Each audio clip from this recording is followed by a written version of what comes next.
There we go.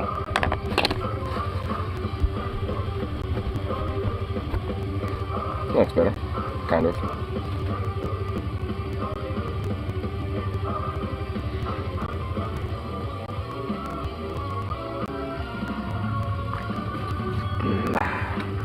Bah.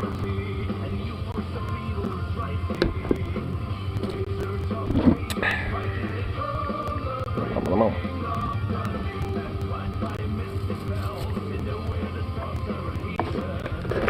Get this load up here. Get the usual going. The usual.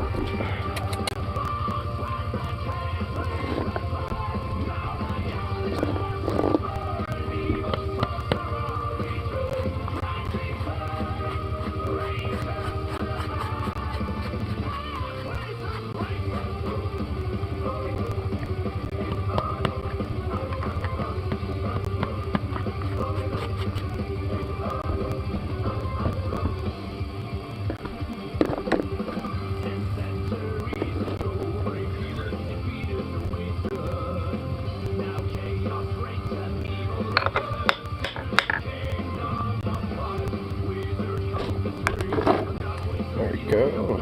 Sweet.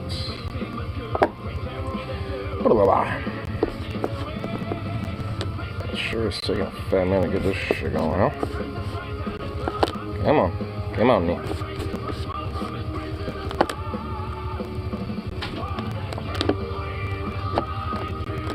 There we go. Hell yeah.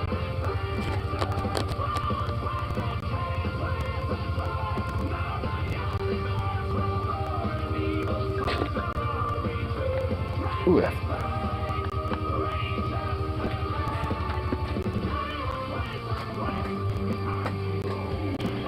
Oh, that felt good.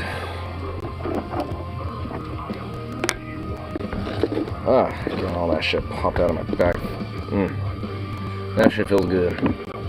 It always does, frankly, but it really does sometimes on certain nights.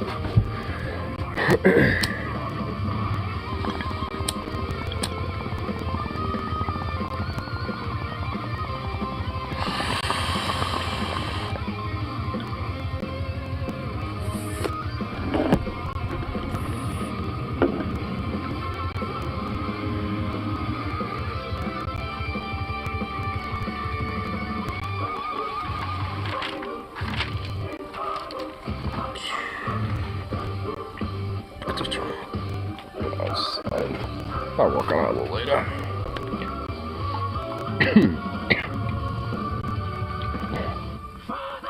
Yeah.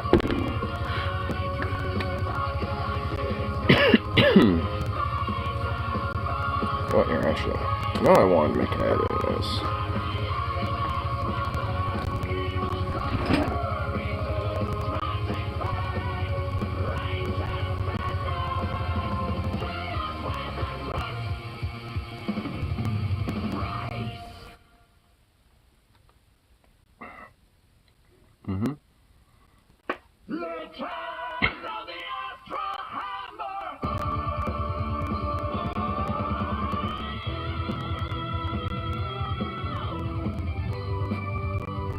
There we go. Couple of quick edits.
Okay, there we go.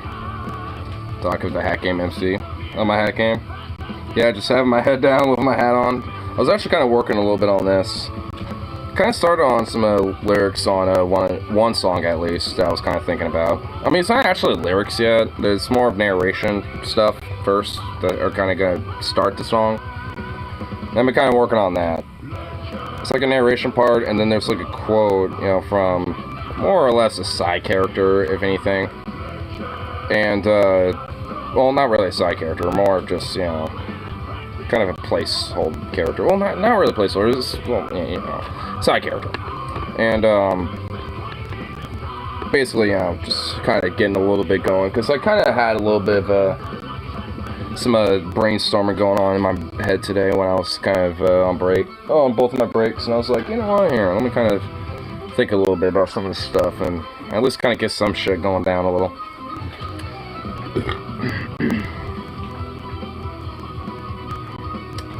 I think, you know, so far so good for the progress on it. At least with what I think going on. Just for at least one song so far. Or Doc of the Woke Catch-Up MC. I saw that. I think that was either yesterday or earlier today, I think. I saw that, though. No, that was this morning, I think, yeah. Where we were just literally making fun of Charlie Kirk getting paranoid over the fact that there was, like, woke ketchup, woke fucking, like, mustard, and, you know, potentially his, like, you know, pickles, and his, like, fucking eggs could be all woke and shit. While also doing, like, some weird-ass sponsor for, like, some coffee. Actually, it was this morning, because I was drinking coffee when it was, yeah, so, yeah, I saw it earlier today. That shit was fucking funny, though. But to be fair, that guy's just a fascist, unhinged freak, so... The condiments, yeah, the condiments are communist now. It's just all woke now. It's all gone woke. It's all woke, brother. God damn it, I tell you, it's all just gone fucking woke.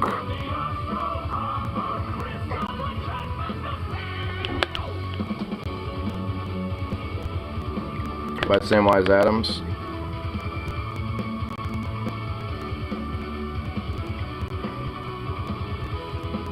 Well, this says specifically Hart Seltzer Beverage Company.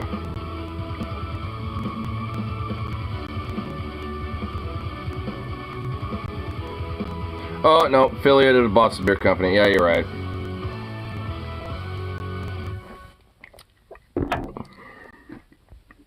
I had to just kind of, you know, look around a little bit.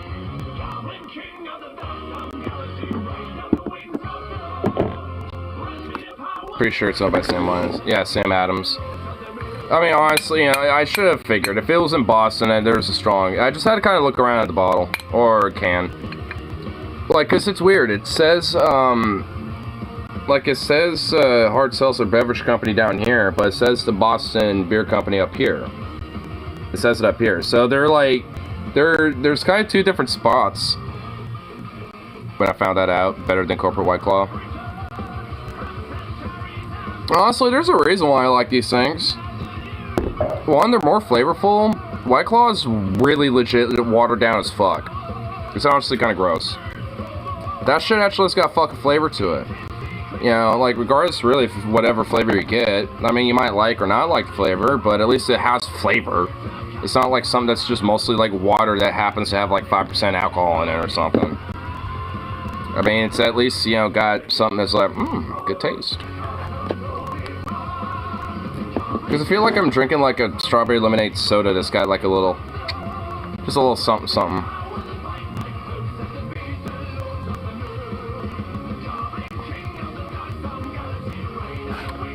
Here, let me grab mine.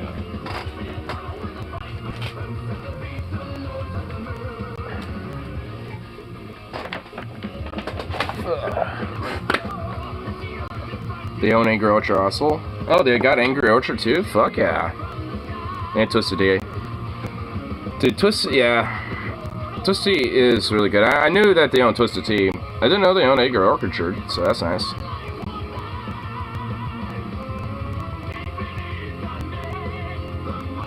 I think York's is pretty good also. Yeah, we used to drink a lot of that stuff all the time. Like, you know, kind of remember when we, you know, were kind of, you know, we were all hanging out a lot more frequently. We usually, like, sometimes if we couldn't really decide on anything, we would get Angry Orchards. I mean, honestly, I know, at least, you know, whenever me and Logan were hanging out when we used to drink together a lot and stuff, I mean, we sometimes would grab Angry Orchards. Not a huge fan of malt liquor. Yeah, I mean, I'm not either. I mean, the only thing that I really like when it comes to malt liquor shit is mostly just mainly Twisted Teas. Because at least it's kind of more like a tea instead of like a full-on malt liquor. I mean, it's at least more like, you know, like I said, it's more like a tea, you know, at least for what it is. Like, most malt liquor drinks I've tried aren't really good. Like, Not Your Father's Root Beer is actually good. For a malt liquor drink, that's actually legit really good. You know, Twisties, like I said, you know, I like them just because they don't really remind me of a malt liquor. If anything, they just kind of reminded me of a non-carbonated version of a hard seltzer. So, just also with, well, again, a lot more flavor. It's way too sweet for me. You know, I mean, I don't know. I like them sweet, like them bitter. You know, it's like, you know, honestly, when it comes to my palate with this stuff, I mean, it's kind of expanded now. Like it with a burn. Not a fan of sour, though. Never been a fan of sour flavors. Not like I'm against it, but at least if it comes to like a beer or a drink like that, I'm not really wanting something sour. I'd want something like a food or, you know, something like a treat or something like that, but not like a drink. I don't know, maybe like, you know, a good mixed drink, maybe. Big fan of sour ales. Well, now I'm thinking, like, what would be a good, like, cocktail that, you know, I can mix that would have a little sourness? Maybe not a lot, but at least, like, a little bit. You know, maybe I could just go, you know, when I go to the Wichita next time, maybe I'll ask them. It's like, hey, you know, I want to try to expand, like, some, you know, cocktails I drink, you know. I want to try maybe something a little sour, you know. What would be a decent option for something that's not, you know, super sour, but, you know, at least something that would be kind of a branch off from some stuff. Don't know sour cocktails. Yeah. Well, I'll ask around about it. I'm sure there's probably a whole thing online where there's like a list, like top 10 like sour cocktail drink. I know they're probably out there, but I just want to discover it for myself. I don't want a list. Though I do want to honestly kind of expand like my knowledge about some drinks, because I only really know some of the basics. Obviously, you know, fucking, you know, whiskey Coke, Scotch Coke, you know, White Russian, Black Russian, you know, the, like, you know, fucking hot toddy, which I don't really get those, because those are more of like a health drink. Like, I mean, it's kind of like a health elixir if you get like a cold or like you got flu or something. Something like that actually would be really good. Fucking really margaritas. Yeah, margaritas are good. Yeah, I like margaritas. Yeah, and I know those as well. But yeah, see, now I'm starting to struggle about names, you know, for different drinks. See, that's why if I go to bar, I just order Wells Whiskey Coke, because I really don't know any drink names.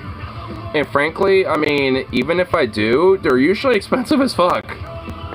Like, you know, at the bars, especially these days, man. It's like, you know, just give me Wells Whiskey Coke. Still get drunk, but it's cheap.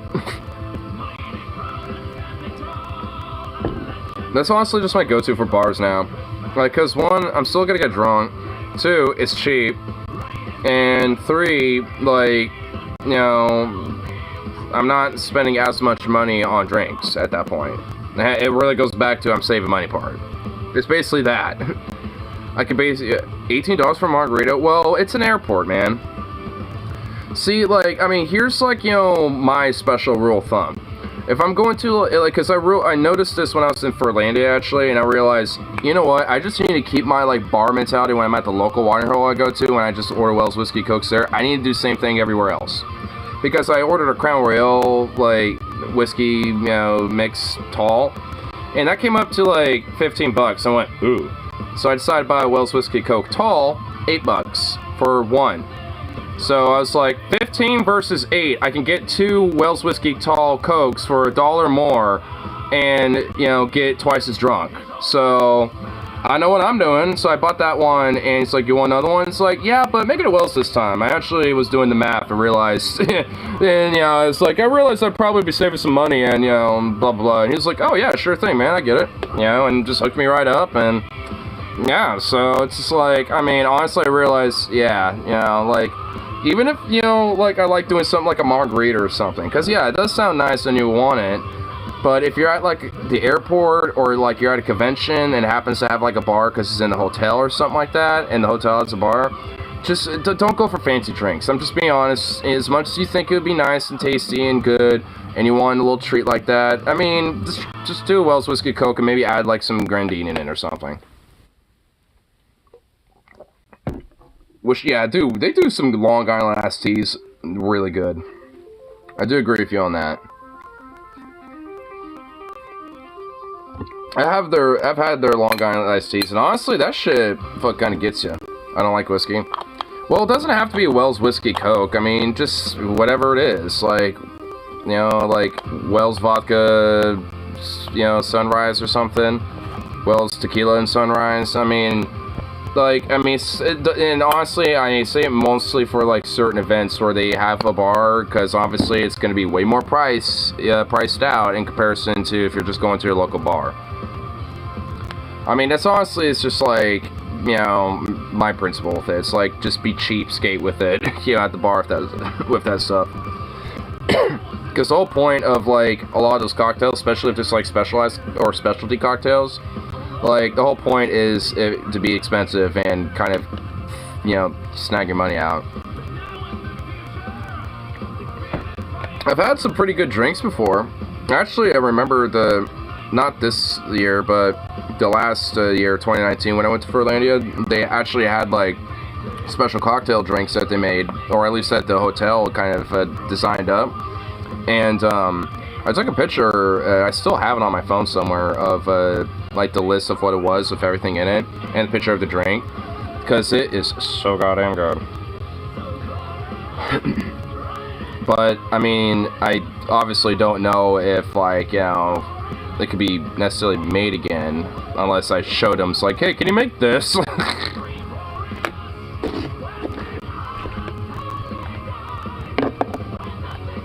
Oh, you know what, let me go, actually, because if so, I want to see if I can make a bartender recreate the drink for me. Let me see if it is in my gallery, because I'm pretty sure it is. Would it be in this photo section? Nope, it'll be in here, okay. Let's see.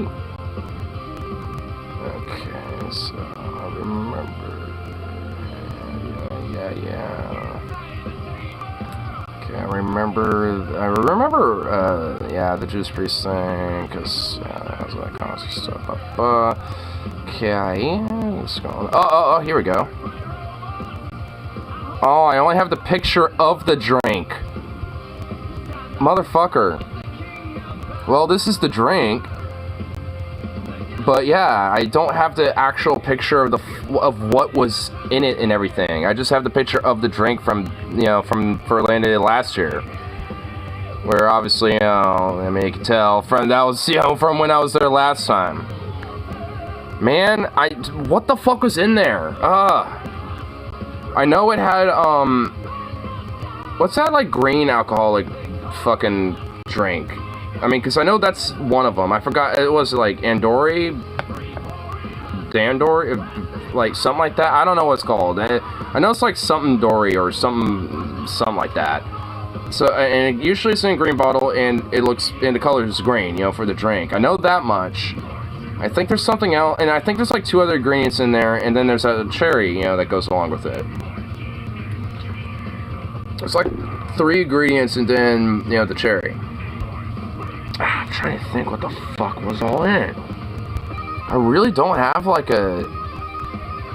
Man, motherfucker, I really don't have like a picture of what it was called. Man. Oh, wait, hold on. I think I might have actually moved it, because it might be in here. Oh, no, it's not. God damn it. Well, I thought it was, but it ain't. Man, I'm gonna forever wonder what the name of that drink is and never know. That's just gonna be unfortunate.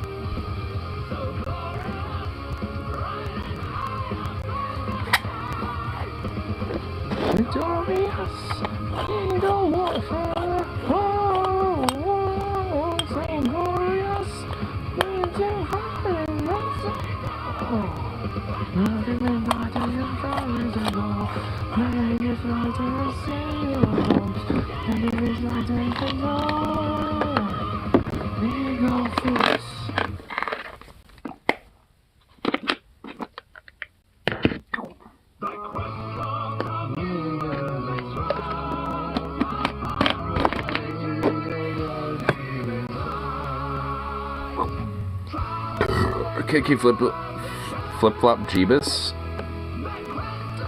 This. Were you able to get a day off for Loud and Lit? Actually, I had to because my parents are, not my parents, but my mom's family is coming up that weekend. And I told her I would guarantee Friday and Saturday off so I can at least spend Saturday with them because I said that I was going to do a bike ride with you guys on Friday. So, yeah, weekend is set. Loud and Lit, baby. You know me, I'm going to be all up in that shit. And actually it's good too because now I can actually kind of, talk more one-on-one and in depth with Metal T about my little project I want to do. Because I've actually been going back and forth with him one-on-one on our telegrams, and he's actually kind of open to it. He's like, he has mentioned like if you actually kind of keep following up with it and kind of get some stuff worked out and stuff. And like we can basically get basically like our schedules lined up. Then we can actually kind of follow through with it and see what comes from it. Honestly. Because the main thing is, like, for me, I just kind of lack the equipment to, like, produce it and shit. Like, it's not like, so once I can at least get something like that going, I can at least kind of build a foundation and structure of, what to go with. And at the very minimal, at least maybe do a couple covers and get a couple songs going, just to at least kind of get something started. And use that as a way to maybe at least pitch for a set for the for land next year, because I want that to kind of be the goal. Because I know Melty's performed there already and it's like collaborated with some DJs, so I'm sure he probably either has some knowledge with that, or if I could definitely find contact with that too. So you, Marcus, Harley, Terror, and I plus. Yeah, so basically the whole game, but Logan's maybe. Because he's practically fucking pussy whipped, honestly. And apparently, like, him and Harley aren't really getting too along because, like, Logan's butthurt that Harley's got, like, a little bit of a fling going on with this trans girl that he's hanging out with and shit. He showed me some pictures of her. I'm just like, what the fuck? She's cute. Damn, where'd you find her? And, he told me she was a Trekkie, too, and I'm just like, how did you find her? Like, dude, what the fuck? Shit, I kind of want to hang out with her now. She was fucking awesome. And she was cute.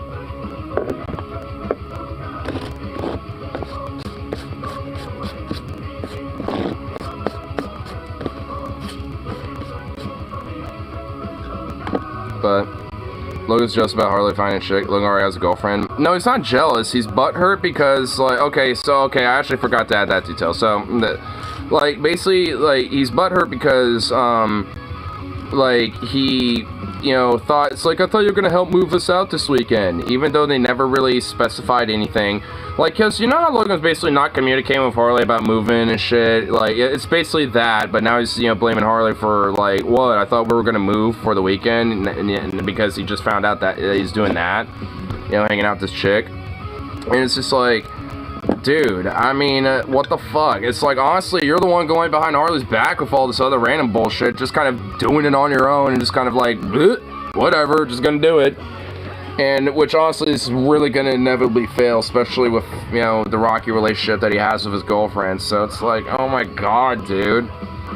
Why do I feel like I'm just gonna hear about, like, a nuclear explosion that's gonna happen? not communicating for weeks now. Dude, we're, like, honestly, like, I mean, he barely is even in the Telegram chat anymore.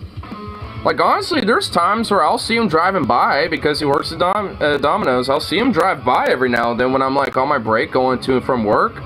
And even now, every now and then, I'll be like, hey, what's up, bro? And, like, I don't know if he's just in, like, you know, pussy in the brain or some shit or what, but, like, he's just all, like...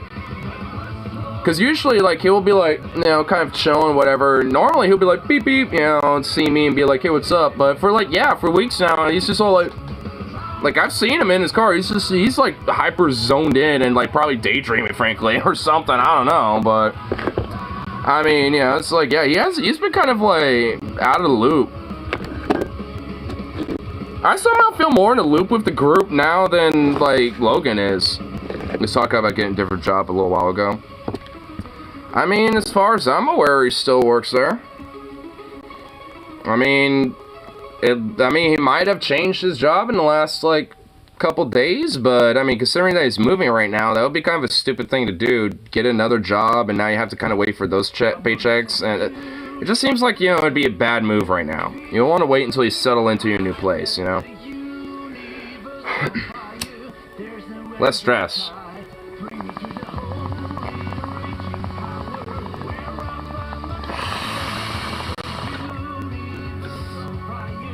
But, I mean, honestly, Logan's always been kind of known to be impulsive.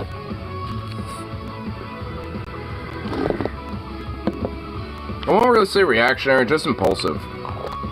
Like, he lets his impulses get to him too much. Like, and just kind of reacts a little bit too much based off of those type of decisions. And it's like, dude, you really gotta, like, you know, man, like, kind of, you know, put your hands on the wheel, take, you know, kind of, you know, slow down a little. Pull in the reins and assess the situation a little bit. I mean, you can't just, like, just take the wheel and just, like, you know, let shit fly, you know? You gotta, like, you know, gotta at least have some control on some of the reins a little bit to kind of, like, take things casually. I mean, honestly, like, I definitely could be a little bit more impulsive, frankly, for myself, and, you know, for a lot of different things. But, I mean, you know, even despite that, though, you know, it's just, like, at least, you know, I'm not necessarily jeopardizing myself, you know, because I'm going, like, way too overtly, like, ambitious to the point where I'm just, like, just let my impulses take over. Because if so, then you might just basically bite off two more than you can chew. And kind of feel like Logan's doing that right now. He's trying to bite off the whole, like, let me settle down, you know, with my girl and potentially, like, you know, like, have a long-term relationship, maybe, you know, think about the prospect of marriage and kids with her, and the whole shebang. Like, he's legit in that mindset, and it's like, dude, you're biting way too fucking much than you can chew right now, bro. You need to take, like, 8,000 steps back and, like, you know, reassess some shit, bro. Like, because, I mean, honestly, because I know he's, you know, I've seen some of his, like, rants and stuff. I mean, at least on the Telegram chat, like, I know a lot of it's because he doesn't want to see seen as, like, some lame minimum wage worker or something because he, you know, worked so hard for a degree and all this, so he feels like this almost like a cultural or, like, societal obligation to do it. It's like, dude, there isn't, and you don't got to. And besides, you don't really should be worrying about that right now. Should just be kind of like, you know, make sure you're built up yourself before you try to start settling down for anybody, frankly. Even if you still want to be a fur. So, I mean, hell, even if they do legit settle down, at least just wait first. Wait a minute, you know, like, get some breathing room going. I'm sure, honestly, like, if I had to take a guess, I bet some of the reason why their relationship's probably rocky is because he's trying to, you know, push things too much. I think he's, you know, and if I had to guess, he's probably, you know, trying to, you know, like, take things too fast instead of just kind of letting things just kind of flow.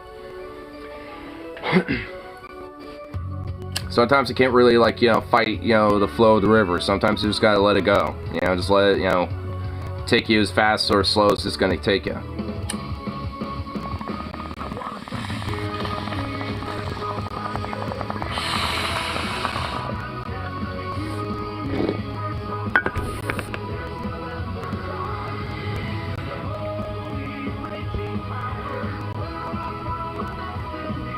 Oh, here. I've been looking at this meme that you sent, and I haven't even reacted to it yet. At this point, Jesus doesn't need to take the wheel. He needs to pull over and spank some of y'all with his flip-flop. Because Jesus totally endorses corporal punishment, and I can't believe they actually let a fucking kid. Like, what fucking freak parent let their, like, made their kid a fucking prop to hold that up? Oh my god. I hate Christian parents. Well, I should clarify. I hate, like, these weird far-right, weirdo conservative Christian parents.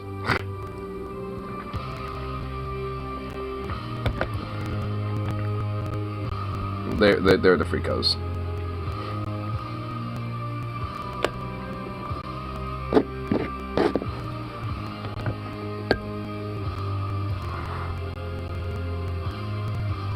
Damn it, how did he close the damn door? There's a fucking door stopping, ain't there? Well, this damn dog. Hey! Yeah, there is a door stop. What the hell?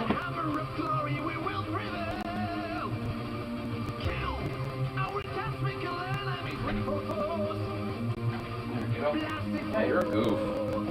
Quit closing the door, bro. Goofy dog. Sweet ass little fluff.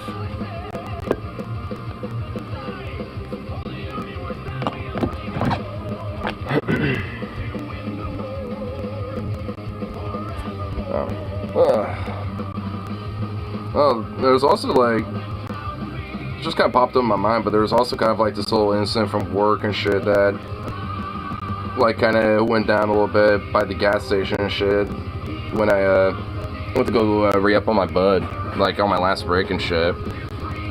And also, it's from this dude that I've seen before, and honestly, it's just like, I mean, I'm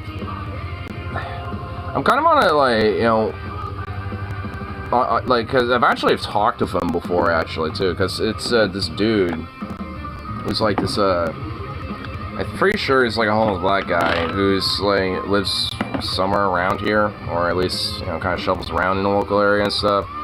And I could tell, honestly, like every now and then he gets, you know, obviously, you know, drunk a bit, and then, well, maybe not a bit, but probably a lot of bit, and goes off on random rants and basically being kind of mad at the world and shit, which obviously I kind of frankly fucking understand.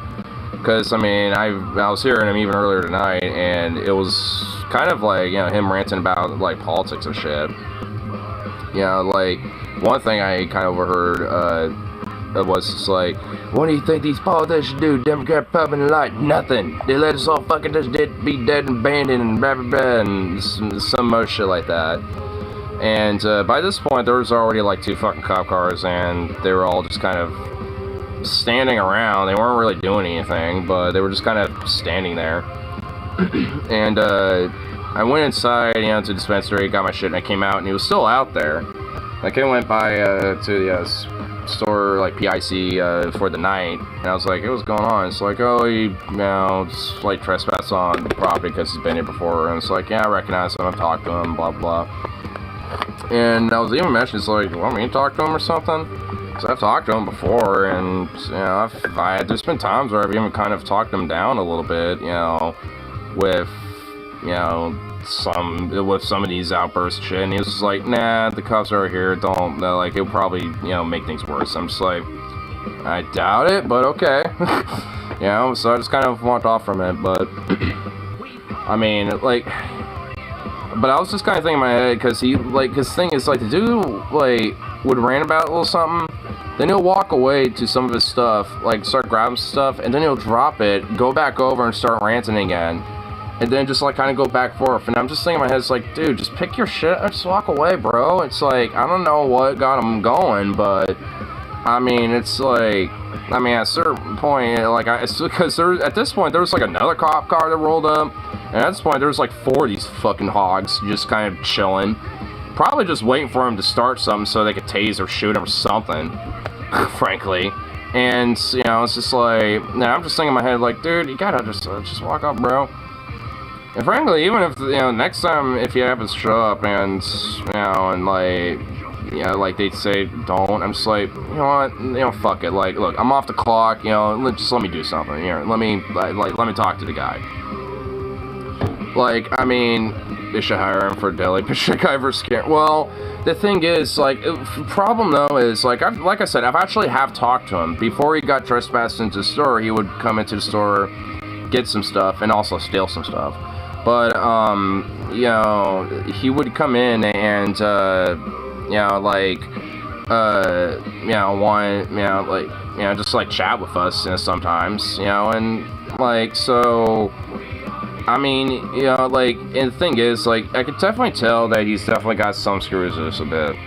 And I think a lot of that is just due to the fact of, you know, of, like, the situation that he is being, you know, in a marginalized fucking, you know, homeless black man, basically. So it's just like, frankly, I mean, I definitely kind of get it. so now he has to shop at Sevy's now. Well, to be fair, I wouldn't be surprised if he's maybe trespassed there too, even. I mean, honestly. I mean, it's like, this thing is, I've seen him do these outbursts before and shit. I mean, it comes around every now and then. It's not a common occurrence. Well, I don't know, it happens like once every month or so, give or take. I mean, and like, honestly, I just feel bad for the guy. Like, he doesn't threaten anyone or anything. He gets loud and, like, aggressive as his speech, you know, in a sense, you know, just being loud and just ranting off and just, you know, popping off, basically. So, I mean, you know, it's like, he's not, like, you know, violent, you know, he's just angry and fucking just disparaged and fucking, like, I mean, honestly, like, I kind of vibe with and sympathize with him. Because the thing is, I mean, you know, there's, like, you know, because there's a lot of times where cops show up to our fucking store, dude, where it's, like, frankly, half the time, it's just, like, people like that guy, you know, where it's just, like, honestly, they're, like, desperate, or they're just mad at the world, and whatever the fuck. And then, and frankly, then there is the other half of the time where you got, like, a legit, like, fucking, you know, fentanyl or fucking meth junkie, you know, trying to use the bathroom to shoot up or smoke up or something. Because, honestly, that's actually the reason why we got, you know, PIN codes, you know, for our fucking bathrooms now. So, it's just, like... So, I mean, you know, it's just like, we got, like, you know, this bullshit where it's, like, where there are, like, you know, legit, like, bad actors, essentially, and then you have people who are legit out of their luck and desperate and just trying to, you know, like, do what they can to get by for themselves, you know, because that's all they can really do. I mean, so it's just like, I mean, of course, you know, because of the system that it is, they're gonna be fucking mad at it. Whether they're, like, right or wrong, or, like, whether it's good or bad of how they do it, I mean, like, it's understandable. And frankly, like, the black guy I was talking about that was kind of going off a little bit tonight, honestly, I can kind of tell he's probably kind of a conservative-leaning guy. He was talking more about, like, how the Democrats are all, like, bullshit and shit, more so than the Republicans, and he kind of referred to them more as, like, the rhinos more so than anything. So, I mean, I don't think he's, like, a MAGA Trump guy. He never said anything about that at all. He was just, like, more, I think, just angry about the entire system in general, without really, like, having a, like, cohesive, like, outlet of, like, you know, who's fixing shit. He just I think he's probably one of these dudes who literally just thinks it's all fucking broken or something. Which, to be fair, it is, but he probably thinks it for maybe some misguided reasons, frankly. But he probably only started thinking shit like that due to the fact that he's in the situation that he's in, being homeless and fucking harassed by cops and fucking basically unable to really go anywhere because you get trespasses every fucking place and people look at you, you know, bad and shit. Think you're just a fucking, like, you know, angry, fucking aggressive thug or some shit when he really isn't. Because, like I said, I've seen him enough, you know, and seen his behavior enough, and, like, I've actually have talked to him a couple times to know that he's not violent or, like, overtly belligerent. He's just a fucking dude who's mad, like, you know, about the system that is, and, like, you know, with the powers that be and shit. He doesn't have, like, a sense of, like, you know, where to express it, so he just puts it out on it, puts it everywhere. Which I get it. I mean, fuck, honestly, I mean, some of the times where I've gotten a little too liberal for some of my drinking with some of my friends and stuff, I mean, hell, I've even, like, you know, done some of the rants myself and shit, so frankly, I understand it. Hell, I mean, to some extent, I do him here. He's not just rough for the young open new seasons. Checkmate lives. That's true. He isn't. I mean, honestly, I wouldn't be surprised if I see him down there too. Drunk Melty versus Scientology. I mean, I'd probably be like, if I got drunk enough, I'd probably do the same shit that he did. Like, apparently, like, the night that I lost my wallet, like, you know, we were waiting for one of my friends, and I was literally yelling at, like, some rich, bougie houses, like, you fucking rich people, fuck it, you know, some shit like that. I don't remember doing that, but apparently I was, because that was around the point where I guess I was just, I was TFG. That was not a good night. That was not a fun night. Well, it was to a certain point. It was up until the really horribly long adventure home. And that was not an adventure, that was a misadventure. That was misfortune. Sorry, Ras and Harley, I finally got the missing part of the story. Not necessarily. I thought Harley told you. What happened was, like, I mean, we were by, like, well, I wasn't really yelling at Bougie House. Okay, so that wasn't really what caused the cops to show up yet. That was well before that happened. What really happened was, apparently, like, once I reached the Max station, because we walked by that, I was like, yo, let's take the Max, yeah. Like, and I was thinking that's how we're gonna get home. I don't know why. Because we're on the bike trail, like, it's actually way closer to get home from there than the Max for some ungodly reason. I don't know why my brain was thinking that, but again, I was being dumb. So, you know, we eventually, I was still following, but also arguing with my friends, or at least with Harley, up until around where the school was. And by the time I was like, you know, fuck it, or, you know, I'm just going this way. I'm going to backtrack and, you know, go that way instead or something. You know, by that point, after I left, that's when they showed up. Yeah, I was yelling, you know, probably about, like, you know, Harley being an idiot or some shit, or I don't know. I mean, I don't know what. And I wandered off, and yeah. And, you know, it's like, oh my god, I feel so bad for him. I really feel bad for Harley that night. He got gaslit by cops so bad that night. Oh my god.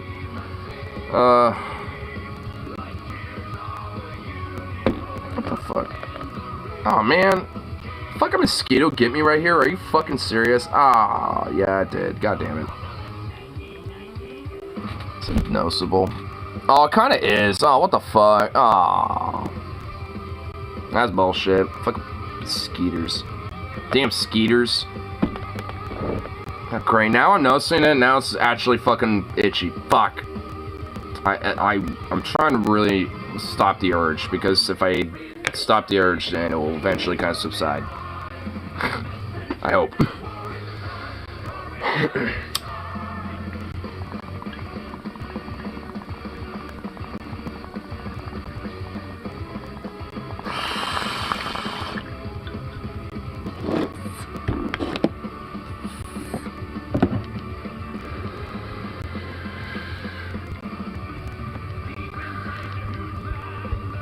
Man.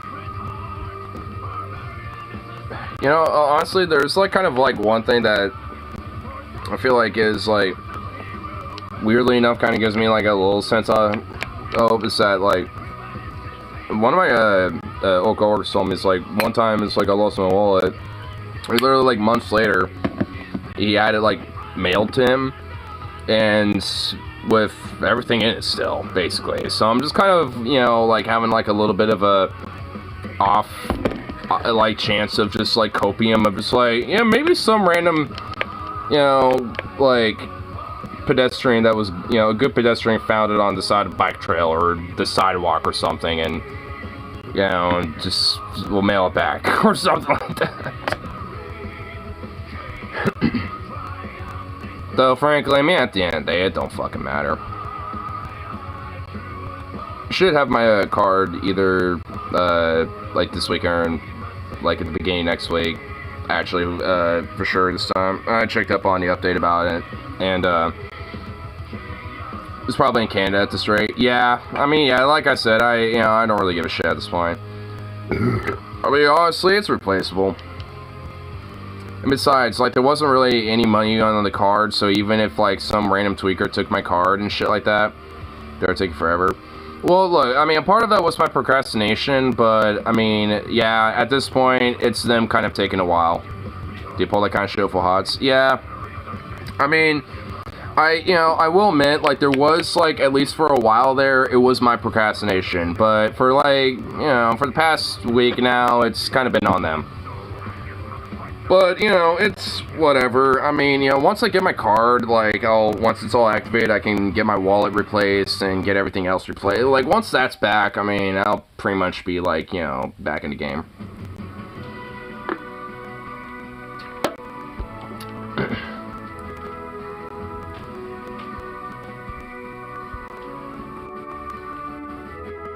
Boop.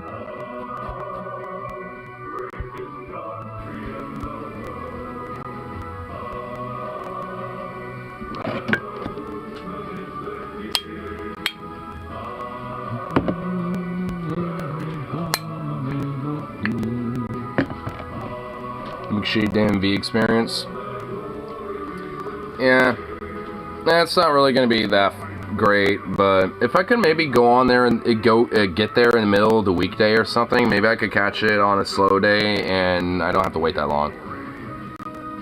So that's kind of what I'm hoping. Besides, since my days off are in the middle of the week, it works out.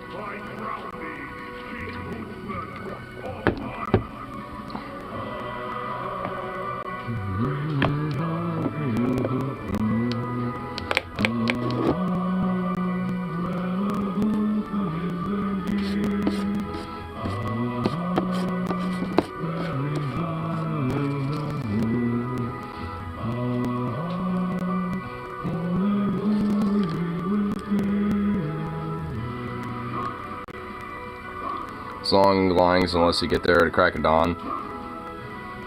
Yeah, I mean, like, well, the thing is, like, obviously there is, like, obviously there's gonna be long lines no matter what.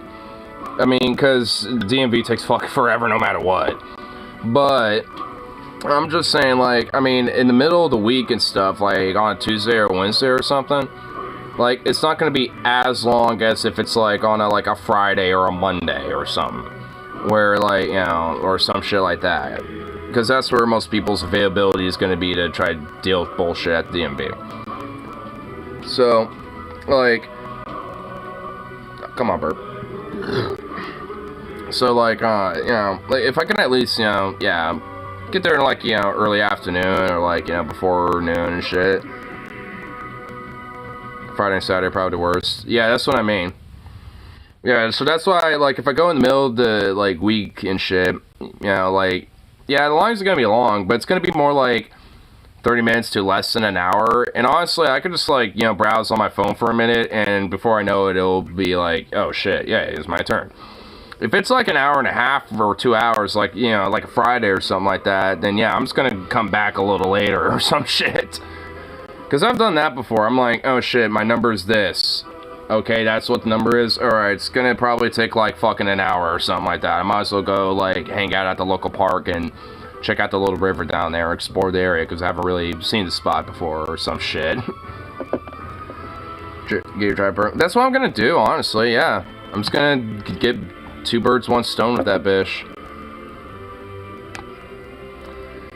Plus, I got a lot of progress done, hanging out with my mom the other day, too. So, with my coworker who's gonna come back to work eventually, I'm gonna, see if I can get him moved in here too. But before that happens, my mom wants to meet him first, which, honestly, I'm actually excited for because I think she would actually really like him a lot. At least just as much as my previous roommate, Drew. I mean, considering that he has, like, former vet and basically has done all sorts of other shit, jack of all trades type of guy. Legit kind of a really nice, respectful dude. I mean, he's, he would, he's gonna butter my mom up so quick. I mean, I already know it, so I can already tell that that's gonna be a pretty successful interaction. I just need to see him again, which I haven't yet. when I do, I'll let him know, and you know, we'll just have to set some time up and see how that works out.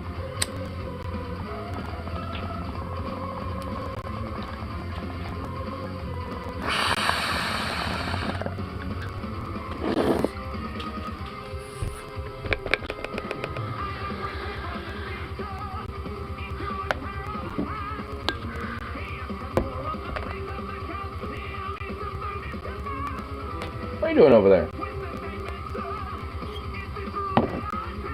What are you doing over, little pup?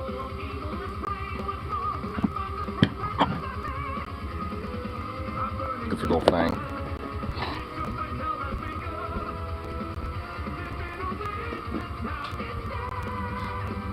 Here. Let's see what's going on for today. Let's see what news we haven't really totally tapped into.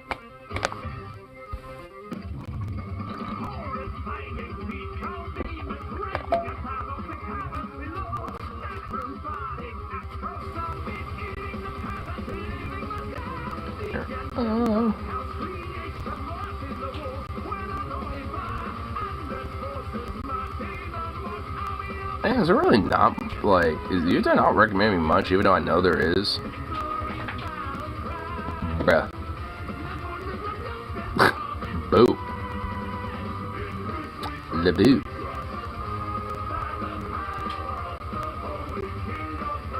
Oh shit.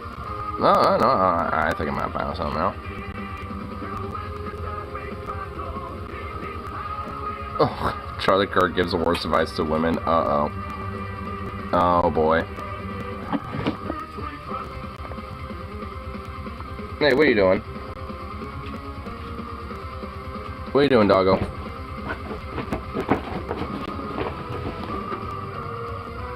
Aw, goofy little thing. Love how Charlie's just going from like woke ketchup to just like now trying to give like advice to women. It's like ketchup's all woke, you know. I have to like worry about like if my, you know, have my kitchen and I'll have my condiments are all woke now. And by the way, women, you need to all just like basically just be like, you know, just like baby incubators for some men, not me. I guarantee it's gonna be some shit like that. Women need to be the housewife and just like basically be literally the property of the man and just be the incubator for all their babies. I guarantee it's just gonna be shit like that. Garrett fucking dead. Oh my lord.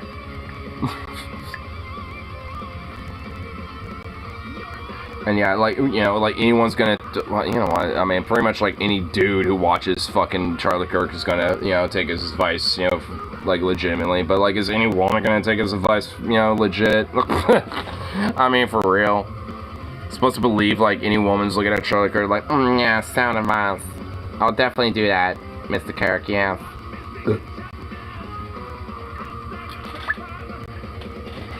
Aww, you look so cute. Here, look at him. He's so cute.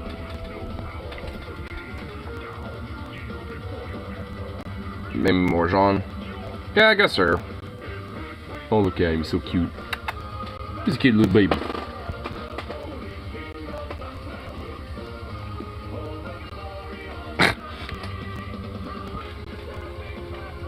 Wow, what a goof.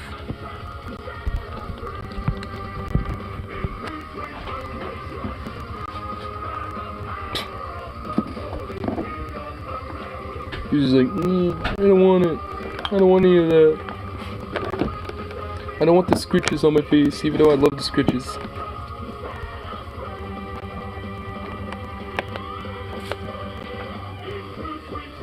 I'm honestly surprised you can crunch yourself up in a little ball like that.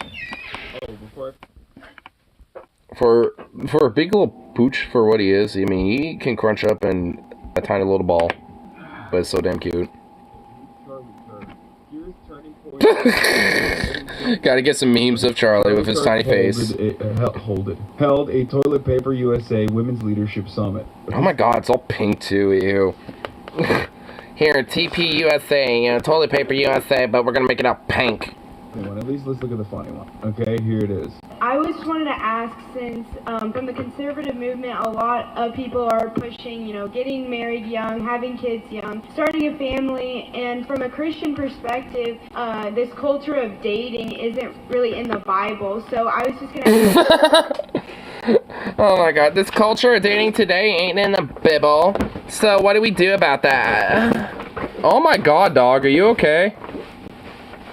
Damn, bro. A Christian perspective, someone who's young and just started dating, what is your advice in dating and pursuing marriage as a Christian? Sure, great question. First of all, let me ask, who here wants to find a husband? Raise your hand. Okay, so he's gonna kill me. There's someone that works for my team who's very high IQ. Monarchs, you take over back to the grind. No, don't leave me with Charlie, no.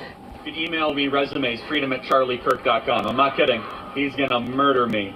So, he's very smart. So, freedom@charliekirk.com, I can tell you. Very ethical, very capable. That was insane. Here you have. Oh, like, wait, what, huh? Is he being like, oh, who here wants a husband? Well, guess what? Your husbands are gonna kill me. Like, wait, what? Is he implying that, like, he knows that, like, a good chunk of his, like, base are a bunch of unironic cuckolds? Oh my god, what are you doing? What in the fuck are you doing, you Fruit Loop? You literal worm. Squirming around over there. Charlie Clark is doing shady dating website now. No, he's just doing weird dating advice shit, I think. The conservative mating ritual. Resumes. As you notice, there is no wait, what the hell? Biodiversity. These are all white, blonde women. What the blonde women? Dog in the room is the only male allowed in the room. He is, of course, treated like a higher species as a male. And in that process, he has decided to lie and say his friend has very high IQ, when in fact, he is talking about himself, and his IQ is not very high. Here you see the alpha dog, with a tiny face on a gigantic dome, trying desperately to feel courtesans. So, like these other women Damn, okay, whoever edited that was goddamn great. in this room, I am very driven career-wise, and my goals are set on... What? Drippin' queer-wise? What? Wait, what did she say? So, like these other women in this room, I am very driven career-wise, and my goals are set on succeeding as an orthopedic surgeon. And I have really rarely thought about even getting married, having children, and even going into dating. Like, it's just something that I never really thought about. Bro, why is the entire women's summit about dating, dude? What's happening? Dude, wait. So this whole weird summit is just like a women's summit. It's not even really meant to be specifically about dating. They just all came here, I guess, like, for the virtue about, like, asking Charlie about dating advice. Like, what the fuck? I'm like, what? Asking Charlie Kirk, who's the most unfuckable loser. Dude, what is going on, dude? Yo, are women okay? What's happening? Are conservative women okay? Like, what's going on? Y'all alright? What's going on, ladies? Are white conservative women okay? Whoa. I see so many, like, multiple cat owners in the crowd. This is what's happening. Hey, watch it. Would you be able to give me some advice as somebody who so badly wants to succeed in surgery, but... Yeah, it's called quit your job and actually, be a housewife, bitch. That's what it's called, I'm Charlie Kirk, yeah. How about that? Fellowship, I'm going to be 30 before I can really focus on myself. So, what's some advice? She's like, I want to be a doctor and a wife. I want to be doctor wife. Yeah, Astral drop act of your own personal career as a woman, and one who has aspirations to be a housewife simultaneously. It's like, yeah, you're at the wrong conference. Just go to med school and marry a fucking doctor for med school. Like, what do you mean? And then both of you guys can cheat on each other with the nurses. So here's my piece of advice. go try to spend a couple days with babies, and if it doesn't move you to want to have some of your own, then go do the surgeon thing. What if it does move her? Then you're telling her that, like, she shouldn't become an orthopedic surgeon? So I knew it, dude. He's just basically being like, yeah, you just essentially just need to, like, you know, fucking just, like, basically just essentially just, like, you know, fucking just quit your job. Just, like, you know, have some kids and just kind of figure that out, because, you know, why not? The fuck? That's like, terrible advice, brother. What's happening? He said give up being a doctor so that you can have children if you like His advice is touch a baby. Am I going crazy? Women are so down bad, dude. This is the biggest L I have seen for women so far. Asking Charlie Kirk relationship advice is fucking hilarious. What does he know? He's never seen pussy, dog. What do you mean? He's probably seen some boy pussy. He probably. Fuck does he know about? I mean, this like weirdo. This definitely is like sucked a dick or two. I mean, for sure. I mean, Charlie Kirk. Never dated a woman. If you don't get baby fever being around young kids as a young lady, then you kind of have your answer. But if you're around a young child or a young baby, or like all of a sudden something greater than yourself gets activated, or all of a sudden you feel maybe a prodding by the Holy Spirit, then you got something. What? A prodding by the Holy Spirit? What? If you were prodded by the Holy Spirit to be a housewife and quit your job and just like be a child incubator and just, you know, pump out a bunch of babies, then you know what your real calling is there, ma'am. Dude, oh my god, what the fuck? But look, you could potentially do both. You could become an orthopedic surgeon and still do that. I just want to caution you, a reality is that there are a lot of successful 35-year-old orthopedic surgeons that have cats and not kids, and they're very miserable. Most of the radical left is largely being run by childless young ladies, young women that are in their mid-30s. Dude, go fuck yourself, you worthless little, like, guilt-tripping rat fuck. Like, dude, this guy is literally trying to guilt-trip this woman into thinking that, like, oh, it's bad to be, like, a 35-year-old, like, orthopedic surgeon because she might have, like, 8,000 cats and they're miserable. Like, how the fuck do you know, you worthless little fuck? Like, is there something about having a few cats, you know, that makes you miserable? Because, no, it doesn't. Like, have you been around a cat, you fucking idiot? Like, I mean, they're cute. I mean, they're fluffy, and they're soft. I mean, and, you know, it's like, if you got a friendly cat, they usually like to play around and, you know, pet you, know, or you like to get petted and get scritches and stuff. I mean, what? For miserable and antidepressants, because I think they're missing something. Bro, this is insane. Like, these are... It's like, oh yeah, bitches like you will be on antidepressants in no time. Pump out a bunch of babies, because, you know, that certainly will make sure that you don't get on antidepressants. Women who, if they follow through on their dreams and desires, will be objectively better for society than Charlie Kirk could ever imagine. Alex Clark is TPUSA influencer. Oh my god, Alex Clark, remember when we used to watch her videos? She's back. Oh Who? my gosh. Young Women's Leadership Summit. Are you ready to see this degenerate, rotten culture that we've been living in get a makeover? What? Get a makeover? So you want to, like, have, like, traditional housewife feminization? Like, weird traditional conservative housewife feminization or some shit, like, done to the, like, to America? Wouldn't, like, a bunch of conservative dudes hate that, too? We used to watch Alex Clark videos all the time on the broadcast. Do you guys remember? That was, like, super old school Hasanabi heads who will remember this. It was the worst. Pop politics or poplitics or something. She must be so mad when she sees, like, what is the female Femme Shabibo popping the fuck off. I'd be so What, mad. like, oh, I know her, Brett Cooper. Why is her name Brett Cooper? Like, it kind of makes me think, is she, like, a trans woman, but just kept her name Brett Cooper? Or something? Like, I mean, what the fuck? I mean, it's like, what woman has a name like Brett Cooper? Like, that's such a legit, unironic, like, a man's name that I'm just like, huh? I didn't realize Brett could be unisex for a name, I guess, but whatever. I'm so upset if I was the brunette that was supposed to be the Femme Shabibo. The Femme Shabibo. Gun and fuck Joe Biden purses.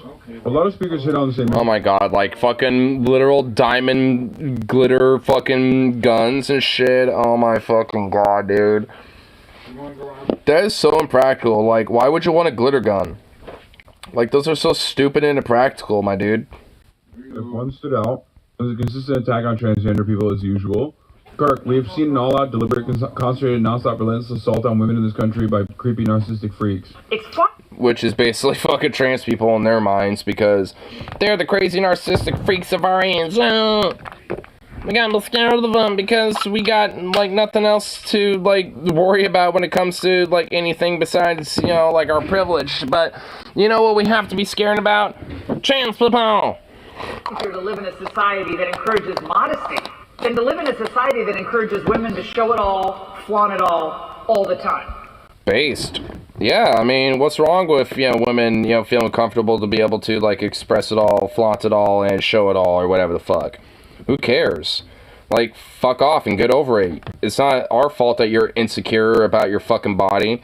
And in fact, why are you being such a slut and having, you know, a dress that's showing off your arms and, like, a little bit of cleavage? Why don't you cover up and, like, you know, also wear, like, a veil, too, while you're at it? Like, why are you showing your hair off? Like, I mean, you know, wear, like, a full-on veil, you know? Like, be a fucking bridesmaid, why don't you? You know, actually, you know, get in proper garb if you're gonna fucking talk about modesty, bitch. You can never keep up with that. Okay, but, like, that's a matter of perspective, right? A more religious person would look at Laura Ingraham and be like, listen, you unmarried harlot with 5 adopted children. Why are you showing almost your breasts and your arms? Exactly. Why are you even talking on stage? It's quite literally how conservative. Like, it only goes backwards. You know what I mean? Yeah, it's like the more extreme you get with conservatism, the more worse it gets. Like, you know, the more extreme conservatives will look at Laura Ingraham like, why is this fucking cunt, whore, bitch, harlot fucking talking? She can't be allowed to speak. She needs to be back in the kitchen making, you know, good fucking juicy steak for her husband. If she actually, you know, knew the proper decorum of fucking proper marriage and stuff, having, you know, adopted children and stole someone else's biological children out of wedlock, that fucking bitch. Like, this is how a lot of conservatives think, you know, and shit. Like, straight up. They probably choose her as an exception to the rule because she, you know, talks enough of the talk. But at the end of the day, that's how they feel about her when it comes to the fact that she's unmarried and doesn't, you know, and has fucking children. Ridiculous. She fucked Keith Olmer. She fucked Dinesh D'Souza, brother. Couldn't get worse than that. In college, she worked under Dinesh D'Souza for the school paper, where they outed the gay students at Cornell University when they were having like a secret club and a safe space. Or not Cornell, sorry, Dartmouth. Thank you for clarifying. How do you know this? I just know so much stupid shit about conservatives. I can't emphasize how creepy Benny Johnson is in person. Telling a group of 18 to 22-year-olds how to become a woman of value. Why would they listen to Benny Johnson? Benny Johnson is not even interested in women. Become a woman of value. Become a woman of value. There's no good man out there. He's literally gay. Like, this is a homosexual man who cheats on his wife regularly with other men. Like, I mean, it's no different than listening to Charlie Kirk, let's be real. Like, one is a permanent virgin, and the other one is having too much sex, just not with his fucking wife. These are the men that the conservative movement has brought forward in front of these young conservative women who's supposed to be giving them important lessons on how to be a woman. There's no great men out there. There's no great men out there. Me, a gay guy that cheats on my wife on the regular and pretends to have this false sense of, like, you know, identity, even though I, you know, lie to myself every fucking day about it. It's like, goddamn. Like, dude, man, these conservative fucking sops are really just fucking pathetic, dude. Like, they are so insecure, so fucking just, like, devoid of, like, any sense of, like, you know, introspection that it just makes your fucking head spin, dude. I mean, like, what the fuck? Like, there ain't no good man out there. Take it from me, an adulterer and a queer guy that everyone surely will want to lynch in this room if they had the chance, because fuck those, you know, damn gay people, am I right? Don't look at me, though. It's like, oh my god. What a charlatan. Have you behaved like a great woman that would attract a great man? Well, there's 2 parts of this. Attraction is magnetic. You have to have both ends of the magnet. Yeah, it's like, for me, I'm like a magnet. When I see a dick, I'm just fucking Kaboom. You know what I mean? I love that, dude. It's like my mouth or my ass is a magnet for any dick that I might happen to see, you know? And it's just like sometimes it just clicks. Oh my god, dude. Straight up misogyny. Hey, ladies, you want to attract great men? How about you be a great woman? That's awesome. There ain't nothing wrong with being a trad wife. Being a trad wife. I mean, personally, I would argue there is, because that's just like objectifying a woman to basically being nothing more than a slave for their husband. So, yeah, I do think there actually is kind of a problem with that, IMO. Oh, dude, you're like 36. You said being a trad wife's base. Oh, dude. Gotta be hard for a bit. Man, oh my god, I don't know if I can handle all this. Oh my god, he looks at that motherfucker for a while. Holy shit. Yeah, I don't know if I can handle that guy. Oh my god, that dude is exceptional. I only really needed the Charlie.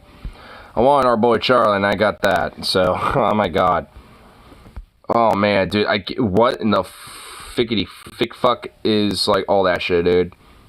Like, oh my god. Absurdity. Ugh. That shit was something. Man, oh my god. I'm sure there's more crazy shit, too. I'm sure there's just more, but, I mean, like, yeah, how much can you absorb before you end up just saying the same shit?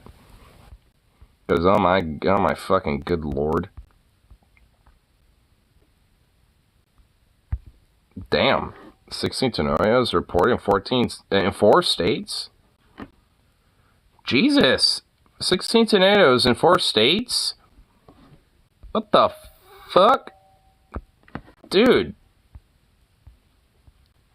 It's like tornado season basically just like decided to show up in one fucking day. It was like, sup bitch? Tornado season's a day now.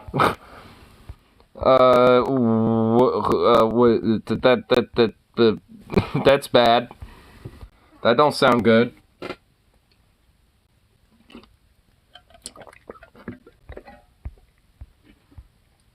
That most certainly sounds really, really bad.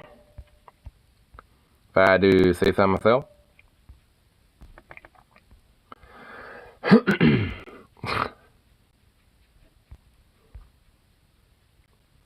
What are you doing, bub?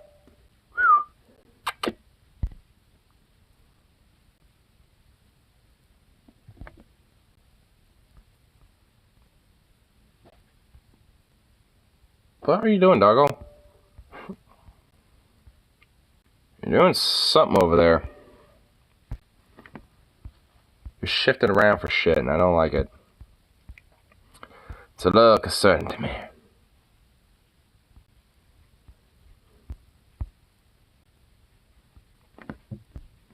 This little mutt.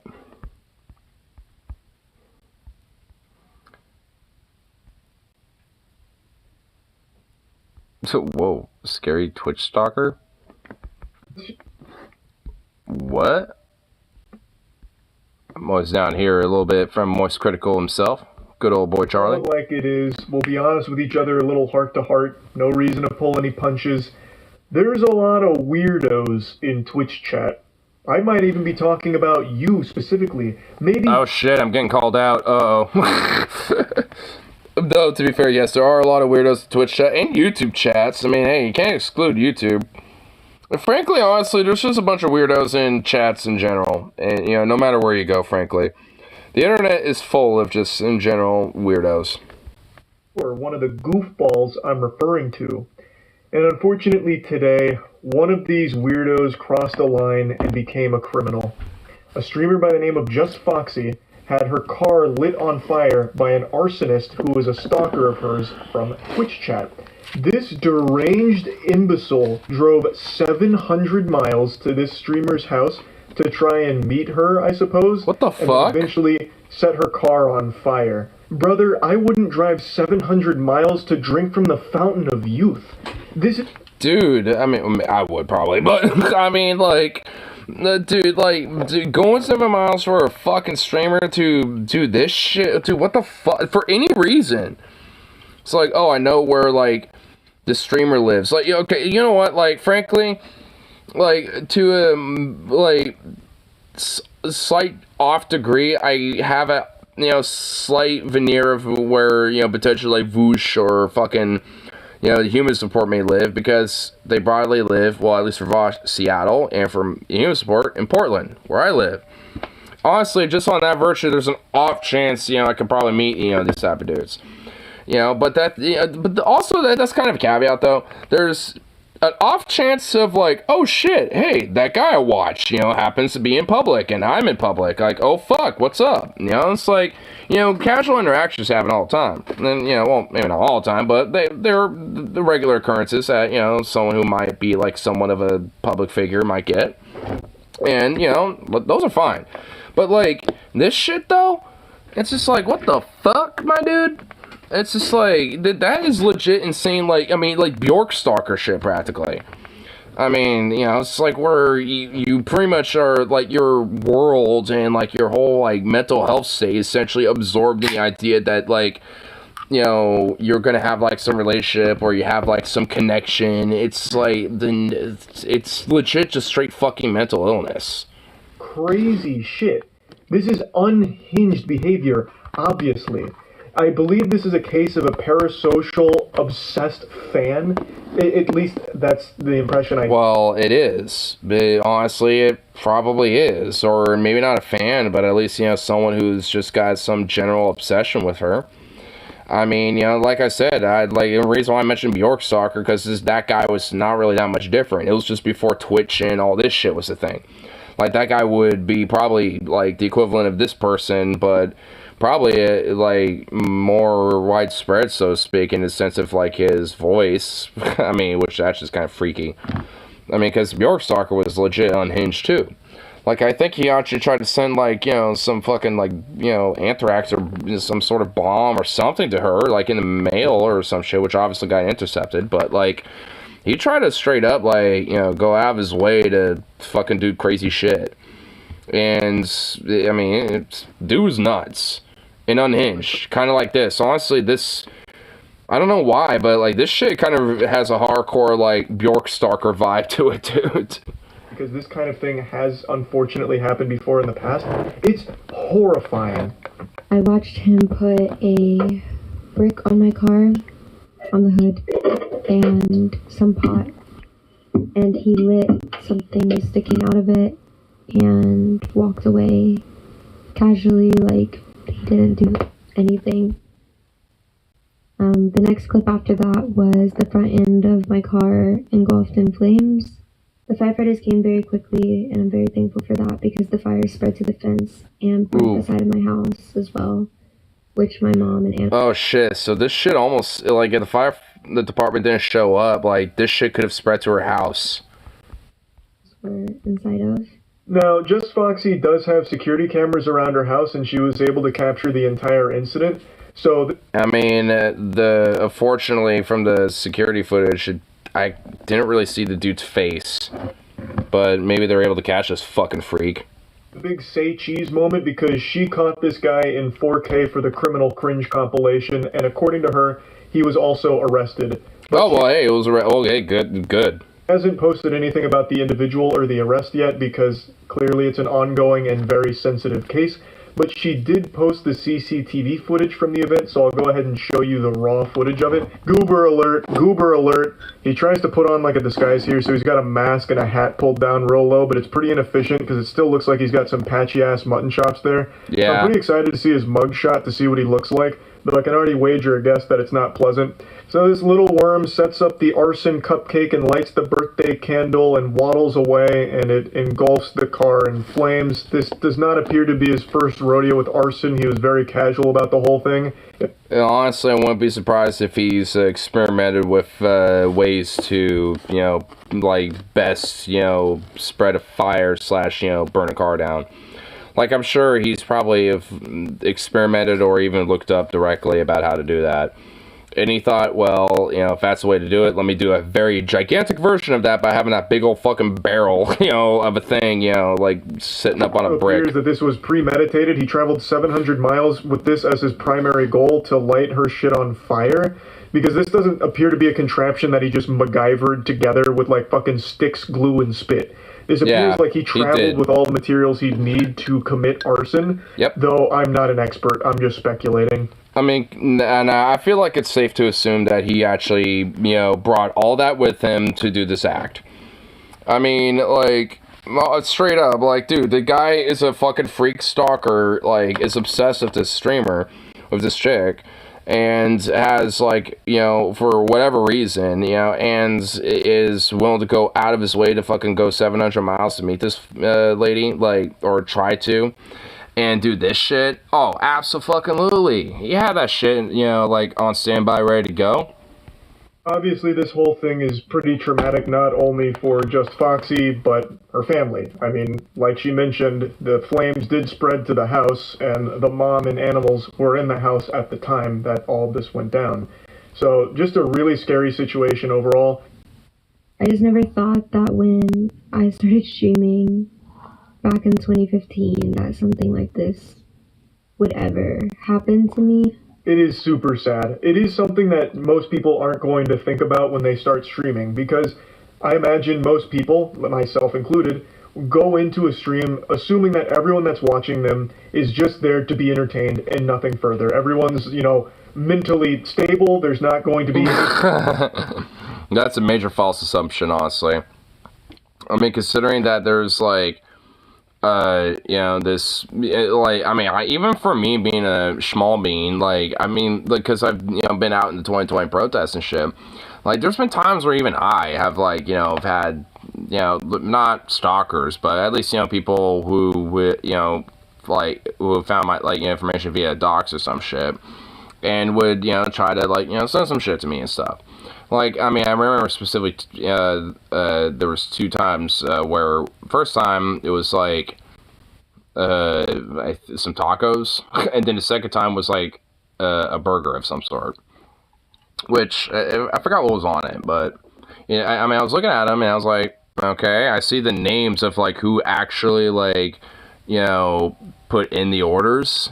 So that was kind of funny, where whoever did them, like, the same person twice, but whoever did them was stupid enough to actually put their name on the fucking like, orders. So when it got dropped off on my address, it had their fucking name on it, and I was just like, you fucking dipshit. It's like, you fucking moron. And I just used that as a way to, do a quick little bit of research, and eventually there was something that came up that was, strongly correlatable to, potentially who it might have been. And then, at a certain point, at least around that time on streams, the main pub was like, yeah, I mean, whoever was doing that, I mean, I know their information, blah, blah, blah, but I'm just going to be, smart, not say nothing. And after that, nothing happened. So I think, they, at that point, were like, oh, oops. I fucked up, didn't I? I should probably not do that because I need to, work on my strategy. Oops. But at least, for my instances, it was probably just some right-wing troll fuck. I mean, for the most part. And since it has to happen, at least, for years, I mean, I'm assuming that information is probably just, like, just lost to the ether. And, I mean, obviously, it probably could be rediscovered again. But, I mean, at this point, it's not that I don't care, but I'm not really that worried about it anymore. It's like, whatever. I mean, like, what's the worst a motherfucker's really gonna do to me? Well, this, I guess, but it's America over here. This ain't Australia, wherever this happened. Was this in America? Like, I don't know. I think it was saying Australia, but I might be wrong. But if it's America, though, then I'm a nocturnal guy. I like to stay up pretty late, so... Kind of fishy business or anything weird, of course, but unfortunately it's just becoming more and more common for viewers to form this parasocial relationship with the content and the creators that they enjoy watching. And I think that plays a large part into a situation like this, where that parasocial relationship becomes an obsession, and then it becomes a stalker, and then it becomes this. And it's fucking scary. By no means is it just Foxy's fault. Unfortunately, this has happened a couple of times in the past, like Amaranth a little while back. I won't even necessarily say it's her fault at all. I mean, she doesn't really have a control over someone's, like, health, or mental health and shit, and how they look at these things. I mean, like I said, I mean, there's gonna be people who are just, like, unhinged and have, like, these, like, stalker tendencies shit, will do shit like this. Like the Bjork stalker and stuff. Like, I mean, like, this type of shit isn't really old. I mean, just, at least especially when it comes to this whole sense of parasociality. I mean, and I think, at least to some part of it, I think, like, the fact that we just maybe don't 100% like parasociality a little bit. Because I think, I mean, for me, I think that, there is like a certain level or degree of like parasociality where it's okay, to a certain extent, but then it starts trending towards a line, where it starts getting to a level where it's kind of frankly a slippery slope where it can end up to some shit like this. And that's where it ends up becoming a problem. Like, obviously, because, like, in my mind, being, like, parasocial in the sense of, like, being heavily interactive with, like, one of your favorite content creators, some shit on one of their streams, or, like, heavily chatting, in their comments and on their videos and stuff like that. I mean, that's fine. I mean, honestly, like, I mean, a lot of people do that. I mean, so, I don't think anything about that type of parasociality is wrong, but, or even to an extent where you kind of, like, have, like, a sense of, like, hey, I kind of really, feel inspired or influenced, to a slight degree by, what this person has to say or their content or whatever the fuck. I mean, because, I mean, I'll admit, I mean, there's a slight degree, because I've been watching Critical for fucking, like, I mean, his first video was, like, the top 5 best Fallout New Vegas, unique weapons or some shit, and that video was fucking hilarious. Like, that's probably, like, 2009, 2010 era YouTube video content right there. Like, I mean, I've been watching this dude for a while, so, I mean, it's fair to say that I do have a sense of parasociality with, Moist Critical, but it's not in an unhealthy way. Like, he's just a dude that, is a influential, like, public, YouTube / streamer figure, and, like, and there's people who've, known him way before he was even doing streaming and this type of content, where, there's been definitely, like, kind of a more longer-term influence and impact, and that type of shit's good, in my mind, personally. I mean, having people that you see as kind of an influence or, like, an inspiration, or, you look, maybe not necessarily, like, overtly look up to, but kind of, like, at least look fondly about, like, I mean, that type of parasociality, I think, can be good in a way. But, it's like, there's a lot of elements about parasociality where it gets really, or, like, just parasocialness where it gets dangerous and kind of, at minimal, at least, unhealthy, but, can, like, get, scary dangerous, with this type of shit.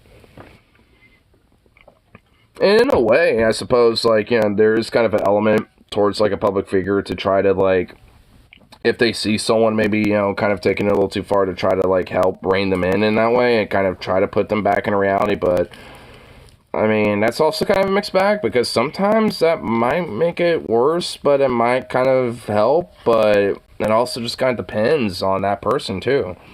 Because some people be like, no, you're wrong, but some people be like, oh shit, maybe you're right, and to kind of get a little embarrassed and, kind of reflect about it for a while and shit, so, I mean, it just kind of depends with those type, just depending on who, that might be, and when it comes to, like, how their parasociality is. And not parasociality, can you send me a lock of your hair? Oh my god. Well, for sure, why not? Had a stalker in a similar situation where the stalker drove fucking, tons of miles to her house and lit her trash on fire to try and burn down her house. Literally just, like, fucking cremate the place she lives. Somehow that would work in his favor so they could live happily ever after or some shit. It's deranged. It's scary. Amaranth also had another stalker that sold all of his worldly possessions on the other side of the world, literally gave away all of his corporeal belongings, so that way he could move closer to Amaranth so he could stalk her more efficiently. It's fucking scary. Jesus. I mean, proving a point about how, like, some elements about parasociality can really be dangerous, and that's pretty fucking scary and really unhinged. There are people like that, unfortunately, on Twitch, and I feel like a lot of... It's not just Twitch. I mean, that's kind of my thing about it. I mean, I'm just adding asterisks to his point. Like, I'd say that's just kind of, like, all over the place. I mean, honestly, I hear about these, I've heard about, cases about this type of shit all the fucking time. Honestly, sometimes it happens in the furry community and shit. Like, I mean, I've heard, like, some, like, like, kind of like, they're nicknamed, like, poppy furs, or, like, or, like, popular furries. I mean, but poppy fur is, like, kind of a nickname for it. It honestly kind of sounds cringe. It kind of sounds like poppy fur, like a papa, like a papa fur or some shit. It kind of sounds more like that, like a really furry, like, daddy bear bod dude. That's honestly, I kind of think of that more than anything, but I digress, whatever. But, like, some of these, like, more popular, type of furries, and there's a few of them out there that, even I recognize, even though I don't watch their content. There's, like, my Jury Strawberry, he's I don't watch his content, but he's like a name that I just can't escape. Like, I mean, a lot of furries watch him, even though I don't. But he's like one. There's like Glitch. There's a few names, honestly, that I could think of right now. Obviously, you probably don't know them, but who cares? But, like, a lot of these names, though, like, they've even had, like, every now and then, like, one or two cases where they've had shit like that. Maybe not to the extreme of, like, them going to their house trying to burn shit down, but, like, having, like, legit stalkers being, like, legit overly obsessed with them and stuff. And it's, like, Jesus. I mean, it's like, man, what the fuck? I mean, because I honestly, even I've, like, seen it third party, so to speak, just observing it on the internet a little bit. Because there's, like, some people that might even do, like, some adult content, but some of those people take it way too fucking far when it comes to, like, some of the commentary and shit. And it's like, whoa. It's like, damn, a little creepy-ish, if I have to say. Because even for me, I'd be like, nope.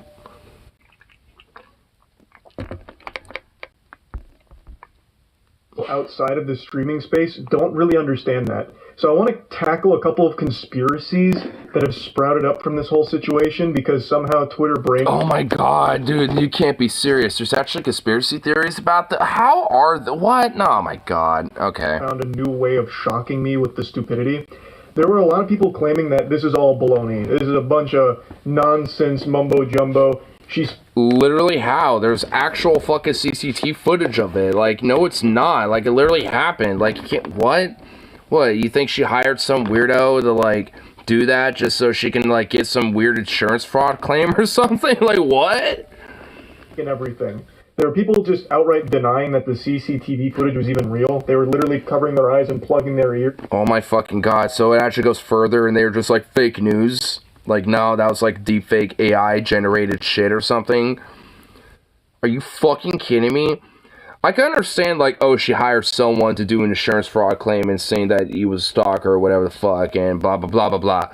Like, I can understand maybe that theory, even though it's dumb and bullshit, because if so, then, like, how much was that guy paid to, willing to martyr himself to be arrested? You know what I mean? Like, it don't make no sense.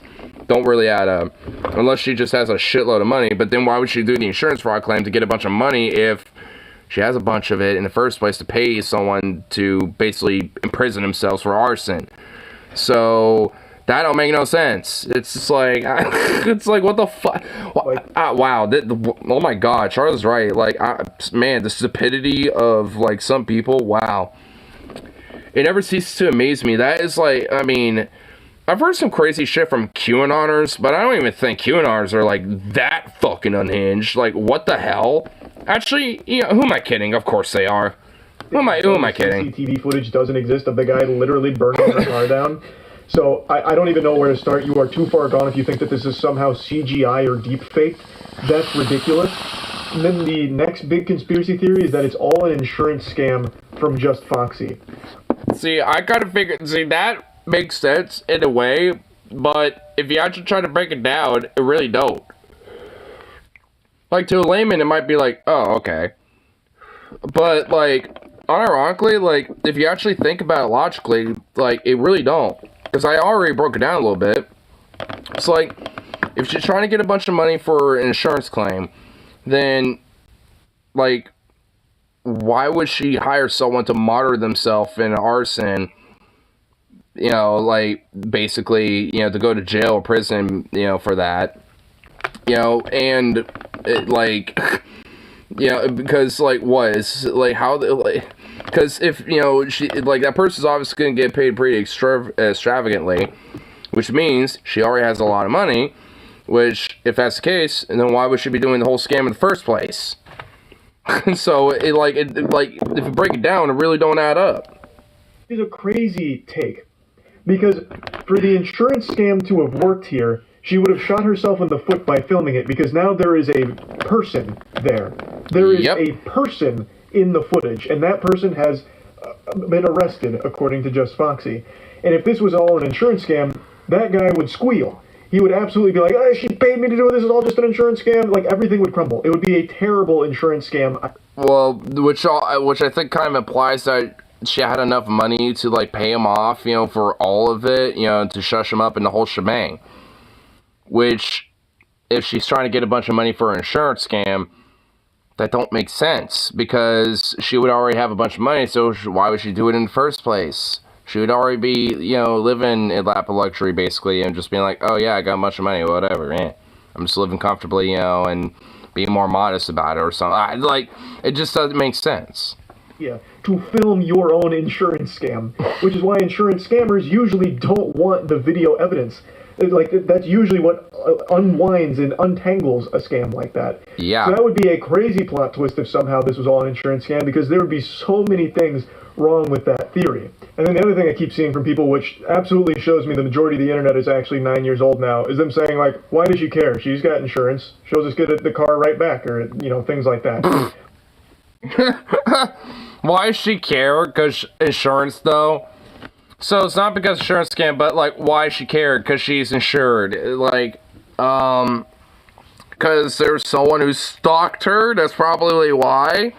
And went out of his way to get his weird fucking freaky creepy ass, you know, to fucking drive 700 miles to fucking do that. That's probably why she gives a fuck.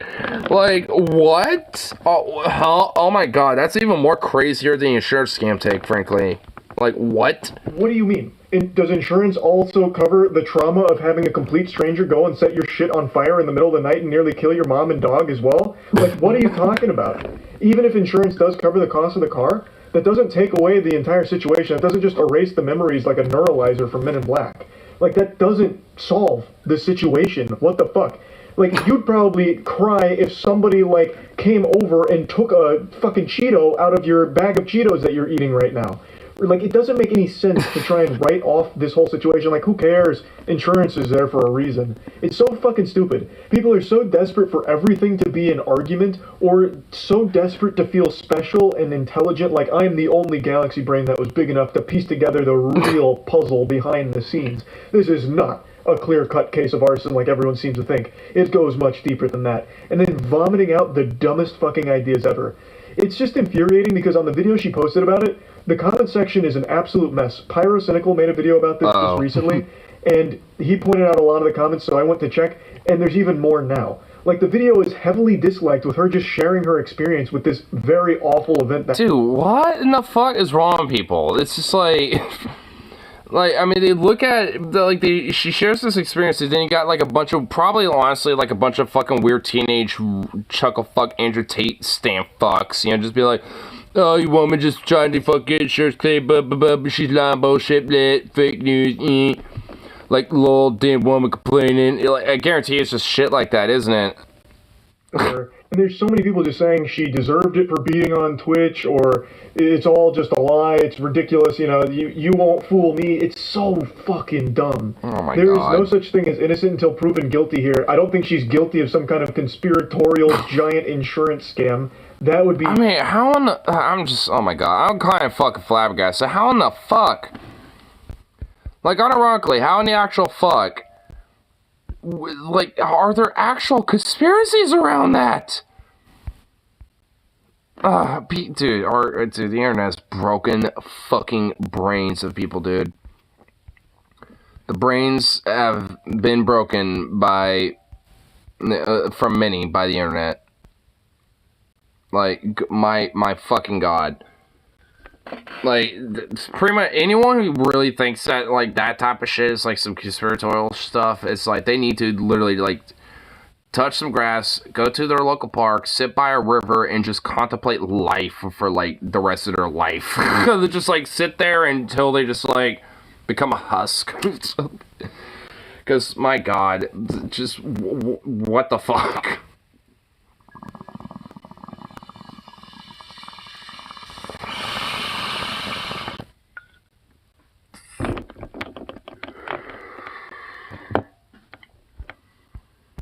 Jesus fucking mio.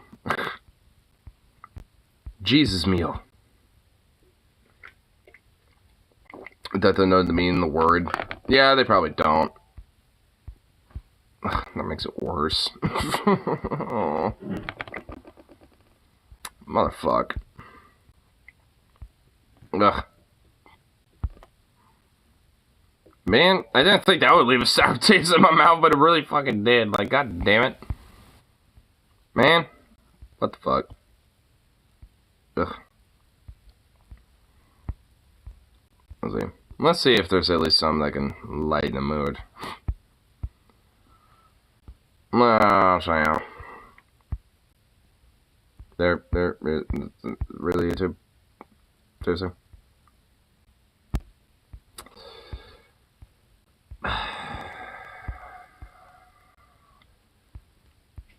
It just does not. Some of the stuff you watch is so bad, I have to switch tabs. Come back later. I mean, dude, I find, like, I mean, I'm not really necessarily the one who originally finds it, but man, there are some shit that is like some top tier cringe that is able to be found, and it's like, oh my god. Because man, there is straight up just some shit out there, just like, goddamn.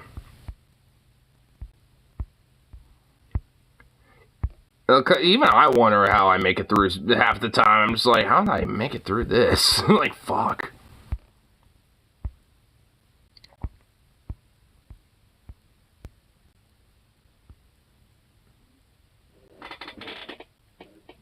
Oh, sitting over there in the corner.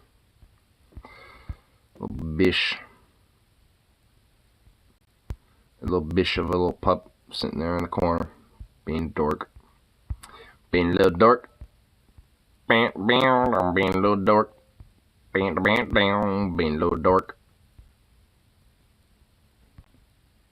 Little doggo being dork.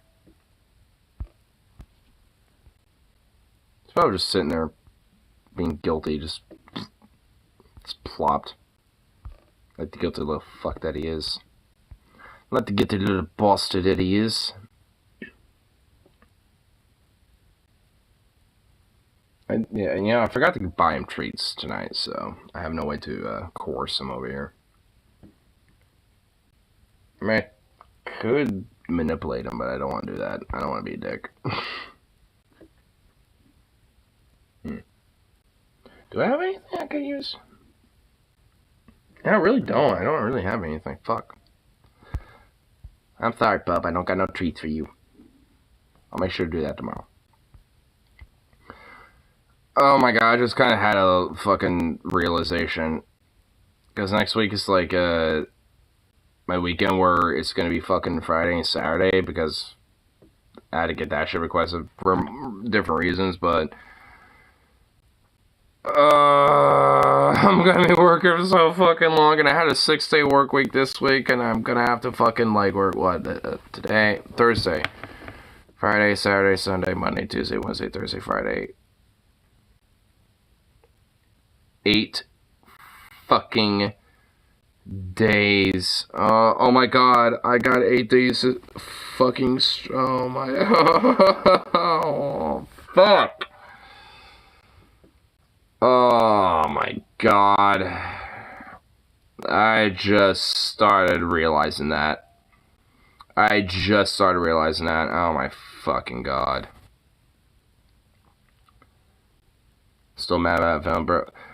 Oh, what, dude, his food takes, dude, like, honestly, I'm at a point where I'm actually kind of generally a little mad. Like, I honestly do unironically get kind of mad about that now. It's like, how in the fuck are you basically just like a liquid diet and then just like meat? Like, what the fuck? Like, you, like, it makes me mad, honestly. It's like, what the fuck? Dude, he doesn't even like eggs. Dude, who does not like eggs? Unless you're a vegan or something. It's like, I think even vegetarians make exceptions for eggs half the time. So it's just like, I mean, what the fuck? I had to restrain my backhand. Oh, dude, I mean, we can't bring it up, man. To say he's uncultured is putting it mildly. Who doesn't like mac and cheese? Yeah, I know! Who doesn't like mac and cheese? He doesn't like mac and cheese. He doesn't like eggs. He doesn't like fucking... I mean, I don't know. Pretty much most shit. It's like... I can't even fathom it, dude. I honestly cannot fucking fathom it. Literally, a fucking toddler has a better fucking diverse diet than he does. Like, I'm at the point where I'm just gonna roast him, you know, for his food takes. He likes dog meat, fucking dog meat. Yeah, and he's had camel testicles, and apparently he will never try them again, but I doubt that bullshit.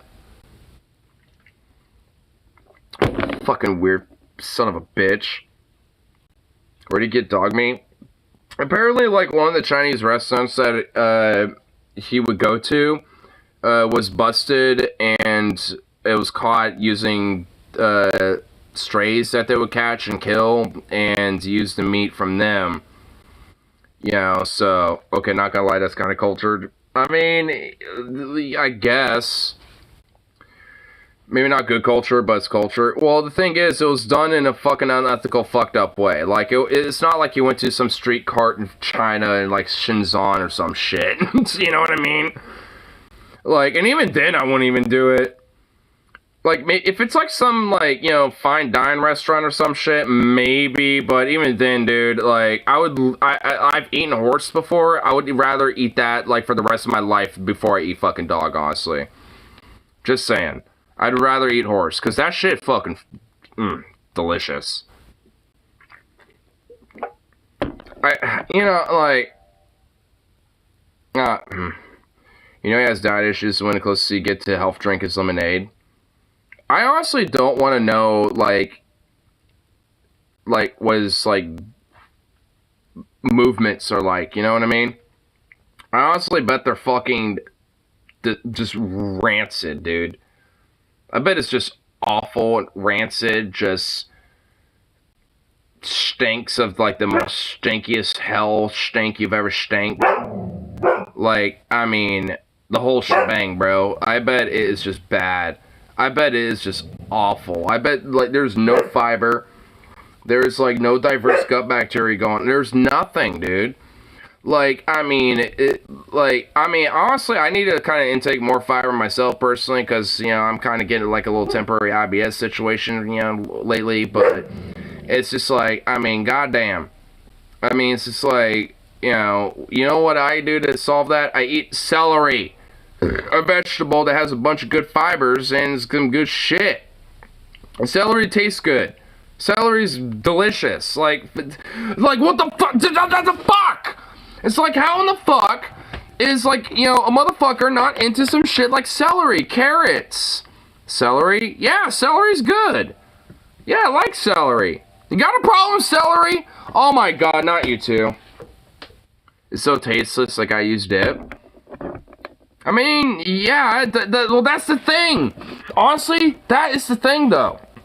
I do use dips and stuff. I'll put some peanut butter. I might even put some jam. I'll put some shit in there.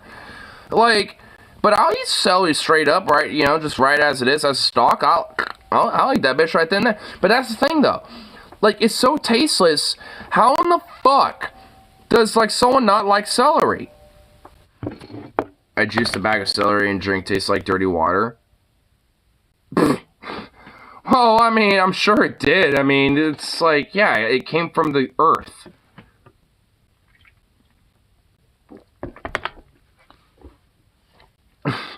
Have mind of hummus? Ooh, yeah, hummus is good. Yeah, I've done mind of hummus before, too. Oh, that's why this is fucking oil on.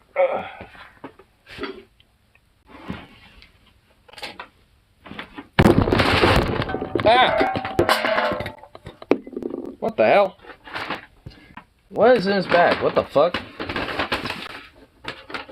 I have vitamin water. I have random vitamin waters in here. That's what fucking...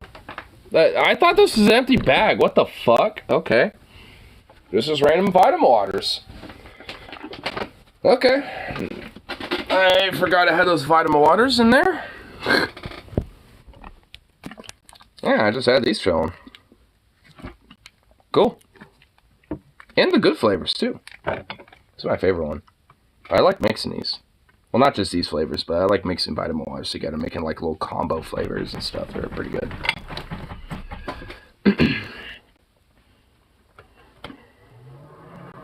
Wanted to turn that on. I tried earlier, but it didn't work, and I solved it, but then these freaked me out. Doing crazy shit. Blue cheese is pretty much the only thing we disagree on, but you know, we can meet halfway if we ever get wings together. Honey mustard. Oh, honey mustard is fucking fire, dude. Honey mustard is absolute fire when it comes to getting wings. Or barbecue. I mean, but that's, you know, kind of generic and a staple, but nonetheless, you know, good shit.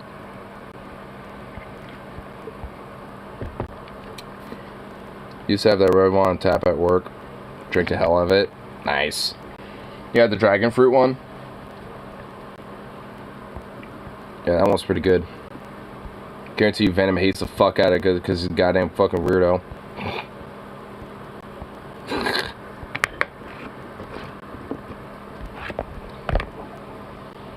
Like, man, he honestly, like, out of all the things that he actually legit kind of triggers me with, and unironically, too, like, I mean, I meme with him about a lot of takes. Like, I meme with him and kind of troll him about his music takes. I kind of meme and troll him about some of his politics, some of his other takes and shit. And I'm sure he does the same thing to me. But, like, the one thing that honestly, legitimately, like, really unironically triggers me is fucking tasting food. Like, that, like, I mean, he's literally more plain than white bread. Like, literally more plain than white bread, dude. It's just like, how are you, like, more basic than white bread?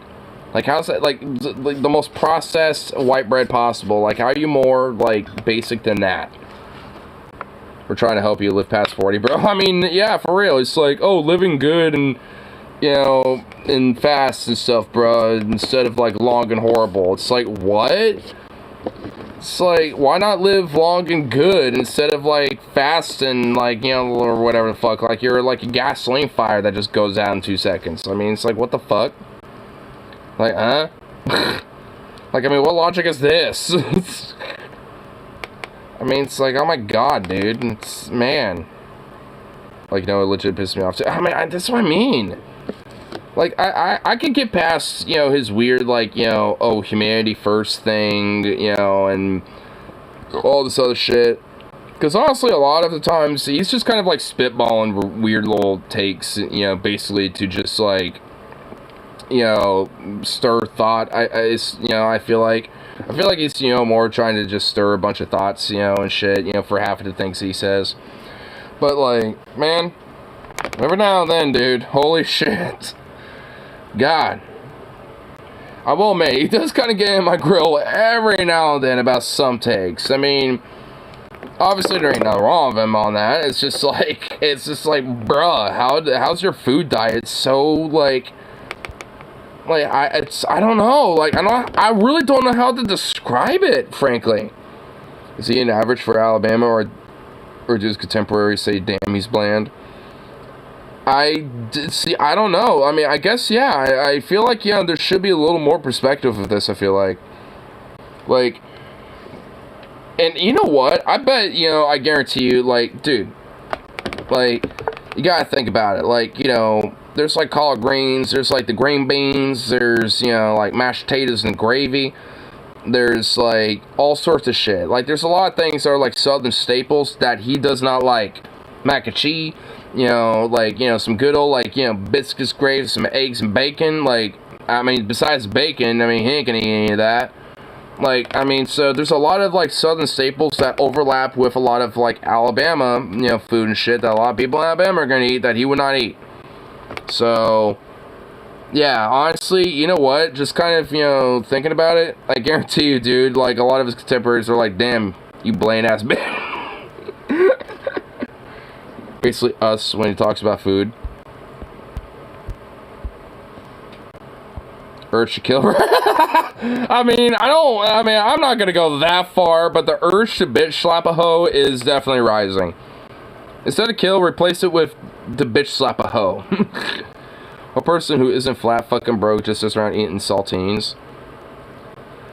Well, the thing is, he only survives on like $1,000 of SSDI a month.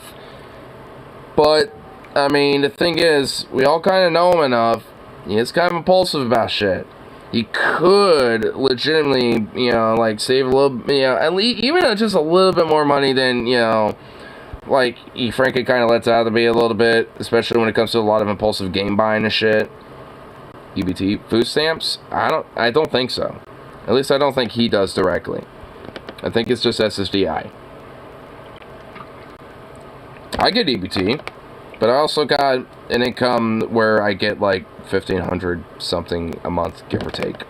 So, frankly, I mean, it's like, even then, like, if I were to take SDI and EBT and shit, I would still be able to live fairly comfortably and shit, honestly.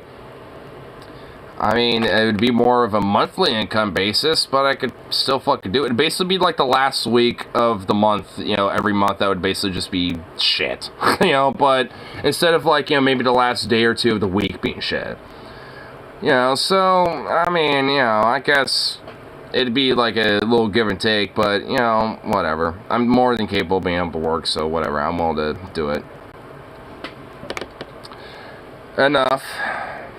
And within reason, with certain criterias, like union, first, or at least, you know, ability to establish one.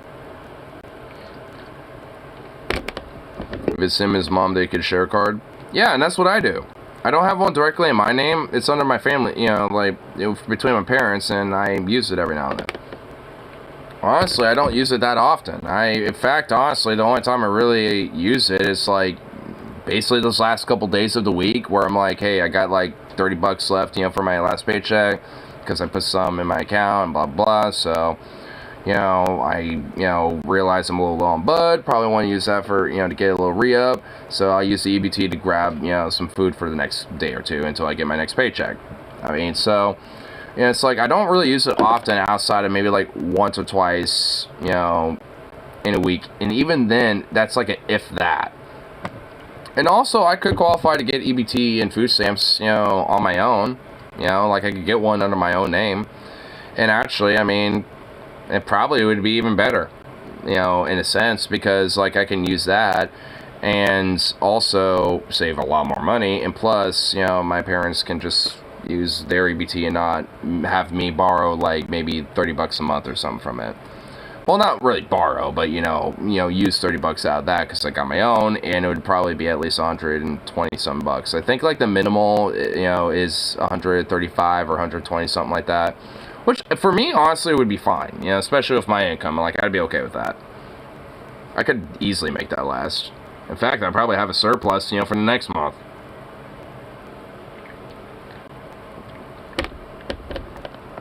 Do you know what I have for dinner? White rice and cauliflower with chipotle seasoned chicken. Do you know what adjectives I use to describe that? Tasty, healthy.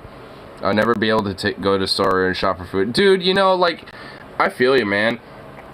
Honestly, like, I'm kind of doing the same thing. Like, these egg sandwiches, like, I've been making a bunch of eggs, putting a bunch of seasoning, salt, pepper, and stuff like that. Get some onions and baked bits of shit, and then just get some bread and just slap that together, make a little egg sandwich. I'm literally doing, like, at this point, I feel like I'm doing this out of spite. Because, healthy, nutritious, good stuff, makes me feel good. And honestly, like, I actually kind of feel in a way a little bit more better, so to speak, you know, because I've been doing this for, like, the last, like, week. Like, honestly, like, I mean, I've been doing that instead of getting, like, Red Baron pizzas and shit like that and stuff. I'm kind of getting back into, like, you know, cooking some basic shit for myself and stuff again. So I need to like step it up now. I mean, I need to, instead of making some egg sandwiches, I need to get like, some fucking like egg bacon pasta salad, or some shit. Not a salad, but like, some egg bacon pasta dish or some shit with like some shredded chicken in there. Oh my god. Okay. Yeah. All right. Yeah. I need to step my game up. I need to get back into my cooking game, bro. I need to get that fucking kitchen back in order. That kitchen is so fucking just, oh my god. Before I even really start doing shit like that, I need to, like, obliterate the fuck out of the rank stankiness of this kitchen. Well, it's just ridiculous. I'm just gonna be blunt, though. A lot of it's just because of my fucking dad. Like, he does not clean up after himself. I actually shit. That motherfucker don't, dude. And, like, a lot of the dirtiness of that is because of that motherfucker. And it's like, dude, just, especially when you just freshly finish everything up, just take, a few paper towels and just wipe shit off. Even dampen them up, because then it doesn't solidify, it doesn't stick there, and it's not harder to clean later. Like, just do it right then and there once you're done, and you don't gotta worry about it later, basically. It's like, fuck.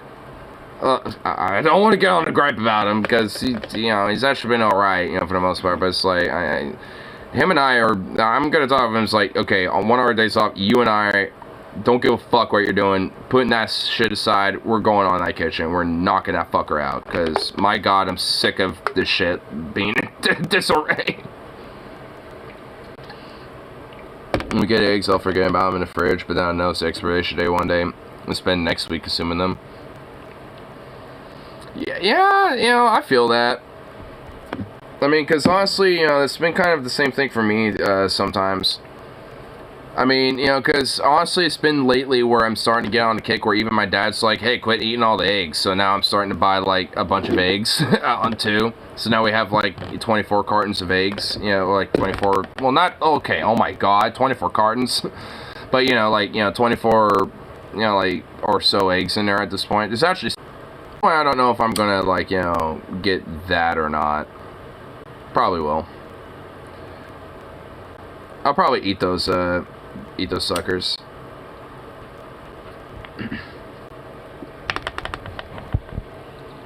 And I'll just buy some tomorrow when I go to work. Then on my break, bring them back. It's a frustrating aspect for myself. I mean, I am too. I mean, I'm gonna be honest. I mean, I am too. But that's why, at least, I mean, especially because of, work and the job that I do. And even in culinary classes in high school, like, it's kind of been instilled to a degree to kind of, like, clean as you go. Like, I used to not do that, but because I've, especially in the culinary aspect, really had that kind of instilled, it's definitely been a little bit more ingrained just into my own personal life. So, I mean, because my room's, like, for example, like, in my room, it's not, like, ridiculously messy, but it's really cluttered in the sense that it's just got a lot of shit that needs condensing, and frankly there's a lot of stuff that probably can get, like, at least, moved out, and just all sorts of other shit. Like, so sometimes the whole, like, I mean, and also before I really started establishing that whole method and stuff, like, because the whole achieving clean as you go kind of takes a long time. But sometimes it's like, at least for me, I've noticed that, like, even though I can kind of achieve that in a lot of other areas, I can't, so to speak, in others, because I have to kind of basically, like, do a full clean out before I could kind of continue and maintain the clean as I go scenario. So it's like I have to kind of do the full clean out shit first before I can even get to that point. At least, when it comes to more personal life shit, at least for the house and stuff. Which, at least, it's been getting better now. Like, it's actually, definitely been, incremental, obviously, but nonetheless, like, at least every other day, or at least every, couple days and shit, there's, a little bit more progress being had and stuff, but, slow as it is, I mean, at least, it's obviously something, and at least now I don't have to necessarily worry about my granddad showing up, because his wife's having different, surgeries and shit, and at least having to either, or if not, at least recovering from them, so he decided to cancel coming up here, so think, fuck, so, but, nonetheless, I mean, he is going to eventually,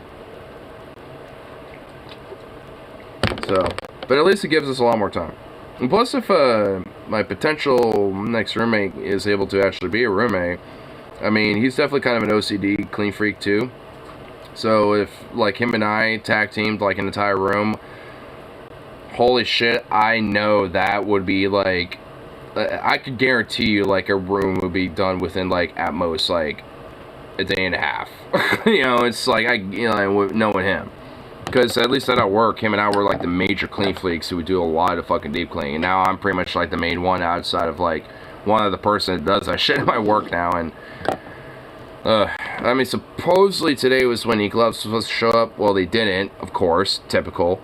So now it's kind of like up in the air about when they may show up, and it's like, oh fuck. So I've been trying to maintain and do other deep cleaning now, and well, I guess I have 8 days straight to do that. So fuck me, dude. Rooming up someone that is honest clean, there could be some tension. Yeah. Well, luckily, I mean, him and I are really close and pretty chill and shit. I mean, and at least, you know, like, overall, I know that, you know, he needs a place to stay that's a little bit more stable, that is kind of at least, you know, away from, you know, a lot of distress, you know, shit, and at least have a little bit more of a secure area to kind of, like, call home plate, you know, and, you know, and I know, like, especially, you know, like, with him and I being able to kind of, like, get together and kind of, you know, like, figure out some of the shit, I mean, it'll definitely be able to kind of work out. I mean, he's also kind of more of a problem solver type like I am and shit. You know, so I don't necessarily think there would necessarily be too much tension with it. I feel like there probably would, in a sense of maybe just being able to, like, try to, you know, get it all done, you know, just with the back and forth of it all, you know, be like, hey, don't throw that away, or like, hey, you know, set that over there, because, you know, my mom needs to look at that, or, you know, whatever the fuck, you know, there might be some little back and forth stuff here and there, but I don't really think anything can be that bad. If anything, I think it would honestly be kind of fun and productive. Especially when I got my Bluetooth, it'll just blast a bunch of music and just kind of vibe. And I mean, fuck. Honestly, especially when it comes to like personal home cleaning stuff, you know, it ain't like a job. You can get away with having one of these or something. And honestly, it makes it more fun. Like if you have like, you know, just maybe a beer and have like, you know, a bunch of music blasting, doing some cleaning, like it could be kind of a fucking vibe, dude. It could be kind of fun. Like, I mean, you know, it's like it's. So, honestly, like, I mean, you know, the clean day, you know, could be a fun day. I mean, the thing is, though, you have to kind of, like, make it like that, though. You can't just treat it like, oh, God, I have to clean shit. It's like, you can make it fun. You know, it's not like work. It ain't like a job or, you know, whatever the fuck. I mean, you know, it's like, you know, it's your fucking oyster. It's like, come on now. Because frankly, I mean, as a teen and shit, I realized, oh god, I mean, it's like, I was kind of like forced to just like suffer. It's like, as an adult, I could actually make it fun. I have the liberty to actually enjoy this. That's another thing, it's like, you know, a lot of people don't really understand, it's like, you can actually make like, you know, getting cleaning and shit like that done, like, actually kind of fun. I mean, you just gotta get like some music, you gotta kind of set a vibe up a little bit, and just kind of get a little motivation going, and I mean, shit, I mean, hell, even have a beer or two or something, then fuck, go, man, dude, it'll be fun, and honestly, it can be kind of a vibe, especially if you have a friend with you or something, or, you know, like a, you know, family member, you know, to help you out or something like that. I mean, it can actually be a vibe. I mean, I've done that with, you know, my friends helping clean their place out, whether they're moving, or just, you know, helping cleaning, or, you know, even for my place and shit. I mean, it can be a vibe. It can be fun. I mean, honestly, cleaning is actually, especially when you're done with it all, it is so fucking satisfying. I mean, I hate it when people, like, kind of bitch about, oh, God, we have to clean stuff up. It's like, bitch. I mean, yeah, it's daunting. I mean, honestly, I look at some shit and some projects about cleaning stuff, and I'm like, oh, God, how am I even going to get started with this? But you just kind of establish a vibe, get yourself going, just motivate for yourself, just start somewhere, and eventually, before you know it, that shit's done. Like, that's something my mom's even ingrained in me, too. Like, I mean, she might be kind of a, you know, kind of a conservative type and shit, but, I mean, if there's at least one thing I'm kind of glad she's still with me, it's like, she's, you know, always told me, it's like, just start somewhere. Just start with one little corner, and before you know it, you'll realize they did the whole room, essentially.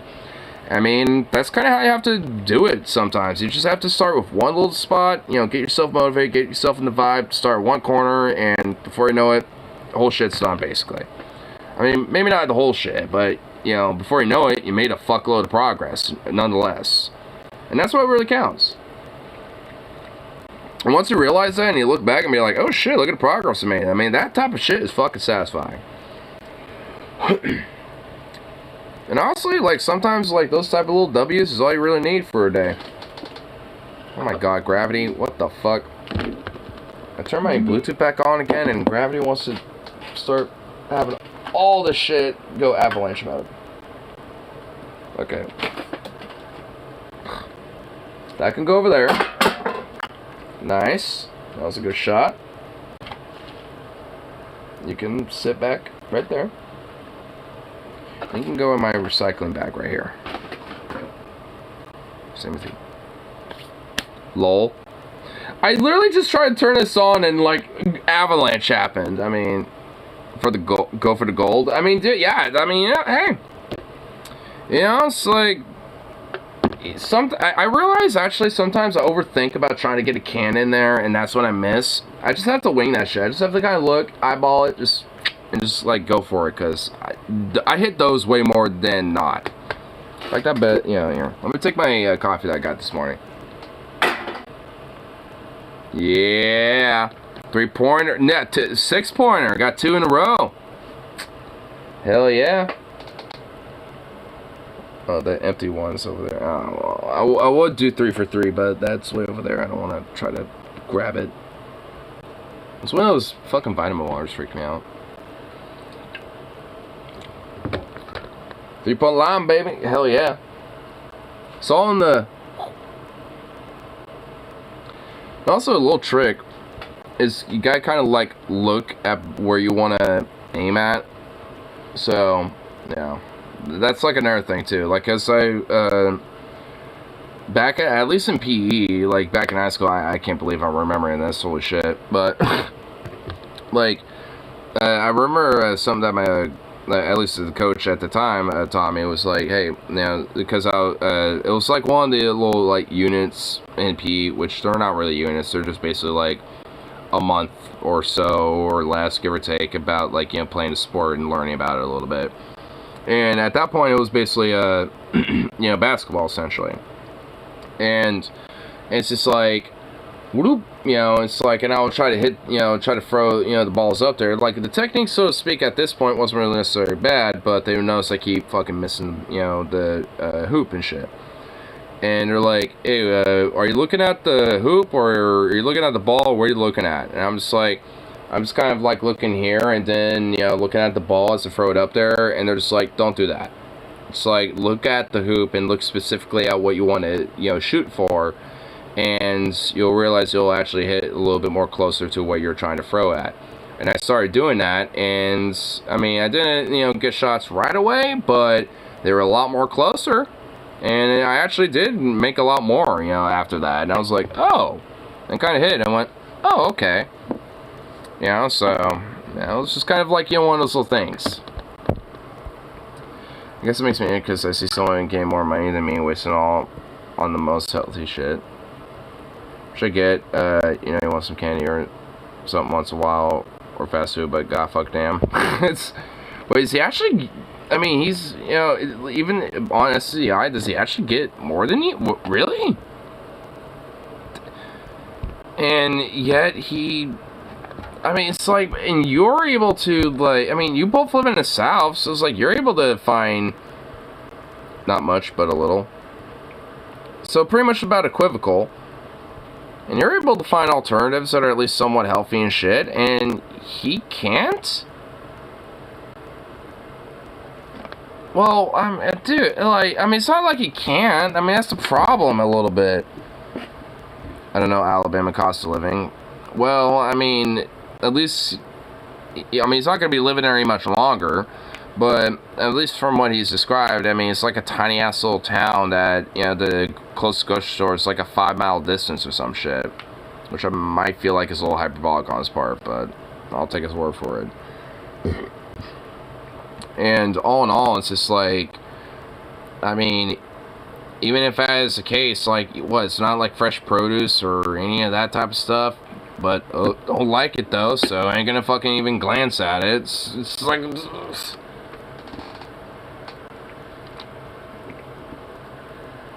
that really difficult to maintain? Yeah, it really ain't. It's like, thing is, like, yeah, I gotta, every now and then, go for some fast food. Like, I mean, I've had Taco Bell not that long ago.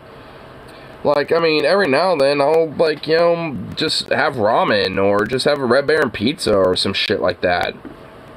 I mean, just stuff like that, you know what I mean? I mean, not necessarily healthy shit. But, like, at the same time, though, like, I have access to a lot of, healthier options, and I do go for those. I mean, because, like, having a little bit somewhat of a diverse diet is key to a lot of that shit. I mean, frankly, I should probably be a little bit more aware, or at least a little bit more proactive about having more, like, vegetables and fruit in my diet and stuff, because, to be frank, I don't really have that as much as I probably should.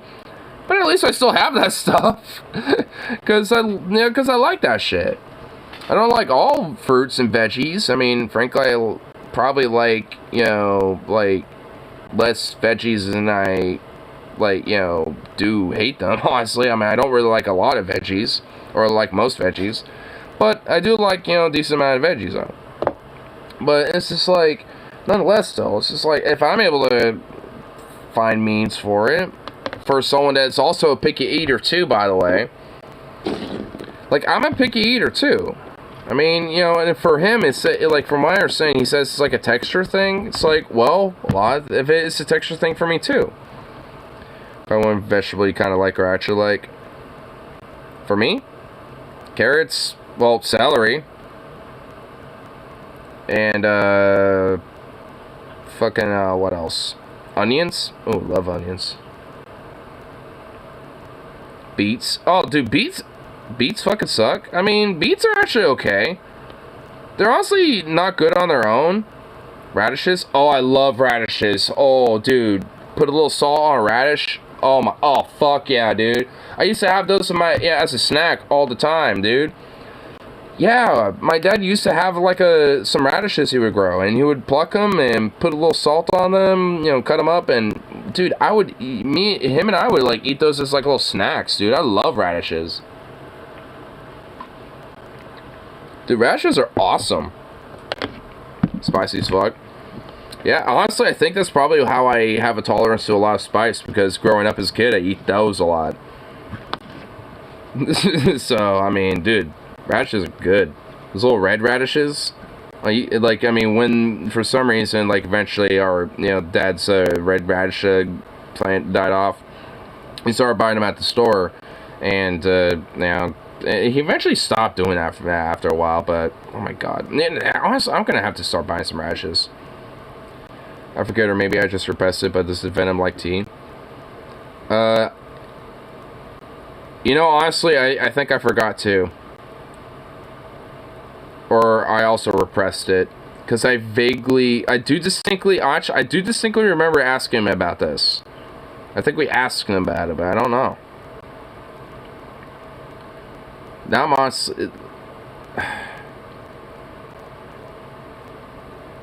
I want to say no, but I really don't know, dude. Man, it's... Because what do you even do to, like... what do you even do with this? I mean, like, cause honestly, like... I mean, I've been able to diversify my taste and shit. So, it's like... I know it's possible for this motherfucker to do it too. Like, it can't just be strictly a texture thing. Because, frankly, there's a lot of foods that I actually have tried and I thought were okay. And honestly, alright. But, there's some about texture that was a little weird. For sure. That usually wouldn't probably normally make me feel like, bleh. But, because flavor-wise, it was actually pretty good, it kind of counteracted that. So it's like, it can't just strictly be a texture thing. I feel like there's like something else going on, I actually like cornbread, just savory, not sweet. I'm kind of the same way. Cornbread when it's sweet, I don't know what it is, but it just seems like too, I don't know.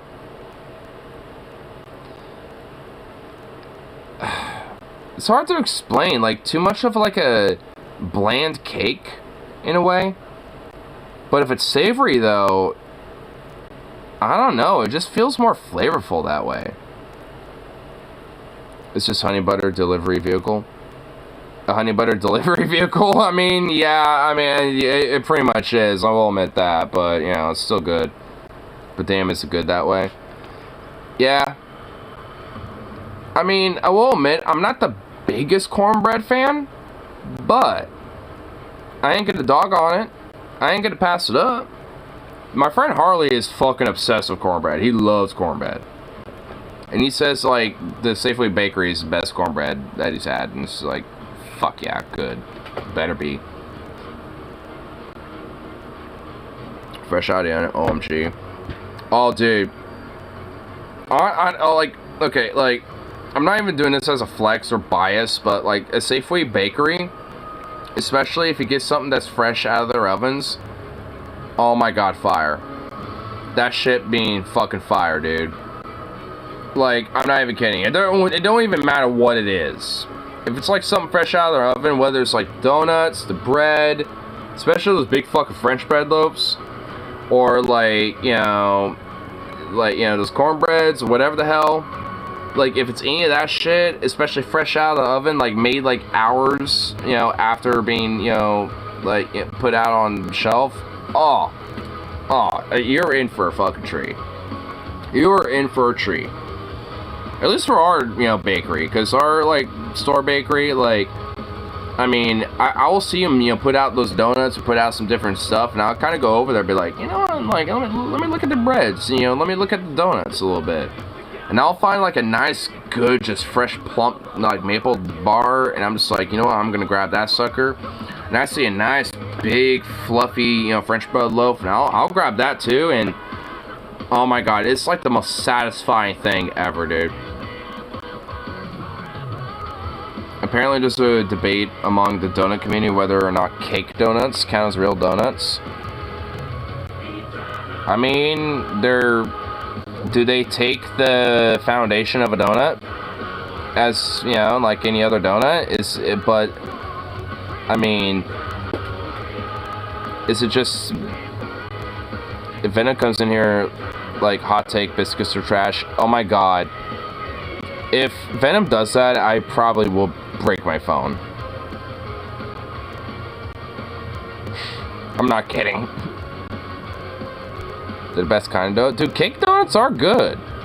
I mean, that's the thing. Like, I mean, how's that a debate? Like, it's still a donut. It's just a different type of donut. They literally keep Maximum in the freezer. They're so good. If we could send Blackhand slaps to the mail. I know. Get Venom and just fucking back slam, boo. That's what it needs. That's what it needs, boo. He needs to get backhanded. You know in the movie Airplane, where you got that lady panicking? Well, instead of Venom panicking, it's just him being like, bleh. You know, you got that whole line of people, it's like, get a hold of yourself. It's like, you will diversify your food. Diversify your food taste. Come on. Come on. Diversify your food taste. Get over yourself. Then you got somebody else with a baseball bat. It's like, get over yourself.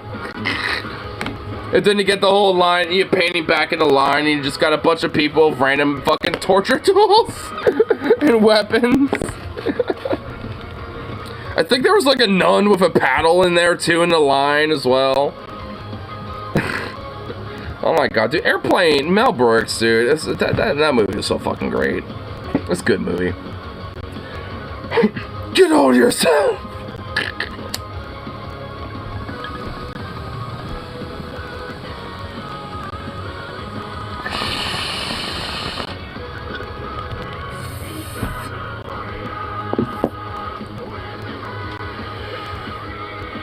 It's probably not good to live less than a mile from Donut Shop, but hey, YOLO. Damn right.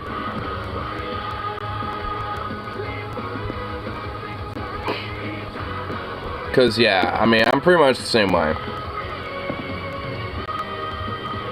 I'm just glad Voodoo Donuts is not right around the corner for me, because I would take those bacon maple bars every fucking day, and I would probably die of cholesterol.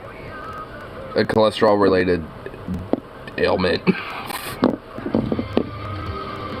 Oh, dude, a maple bacon bar from a maple bacon bar from Voodoo Donuts. Oh my god, that shit is amazing. Should be legit fire.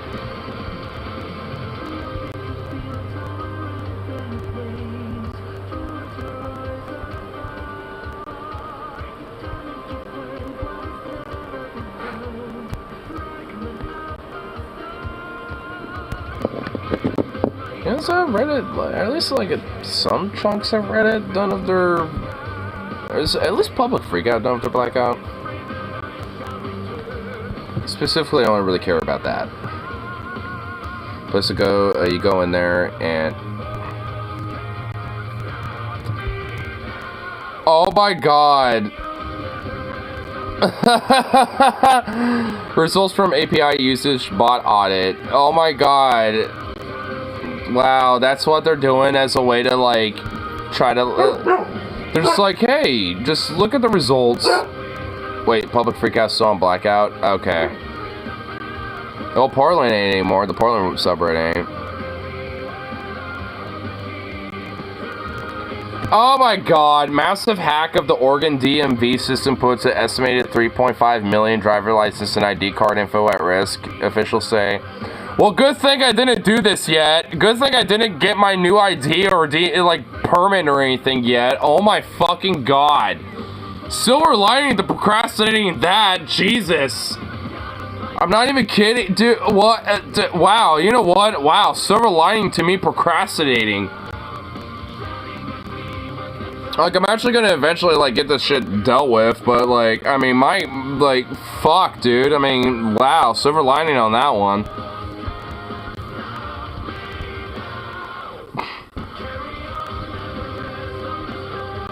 Hopefully my credit report still frozen a lot due to some other breed. Oh, damn, that I feel bad for that guy.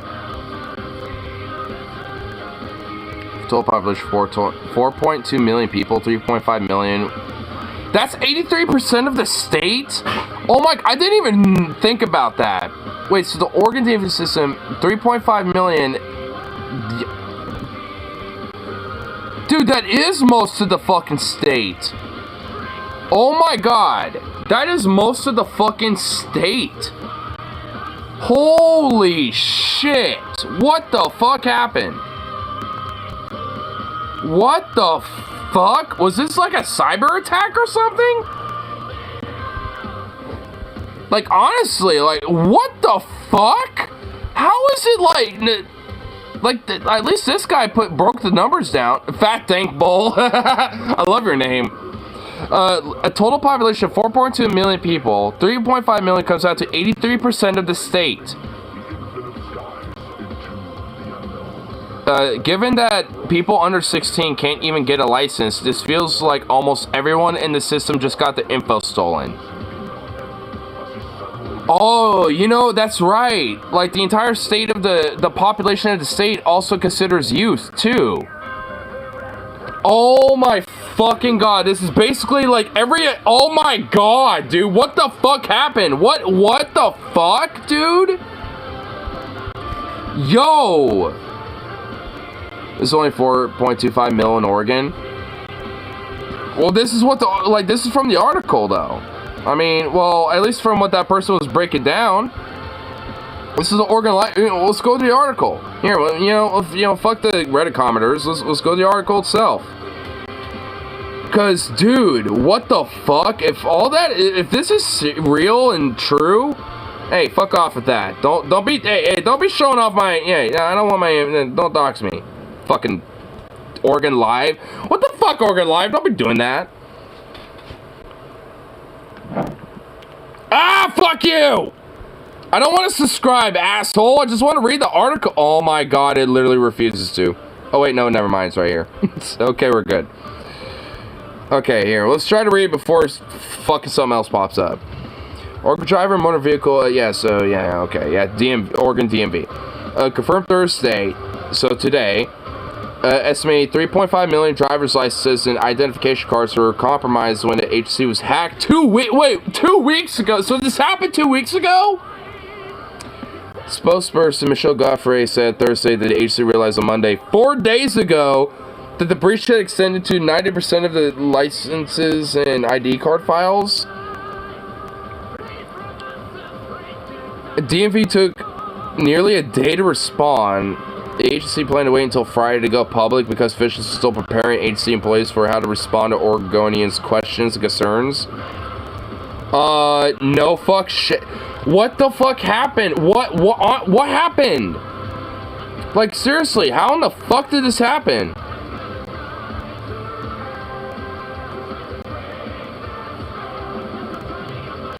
We didn't have information about what day may be infected. It takes states in that.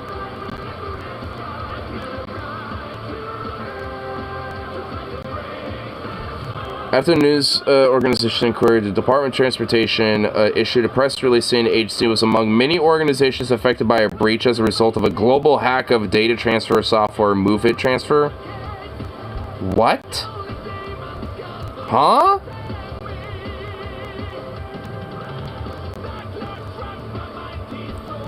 Is it, so this shit goes deeper, dude. So was it like a global cyber attack thing? This shit goes deep, dude. What the fuck? Public security concerns in the image. He said they didn't want to review too much evidence of the actual threat. Actors who could use their verification attacks leverage and also be able to. Okay.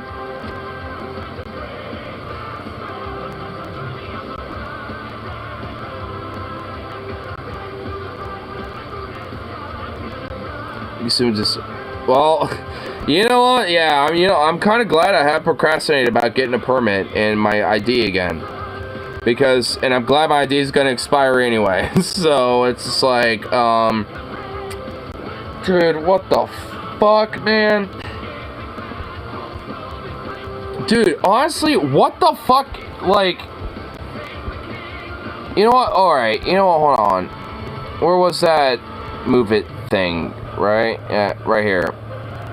Okay, I'm gonna look this up. Global hack MoveIt. I'm just gonna look that up. I honestly, like, this shit goes kind of deeper than just, like, you know, like, what in the fuck, dude?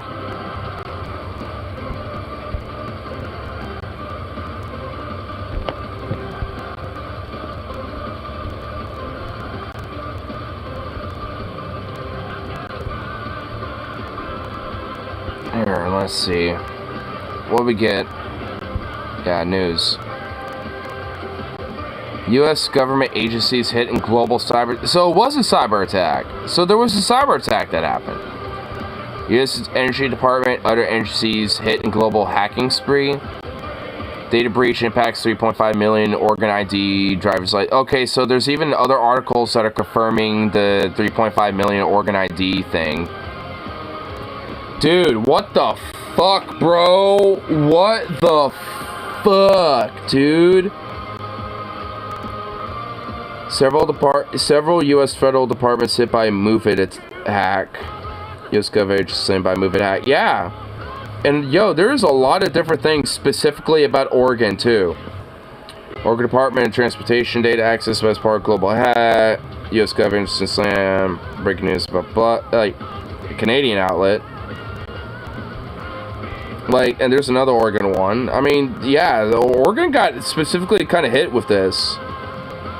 Agencies are expanding MoveIt hacking spree. Yo, what in the fuck is going on with this, dude? What the fuck, dude? Dude, that is fucking whack. Like, what the fuck, dude?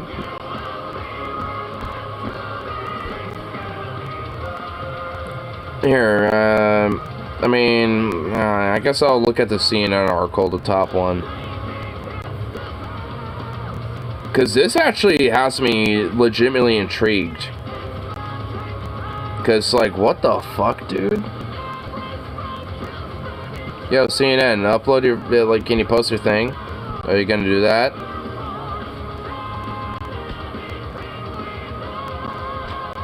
Come on. Do your thing.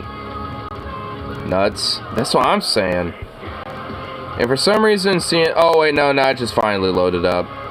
Third time's the charm. I clicked it third time and it finally popped up. Several U.S. government agencies have been hit in global cyber attack by Russian cyber criminals. Okay, well, what's the confirmation? Well, is that even confirmed? Well, okay, I guess there's like a hyperlink, so here, well, I guess... Dude, this really does go deeper. What the fuck? Dude, this shit goes... Dude, this is a rabbit hole, man. Russia-speaking cyber gang claims credit for a hack of BBC and British Airways employee data. They claim credit for the sleeping attack of the Clop ransomware gang. You know, I've actually heard of that. The Clop, yeah, that sounds familiar. Extortion threats.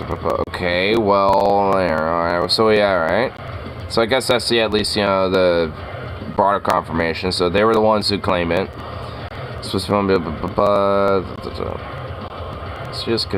Several hundred companies and organizations in the U.S. could be affected by it. Well, duh. What the fuck? The ransomware gang allegedly responsible is known to demand multi-million dollar ransoms, but no ransom demands have been made. Federal agencies, senior official told reporters in a background briefing. He's responsible. Had not had any significant impacts on federal civilian agencies. So I guess that would probably maybe include organs like, you know, DMV and shit, I guess. Which, honestly, I hope that's the case. That the hackers have been largely opportunistic in using the software flaw to break into networks. Well, what does that even mean? Largely opportunistic. Well, no shit they were. What does that mean? Like, what do you mean specifically? Like, what? You think, like, what? They opportunistic, you know, in the sense that, like, what? Bit off more than they could chew and can't, like, process all the data or something? I mean, what? News has to growing entirely of victims of small hack campaign. 2 weeks ago. Well, that, in a way that weren't malicious. Nah, fair enough. Like foreign government. Oh, okay. Fair enough. But 2 weeks ago, I mean, this collaborated from the Oregon Live article. Yeah, 2 weeks ago, this hit major U.S. university governments.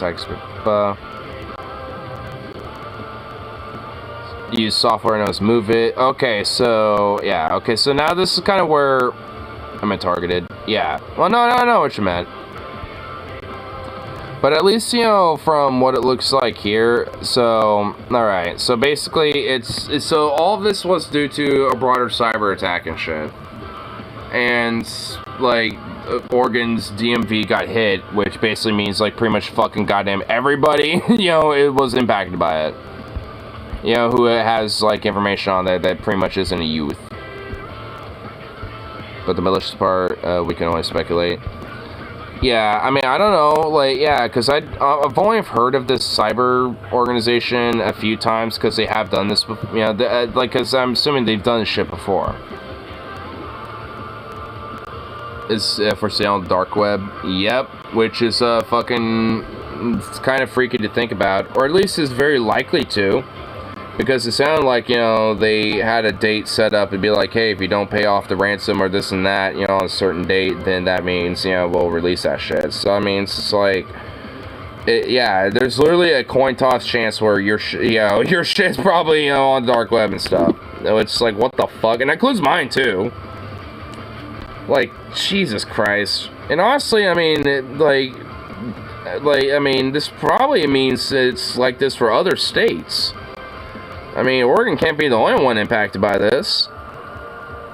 We're probably the ones who just kind of, you know, were more open and transparent about, you know, saying something about it, you know, or I don't know. Because, like, I imagine other states got hit like this, too.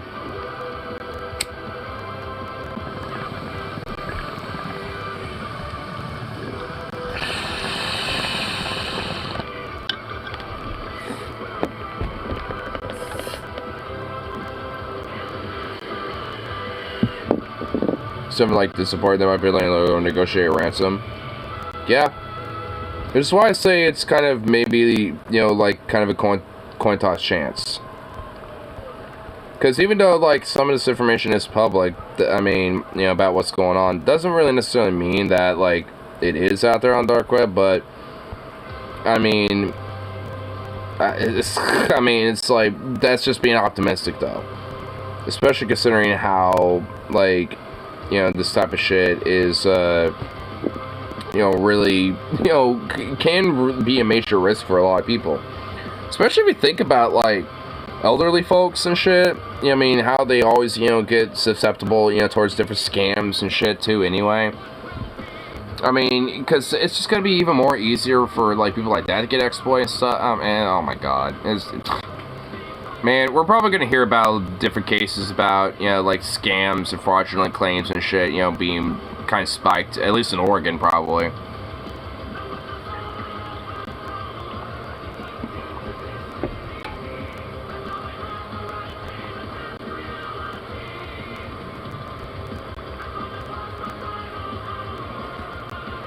AI could really help with scam with AI. What kind of using AI? I would look at the same types of phrases and use an odd disconnectant for you. Yeah, that work.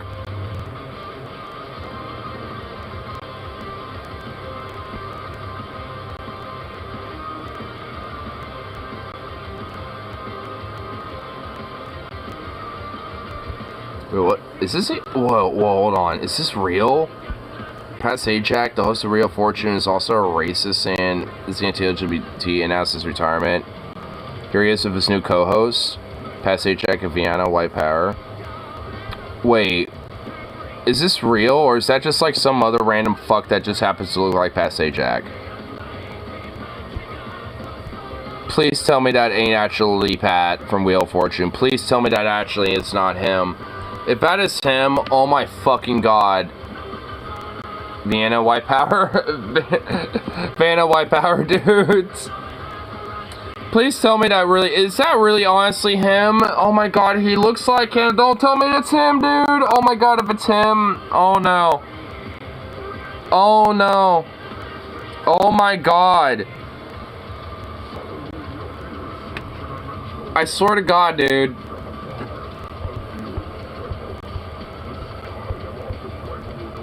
Sajak had the easiest job in the world. He's been hosting Wheel of Fortune for so long. He's on autopilot now. They film multiple shows in one day, so he can only work 2 to 3 days a week at most.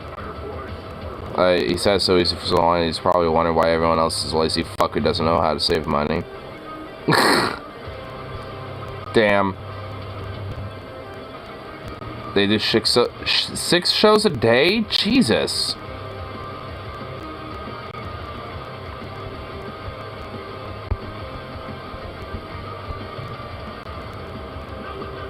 For all the LGBT people on the show, I'm surprised. Must be all those damn pride colors on the real. Wait, so this is real. That is actually him. Dude, yeah, like, out of all the fucking weird, quirky-ass motherfuckers that have been on the Wheel of Fortune, he's been running that show since 2010. And, dude, and he's literally this is him. That's actually him with Marjorie Taylor Greene, dude. Oh my fucking god. Dude. I can't even live on this planet anymore, man. I need to, like, fucking be a stowaway, on Elon Musk's Mars ship, dude. I can't. You know what? I can't even do that either. I can't even do... Fuck! I can't even do... I can't even do that. He's gonna... Man, what? Dude, what? Oh, no. Dude, oh my god. You do not realize how much of my world has just shattered, bro. My shit, like, dude, my world just fucking shattered, bro. Oh my fucking god. Wow. Dude, like, cause out of all the quirky motherfuckers that were on that show, bro. I'm not even saying that as a bad thing. I mean, honestly, I like the weird, quirky, like, kind of, unconventional people that would be on the show. Like, I always thought that, you know, they're kind of the more cooler types, and like I identify with them more. There's a lot of those type of people, and you got this motherfucker who's just like, nah, fuck that shit. And, you know, realistically, you know, fuck you bitches. You don't deserve your fucking winnings and this and that. Like, I'm gonna be pounding around with Marjorie Taylor Greene like a literal white supremacist Nazi and shit. But the article's about his producer on SHX too, right? He's just pounding around for him. Give me a glimmer of hope. I mean, it's not really a full article, it's just a picture. And, I mean, it is from a tweet from this guy, like, however KT. I mean, I suppose maybe, like, there might be, like, you know, a benefit of doubt where he's not political, really, and you don't really care one way or another, or he's, like, one of these, like, both sides, you know, gonna be in the middle of the road dude. But, I mean, oh my god, is that, I mean, still, though, like, this is fucking some damning shit, my dude. Oh, dude, dude, my shit feels shattered. Comes across one of those both sides who just gets along with the audience. Yeah, I mean, that's what I mean, you know, it's like, is that, like, is it really, like, better, though? You would think it would be at least aware enough to be like, hey, maybe I shouldn't hang around certain people. Which you must imagine is pretty polarized these days into contestants. Yeah. I guess, but still, I mean, it's like, man, what the fuck?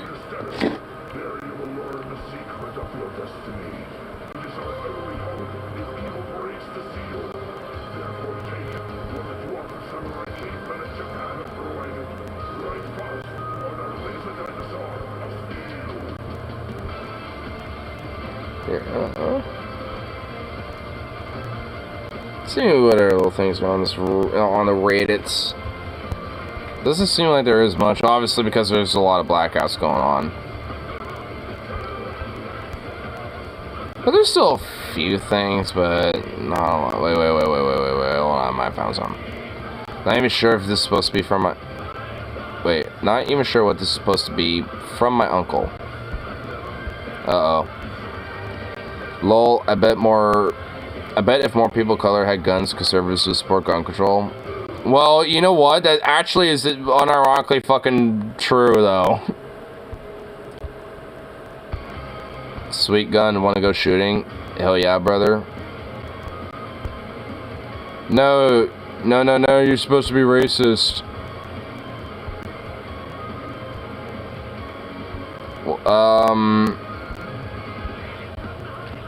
Like, what about, like, these, like, predominantly, like, you know, black gun right organizations where, you know, conservatives will freak the fuck out and be like, oh no, oh shit, they're prepping for the race wars, and all this other shit. Like, I mean, like, it's like, yeah, of course, they might find, like, you know, a few that are like, alright, you're one of the good ones.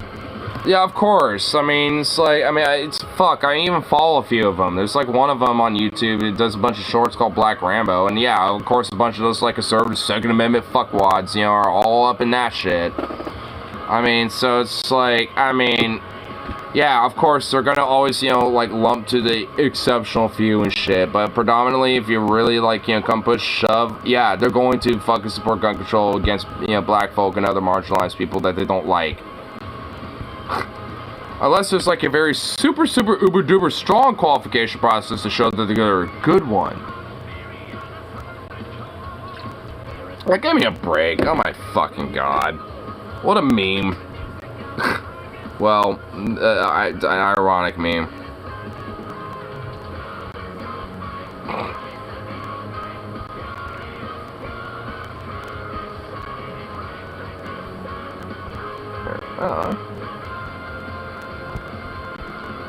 I have to worry about snakes coming out of the ceiling too?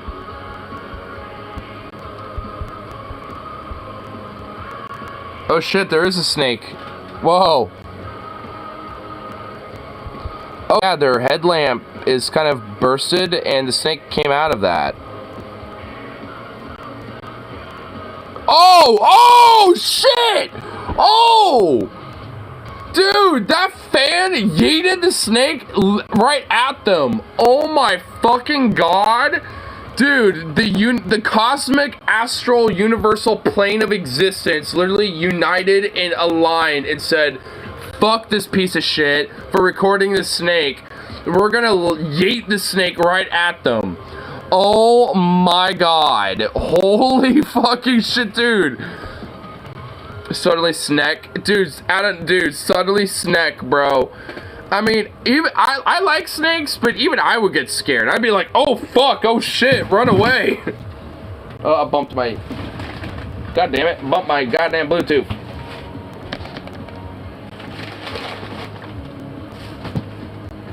I need to follow the music sound. Oh, there it is.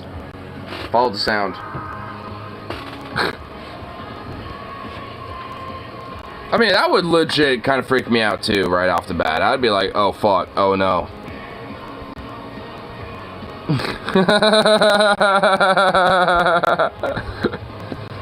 Bro, out of all the directions the snake could have been flung, it got flung straight at you. What are the chances? I mean, for real, dude. It got flung right at the person recording. The cosmic, like, universe, like, itself, like, every cosmic energy in the universe just, like, aligned and said, snake shall go forth to you. You were recording snake, so you shall now get the snake. They so desperately want to record. What the fuck? Let me slow-mo replay that moment. I mean, for real, I wish fucking Reddit would have that. Oh shit, got some big boys eating. Got some big boys, dude.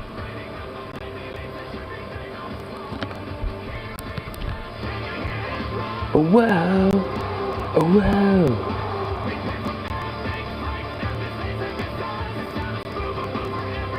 Dude, these are like some fucking chunks. Look at that fat fuck right there at the bottom corner. Oh my god. That bottom right corner, that boy is fucking huge.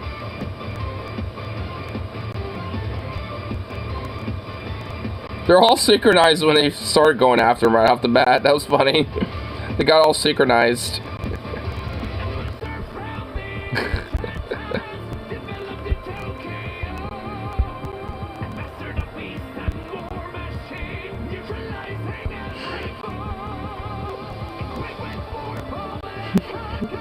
Man, those are some fat fucking frogs. Oh my god.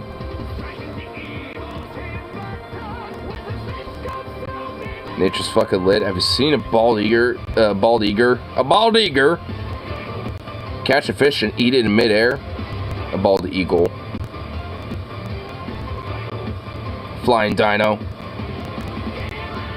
Oh, dude, that was actually some good timing with the song. Holy shit, that was actually kind of lit.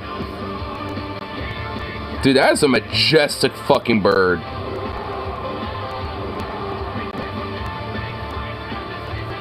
Damn, dude, that is fucking crazy.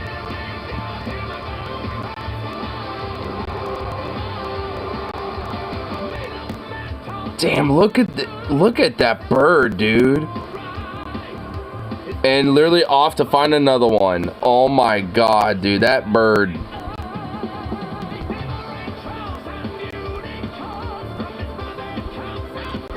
Train for the moment for Doyo fighting out for the top Rikishi Yokozuna frog. Yeah, dude, the little sumo frogs.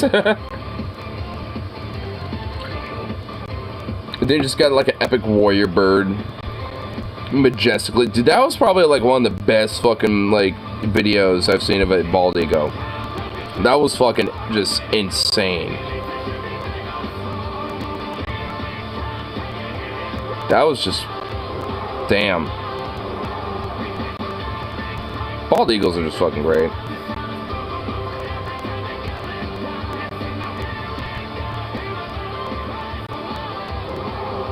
Damn it, he closed the door again. Man, that's a fucking dog. That damn little mutt. What the hell?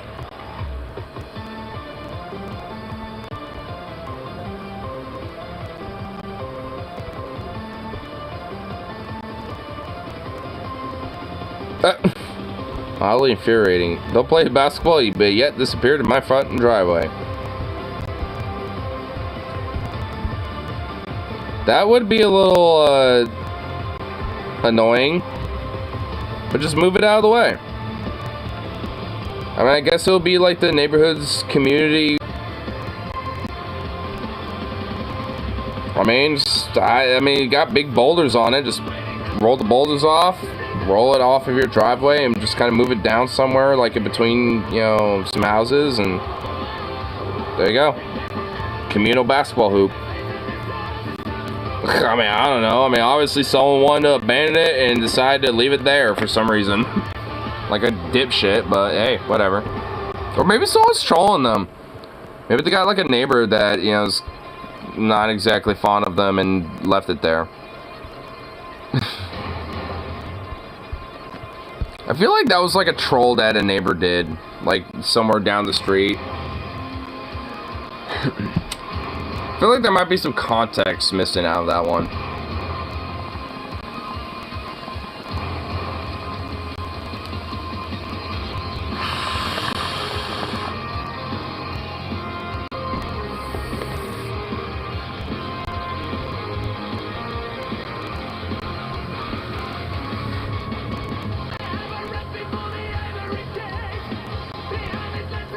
Damn, another absolute unit.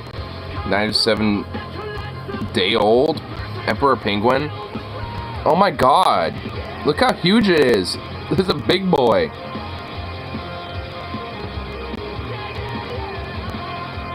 Oh, it's so big. Oh, it's so cute. I want one. I want one as a pet. It's so adorable.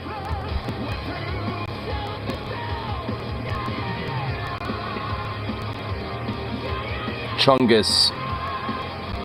What a king. What an emperor. Look at just like majestic, like.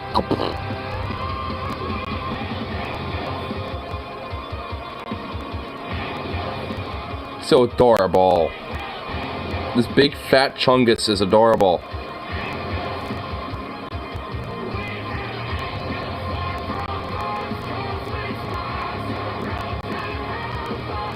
Alright, this Emperor Penguin, I proclaim this penguin Emperor of the Earth. That penguin is Emperor of the Earth now. Emperor of the Earth, that I demand it. Enormous, gorgeous, and adorable fluffiness all around. I mean, how can you deny that? How can you deny its claim to the airship of the Earth? Unless you're Venom and think that, like, humans need to be first or edited. It's like, no.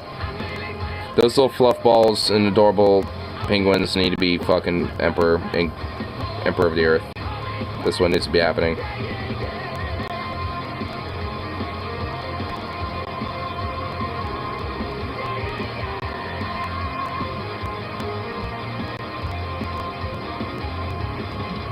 Humans being bros?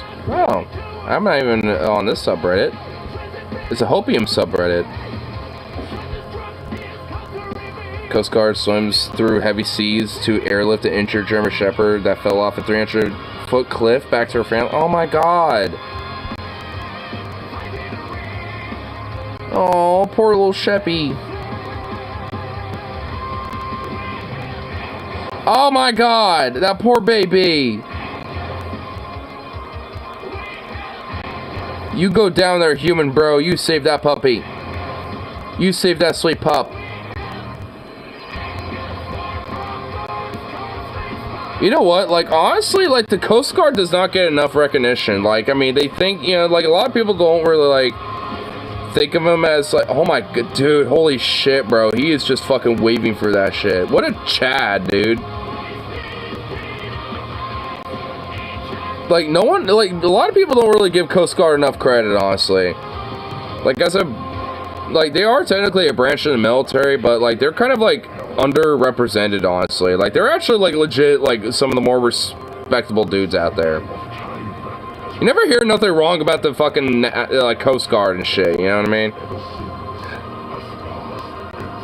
Oh, is this the pup? Did we get the pup? Wait, did we not get the video of the pup being, like, acquired? We just got it, you know, already being rescued. Oh, there's the puppy. Oh. Oh, he's hugging that pup so tightly. Oh. He's like, I don't even want to get out of this thing. I don't even want to try. You get me in here.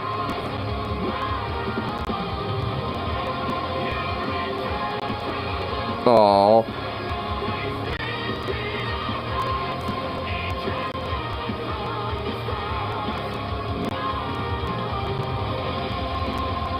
Oh, that little bye-bye.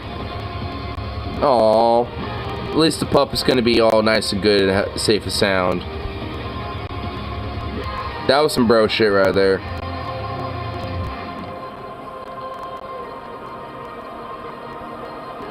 Oh my god, dude, this fucking Reddit comment. That's probably absolutely wild from the pup's perspective. Fall off a cliff, alone and wet, injured too, by the way.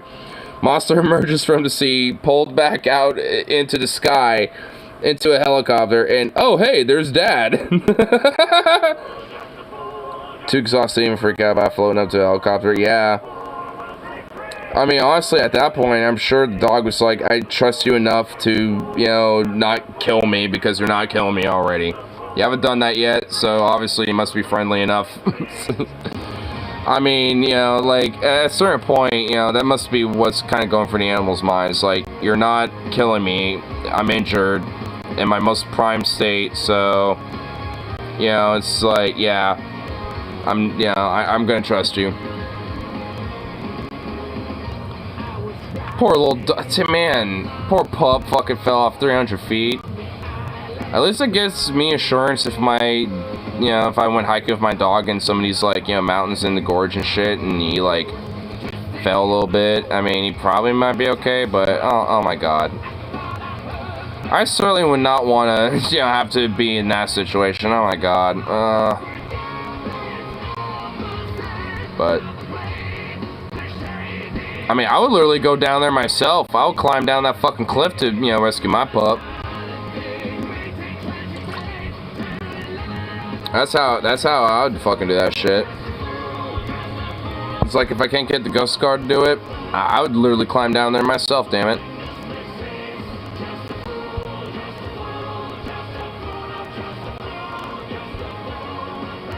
Tryman shuts down Max Redline to PDX for more than 4 months, beginning Sunday? What the hell's going on with that? Oh, is it the construction that they're doing? Shuttles. The one where no transit rider ever wants to hear. Wait, here, let's read the article. What's going on in this?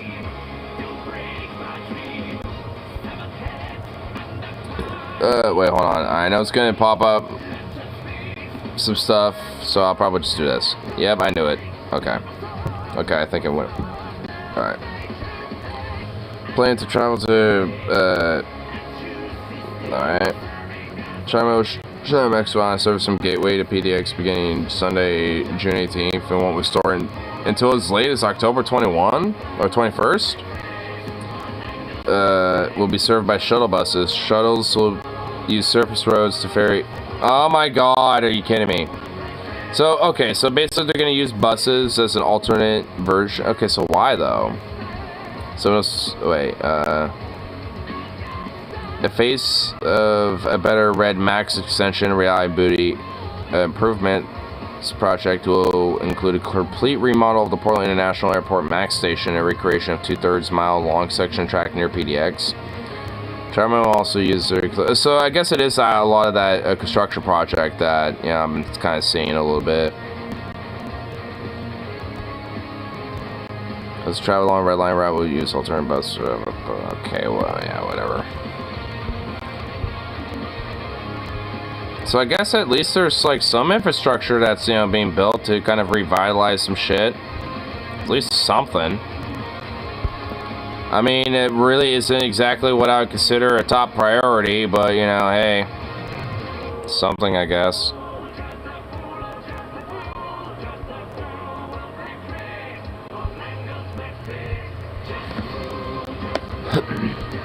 Aye. Man, I love, like, the fucking, like, misprioritization that our fucking, like, city government has of so much fucking shit. It's just ridiculous. Like, how is Milwaukee literally better about, like, prioritizing and actually having, like, you know, good infrastructure projects versus fucking Portland? How is a tiny asshole town like mine better than Portland, a metropolitan city? Like, because the infrastructure projects literally are directly beneficial to people like me. And then you get, like, you know, that where it's like, huh? A better red? A better red. I mean, oh my lord. I mean, I kind of like it. A better red extends max line west to serve 10 more stations, improve schedule reliability. Okay.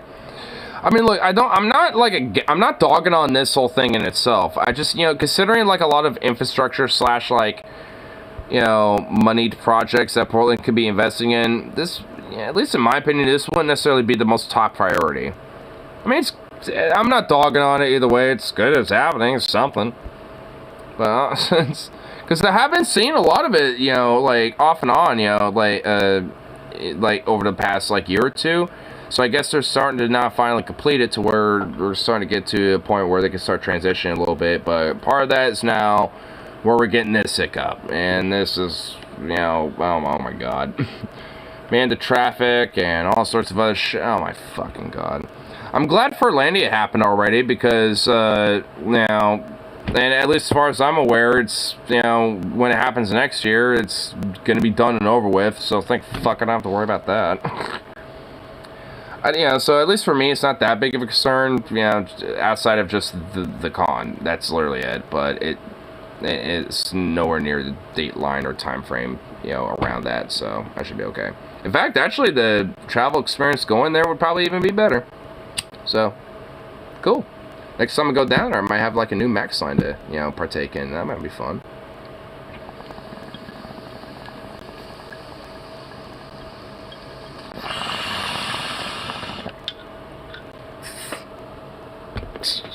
A better red, though.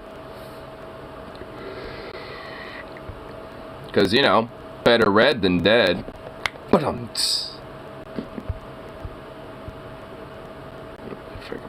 But, okay. Here's actually, oh cool. The, you know, so Triman actually has a nice little basic little diagram. So they're extending service. So, okay, I guess my thing is, like, why is the red and the blue line basically going to be the same line up until Gateway? So it's like, you know, one airport to another airport? The Fair Complex is that near the Evergreen Museum and shit? No, that's west of Hillsborough. It's a little farther out.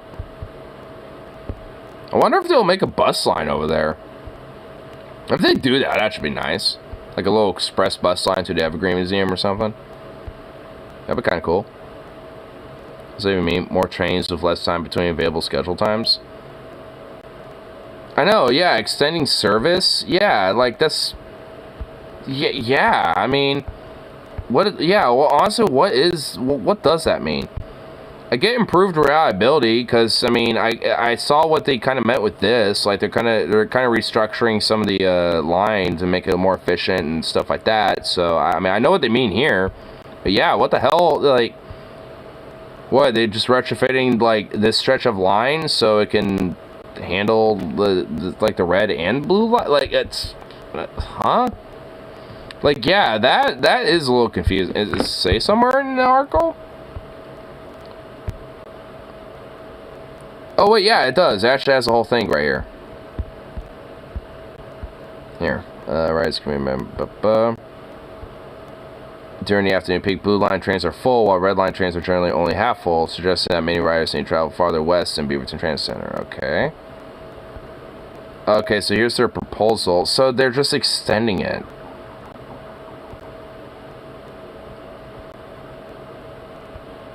I mean, okay, I guess.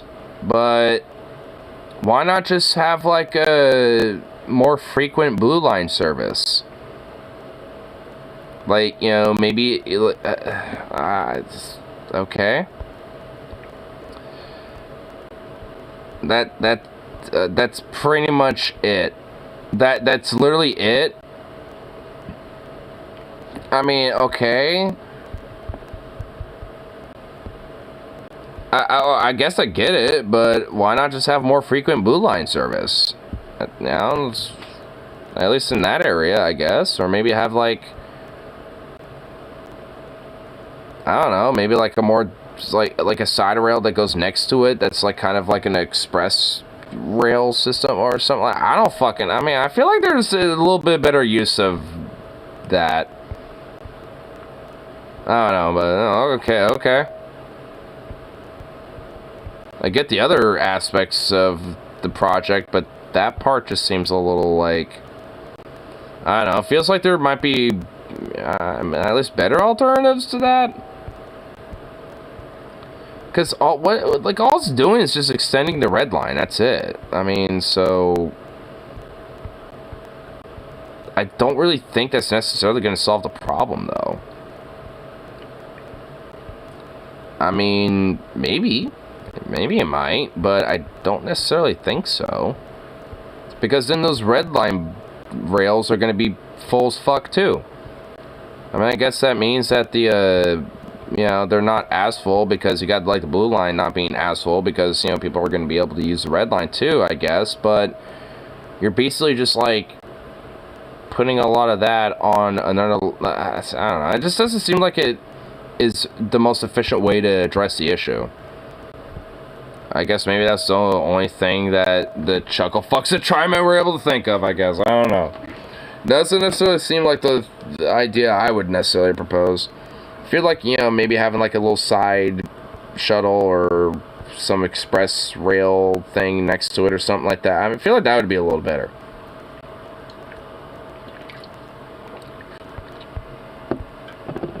Here's schedule. Estimated schedule. Oh, so they have specific things going on. So, gateway construction. So, gateways first. Which I have seen, like, some stuff kind of implying that there might be some construction going on there soon. Very complex. Hillsborough Airport. So, then that is... So, the blue line extension. Wait, so construction... Wait, so they're building, like, another line? Okay. So they're actually building like another rail line, I guess? In the Portland International Airport construction. They're extending the red line west to deal with busy hours. Well, yeah, I mean, I get that part. I'm just, you know, at least for me, I just kind of feel like there's, you know, maybe a better way to deal with that outside of just extending the red line. I mean, I'm not really against it, but it just seems like the red line and the blue line are pretty much outside of like the blue line going to Gresham and the red line going straight to the Portland Airport. Like, they're pretty much, like, damn near the same. They're running red line cars all the way out to the Hillsborough Fair Complex Station, which is a close station to me. Neat. Oh. Well, hey, maybe I could do a little meetup in Fairlander next year. Well, honestly, my goal for Fairlander next year is to kind of, like, you know, do a little set with, you know, my little music project I've been kind of working on a little bit. Or at least, you know, kind of like working on some basic outline structures and shit.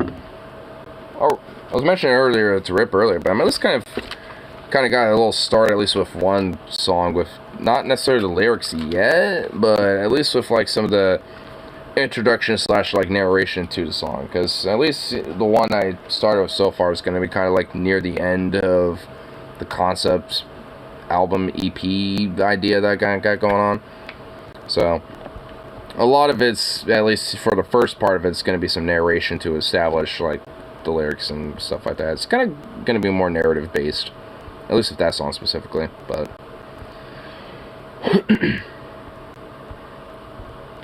about some other...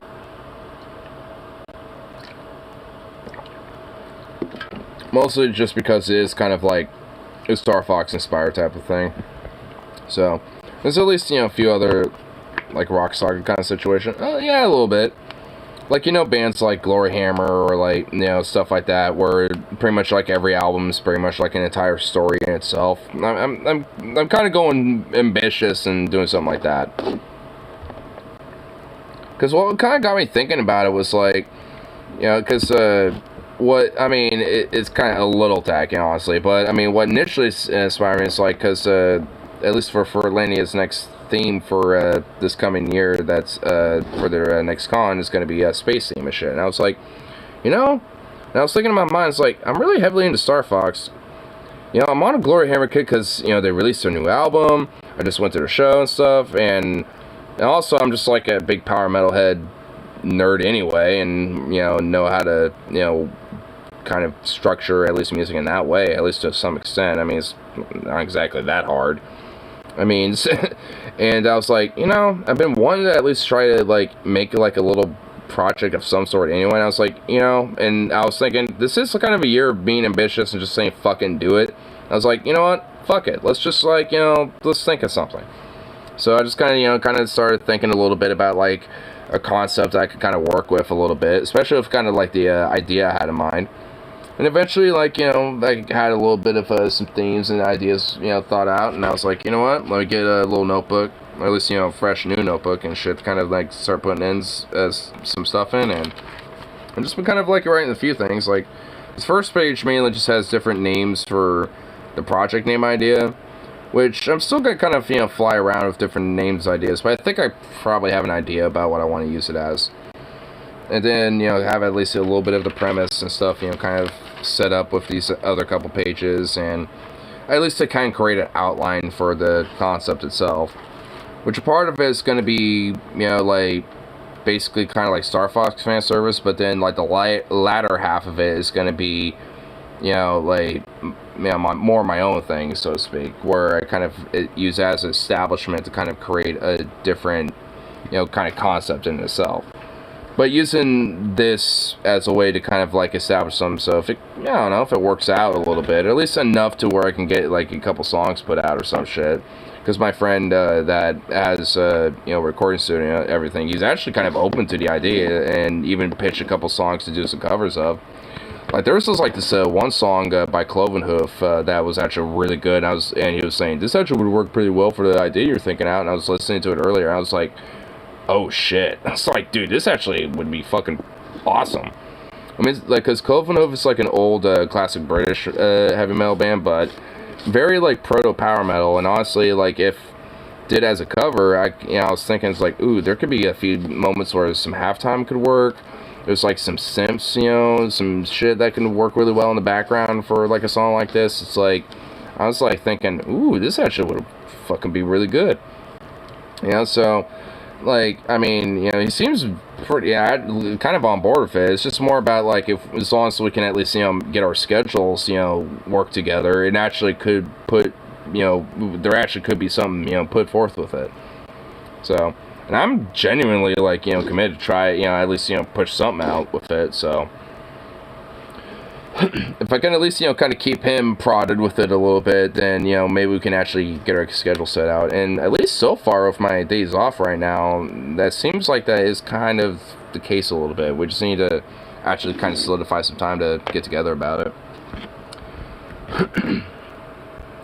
At least see if maybe, like, at minimal, maybe, like, if his drummer might be, you know, from his band from Atomic Terror might be at least a little open to it, because that'd be the only thing I'd be kind of, like, wondering about. It's like, because getting bass licks or, like, guitar recordings, stuff like that, like, I can figure that shit out. In fact, I can even do it myself. But, like, you know, for drums and shit, that's like the bane of, like, every music project's existence. Like, I need a drummer. It's like, because that is hard to come by. Like, I don't know what it is, but it is fucking nigh impossible to find, like, a drummer, at least one who's actually decently committed. Like, that's, oh my god. Like, that's a rare dime a dozen.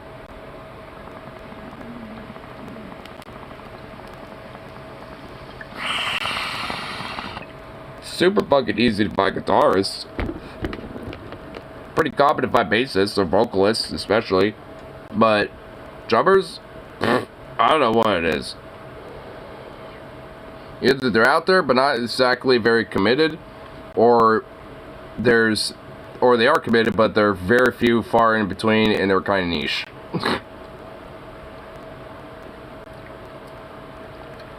But I can at least use a MIDI program, like one of those like big fucking like Ableton like MIDI systems or some shit.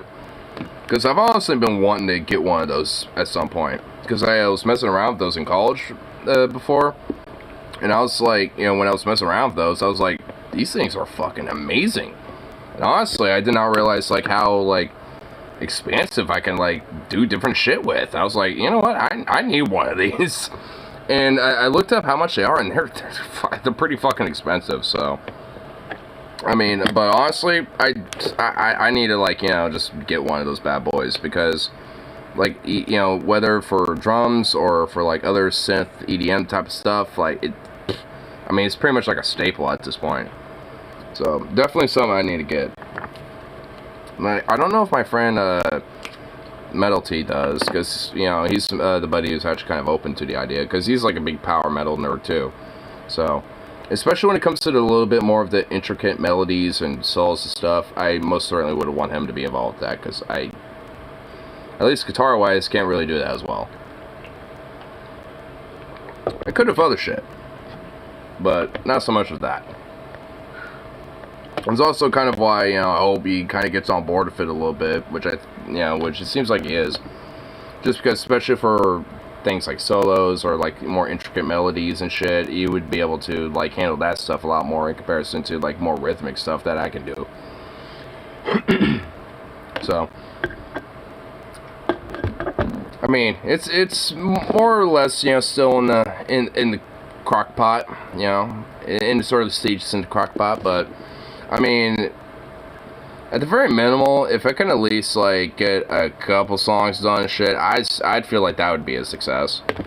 And at least I already got a little bit of a start for one. So as I need to get myself back into music. And I've been kind of like noticing now with a few of my other friends, like I know Ripsay's been mentioning how he wants to kind of get back into bass. I don't know if he'd be open to, you know, like be a part of the project. I think he would if it was just a time thing. Like, our schedules never align, and, you know, he works such a particular schedule and shit that, you know, I feel like he would if it just wasn't for that. You know, I mean, Harley used to be a bassist. I don't know if, like, you know, like, he's kind of murmured every now and then about wanting to kind of get back into bass a little bit. I mean, so maybe I could prod him to get back into it a little bit.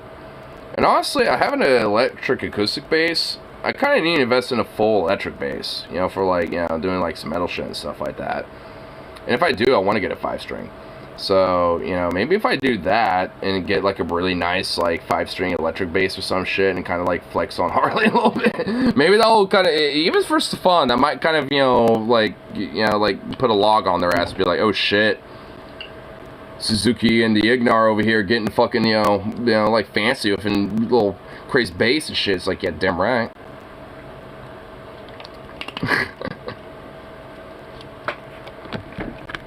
But I'm really hoping these tax returns that, you know, come really fucking soon, because you know, when that does, like, I'll at least have some money to get a PC, so then I can get a MIDI and then actually start having a basic, you know, element to at least start recording shit with. I can't imagine it being too hard to find a musician for a band in Portland. Yeah, I mean, for me, like, it's more of like a project. I don't necessarily want to like try to like necessarily, you know, be consistent about doing live shows and stuff, you know, like all the time. Like, I mean, you know, I want to do it at least, you know, a couple times for sure. And, you know, just to, you know, but at least, you know, have it set. Because, I mean, I more or less just kind of want to see if, like, the idea, you know, is able to pop off a little bit and actually kind of work. Which includes at least having at least a couple shows. And if it does, then I would definitely continue on and expand with the idea. Because I do kind of have an idea about where I want to go with the whole, like, broader story, so to speak, because I kind of, you know, have the broader concept so far wrapped up to the idea to where it looks absolutely, if anything, it's kind of implied it will continue. So, I mean, if it actually kind of, you know, at least it works out enough to where there's at least somewhat of a niche following for it, then I'll at least, you know, continue with it for sure. And even not, fuck it, I'll just do it anyway. Because there'll be people that'll eventually get into it, or find it. All stars of unique branding. Oh, yeah. I mean, especially with, like, a Star Fox inspired, like, lore and shit. I mean, dude, I mean, how many people got into Star Fox growing up as a kid and shit? Whether it's, like, the original one, Star Fox 64, whatever the fuck, like, I mean, there's gonna be a little bit of, like, oh, you know, with that, you know, just already, you know? It's like, I mean, just nerds alone are already gonna be like, ooh. And also, especially when it comes to, like, all sorts of different nerds, you know, regardless of what, like, kind of niche community they're in, like, they're always going to be, in one way, shape, or form, into, like, some power metal and stuff. Like, for example, like, I don't know if you know the name of this, or have heard the song, but it's called Diggy Diggy Hole. And the original's by a power metal band called Windrose, but it basically just became like a national anthem for dwarves, for pretty much like nerds, geeks, Minecraft guys, all for everyone alike. I think even like YogaCast fucking did a cover of it. Actually, I'm pretty sure it's like a whole fucking like ultimate cover, or like ultimate edition, where it has like all of the various covers and shit. Oh, let me see if I can find it.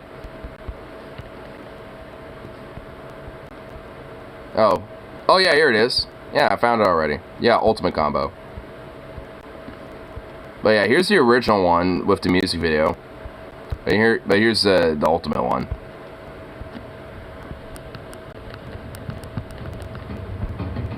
The song's so epic too.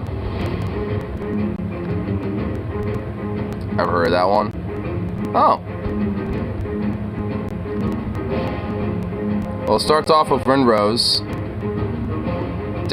Got our little dwarven album boy. Loving it. But he got all the other covers too. Got this one. I'm pretty sure this is a YogaCast version right here. Another one here. Another one there. And another one there. And actually another Windrose version.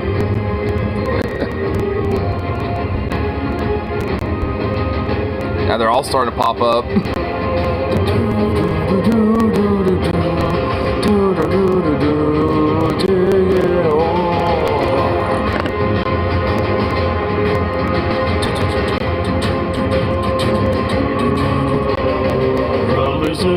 Rejoice, sing, sing, sing with me.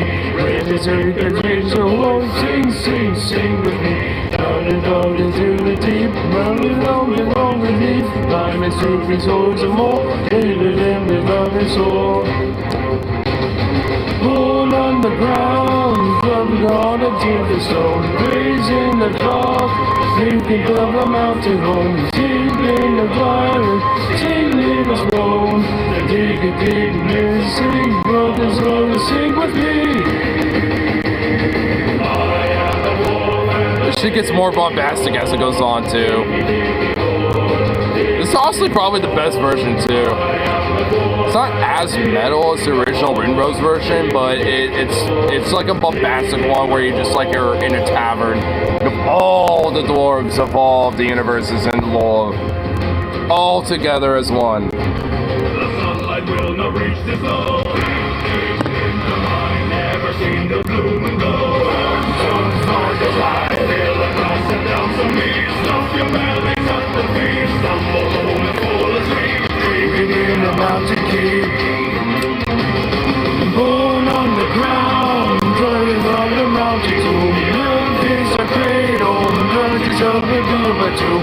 Trees in the battlefield, will beat your doom. Good was in the life beneath, we'll never dig too deep. I am a wolf and I'm digging a hole. Diggy, diggy hole, diggy, diggy hole. I am a wolf and I'm digging a hole. This shit gets so epic. Eventually all of them start playing too. Digging a hole.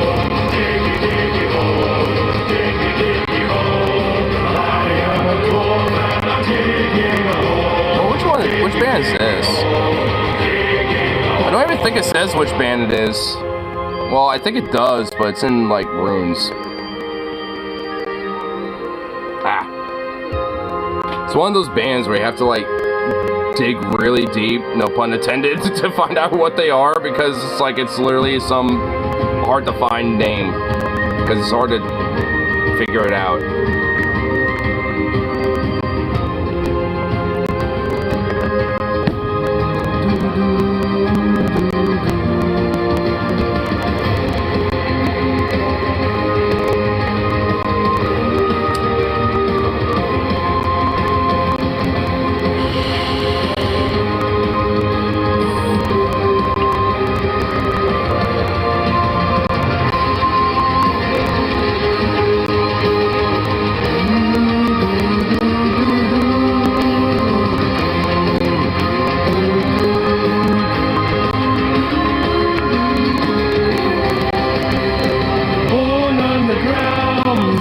From a teeth to stone, raising the love, the things of a mountain home, skinning the fire, sealing the bones, so dig a dig, here's a sing, brother, brother, sing with me.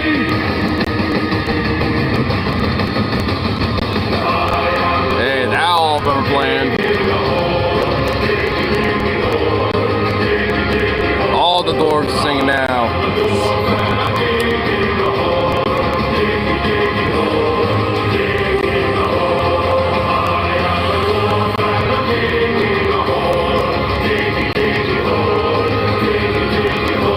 This song is just so fucking epic. I mean, it is also a brainworm. And also, apparently, like, I have seen in some of the comments, like, unironically, like, literal miners will be like, yeah, me and the boys in the mine will literally be singing this and stuff. And it's like, oh my god. Like, I mean, like, for, like, a silly little song that, like, a metal band made, like, it has just become transcendent. I mean, and that's another thing I love about metal. Like, in a weird way, like, it does kind of make certain things a little transcendent. And yeah, okay, so yeah, the original one, or at least, not the original, but at least, yeah, so the one on the middle top, or the top middle one, was the Yogi Cast one. Clemente de Profundis, I haven't heard of them before. We got, Wind Rose.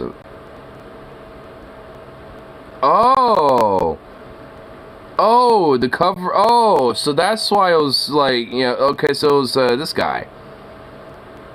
Cover by Richard E.B. featuring Jonathan Music. Okay. Oh, wait, I know Jonathan Music. Yeah, I've watched his stuff before. Oh, okay, so, yeah, alright. It was just basically just like, like, the ultimate covers shit. Okay, either way, it was fucking great. Here, actually, I want to show a music video of Wind Rose, but I don't want to show a Diggy Diggy Hole one because we already listened to that song, though. Because these guys are fucking great. They take, like, they're basically like, and this is another reason why I love power metal so much, because you get crazy bands like this. Like, you have a band that's just like, yep, our aesthetic is dwarves. We're just gonna own it. Or it's just like, yep, we're, like, a Scottish feud that lasts, like, into literal multiverse galactic realms and shit. Or it's like, yep, we're pirates and we also don't give a fuck. We're like in Lamborghinis with our flintlocks and shit. It's like, you got bands like this. It's like, you know what? It's like, I'm all here for it. I fucking love it. And pretty much every time I see a music video from these bands is always Napalm Records. Bless the Napalm Records, man. They like, I mean, they will literally sign anybody that just has like a fun gimmick and also sounds good.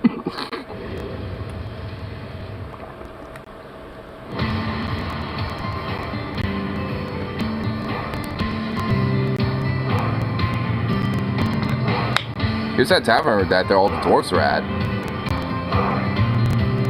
I mean, seriously, not all of them look like dwarfs.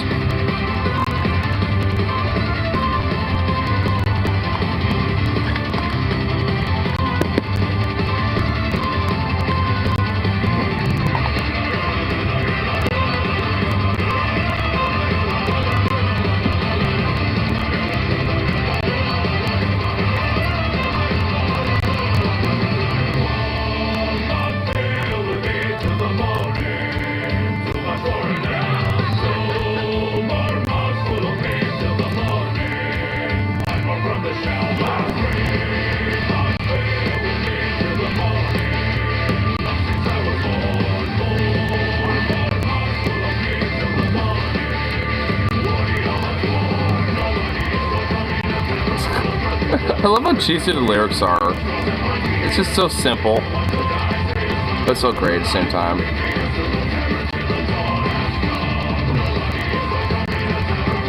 Makes me also kind of wonder where they like find these little places to like do these videos.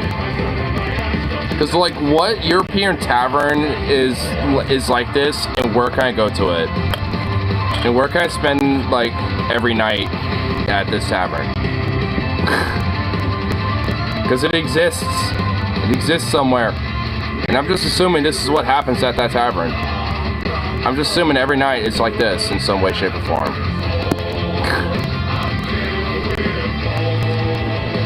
Because honestly, some bars in Europe do be like that. I'm convinced. When I was in Iceland, the bar that I, would go to at the end of the night, the Dylan Whiskey Bar, it literally was like this. There would be like, bands and a bunch of like drunk Europeans and tourists just all hanging around, enjoying music and all having fun and just being all like, yeah, and just enjoying their time and stuff. I'm just convinced, like, I mean, if you find, like, the right bar in Europe, it's just gonna be that in a nutshell, some way, shape, or form.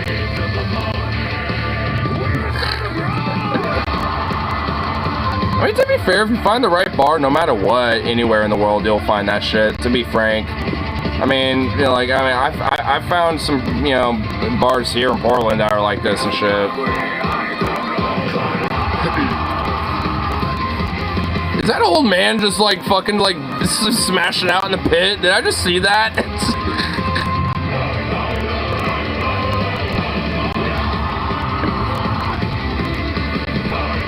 Dude, that boar's head looks good.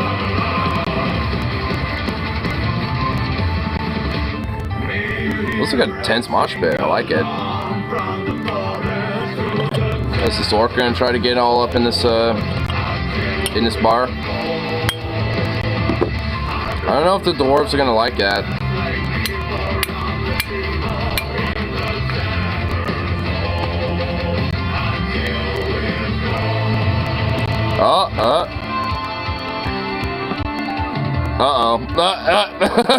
Hey, what's up, guys? I want to party. Everyone's like, no, fuck you. Here's how we party. I knew it.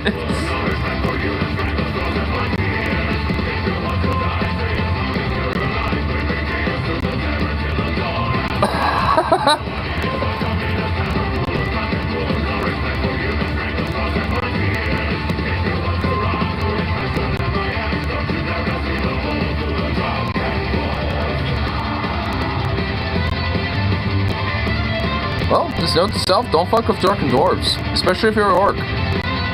Doesn't really work out for you. This seems like it would be a good result. It seems like goblins and orcs never really get a good rep. No matter what in power metal, like every power metal band, it always has to be orcs and goblins. It's like, what do they ever do to you? It's like, whatever the fucking like orcs and goblins ever do to you people. It's like, well, what the hell? Whether it's like, Angus McFife and shit, it's like he has to fucking fight goblins and stuff all the damn time. Yeah, it's got these dwarves, goblin, the orcs are the mortal enemies and shit. It's like, what do they ever do to you?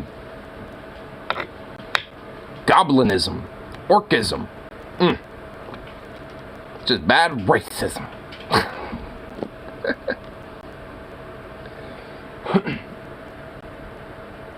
I'm not helping you with that. I'm not helping you, like, release yourself from your dark prison chamber.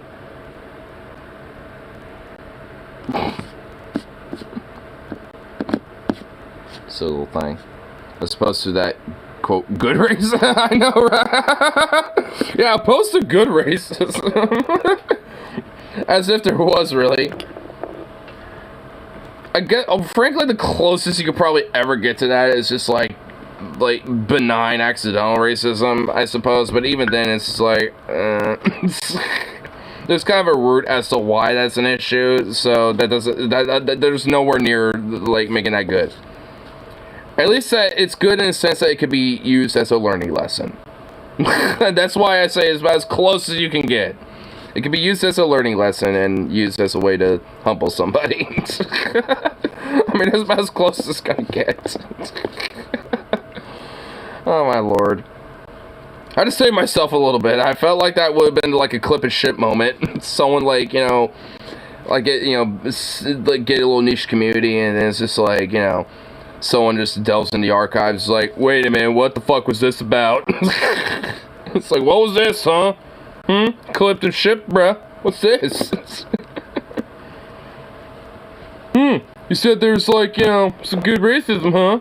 You said there's like, you know, exceptions, I guess. I see. I see what it is.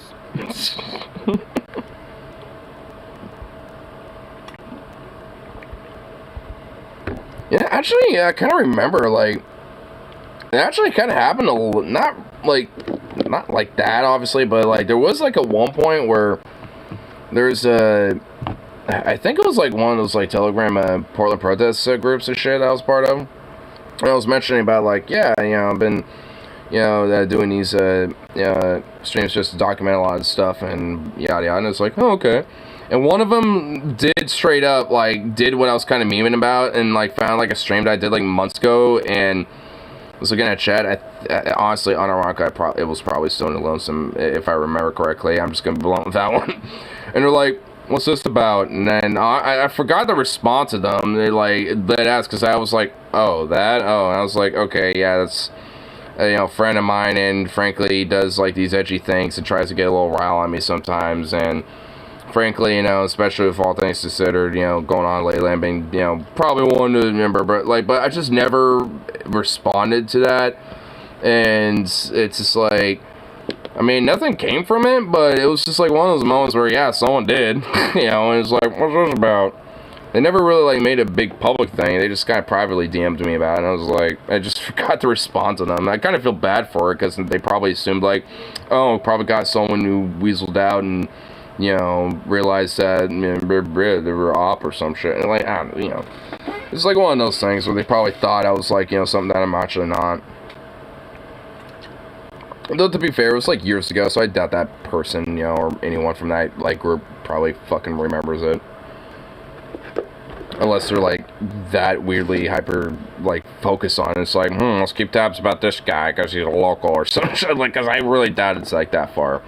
And even then, at a certain point, they'd realize, oh, you know, it's like, okay, this guy isn't that bad.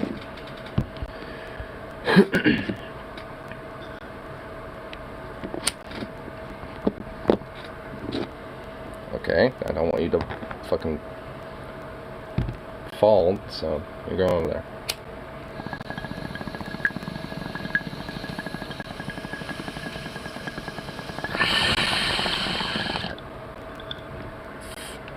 A little bit, like, there's, like, definitely, like, a strange, like, element about doing stuff like this sometimes.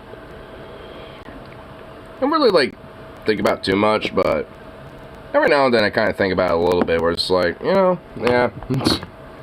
I mean, I know I'm not the only one that thinks about it. You got, like, bigger names and bigger people, like, actually, I think even D-Mom was even talking about this on her stream earlier today a little bit, where it's like, yeah, I mean, especially when it comes to, like, the internet, social media, and whether, like, you're a small bean or somewhat of a notable figure, you know, or whatever, like, there's a lot of weight that can come to, you know, shit like this and stuff, you know what I mean? Like, whether it's, like, you know, doing something like a tweet or shit like this or whatever the fuck, and, you know, sometimes people kind of take that more for granted than, you know, what they realize in a sense.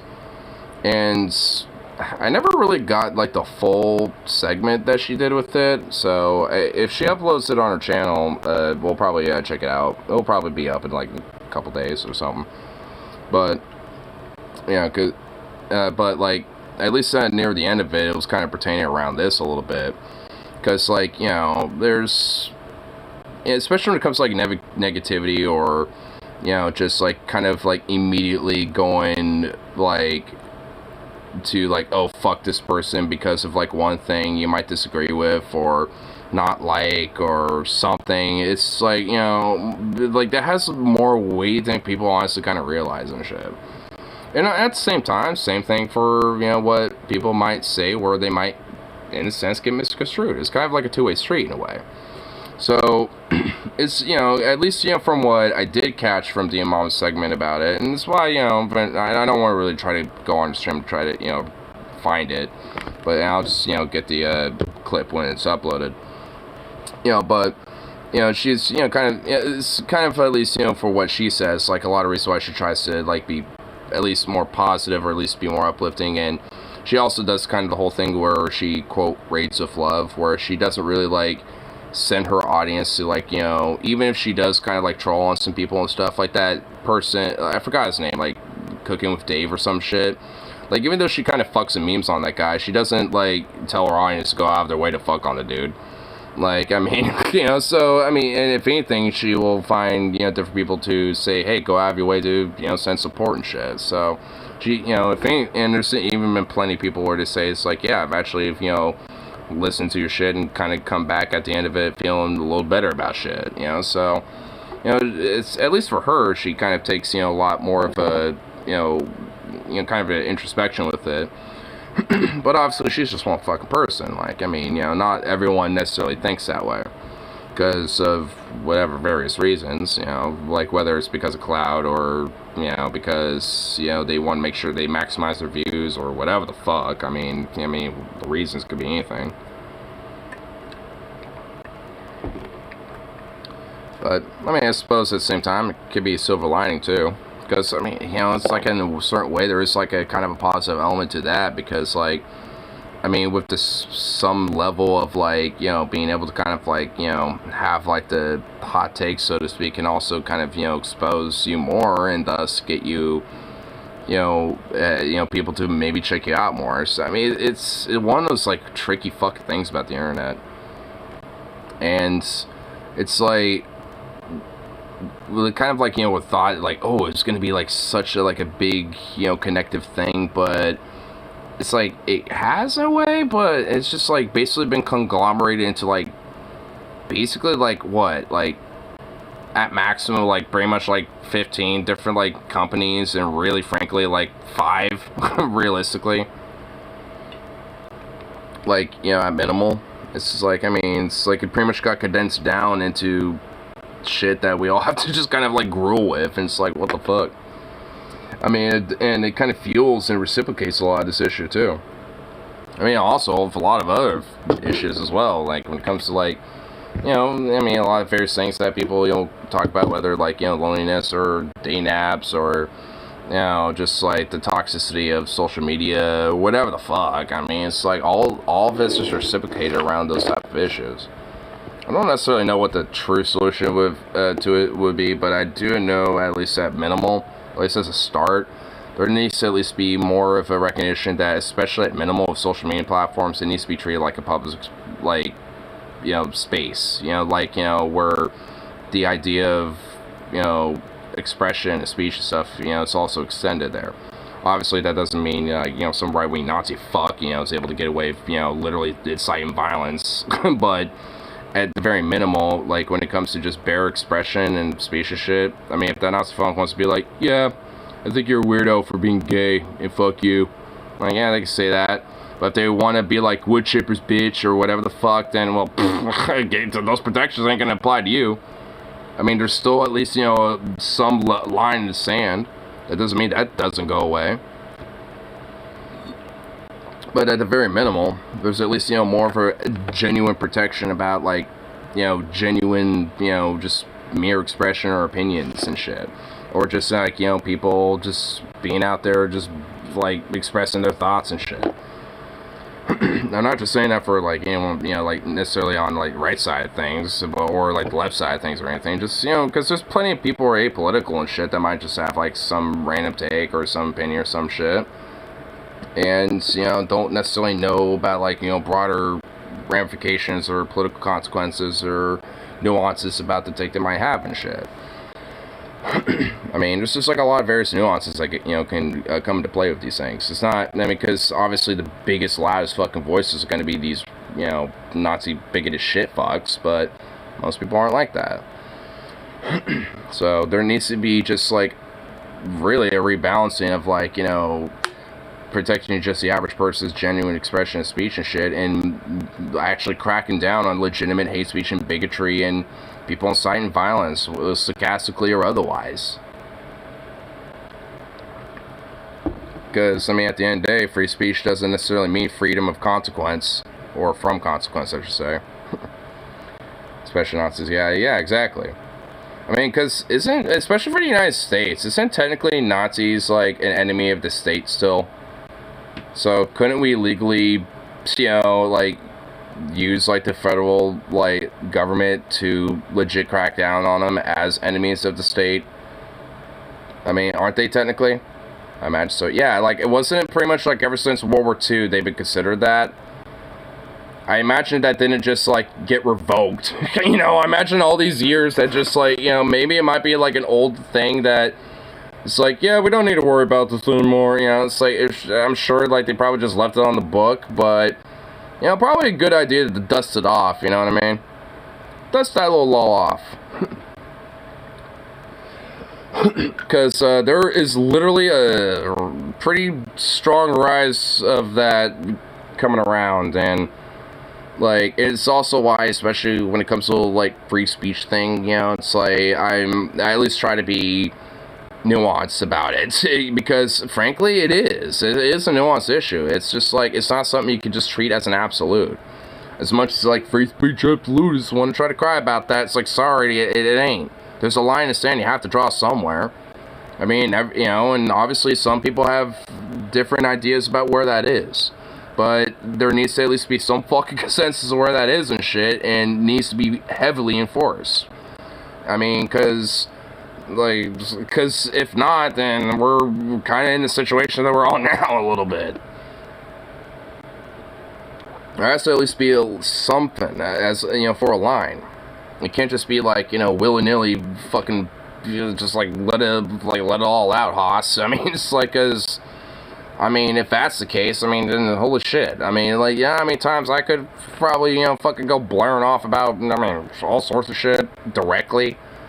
I mean, it's like, I could easily do that endlessly about all sorts of shit that I don't like, or, you know, think we should do this and that, or whatever the fuck.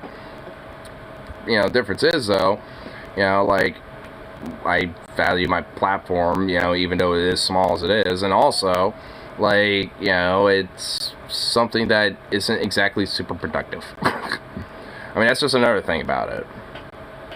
Which, you know, partly the reason why I'm silver lining, I'm kind of glad the right-wing crazy extremist fucks are kind of as militant and violent as they are, in a sense, at least vocally, because it just shows how counterproductive and how emotionally reactionary they are, and don't have a real solution to anything besides just fuck you. Like, if you disagree with me, you're just part of the problem, and the comic groomer woke pedo. Like, I mean, they're just basically ostracizing themselves more and more, you know, every time they do this shit like this. They're not winning any more hearts and minds at this point. They're just, like, solidifying more of their concrete base, and even then, every now and then, they're bleeding them out. There's a few that, you know, will be like, alright, you know what, maybe I might have seen the light. I still think trans people are weird, but you know what, maybe they're not groomers. You know, it's like, you might get those that might bleed away, but it's like, you know, they're going to be kind of a dime a dozen. Well, not a dime a dozen, more like a diamond in the rough. Jesus Christ.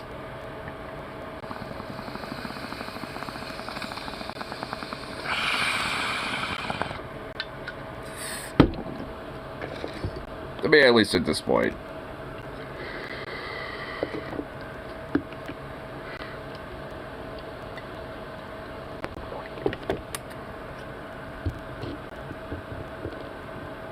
I wish I had a treat for Sukov to get him out of that fucking room.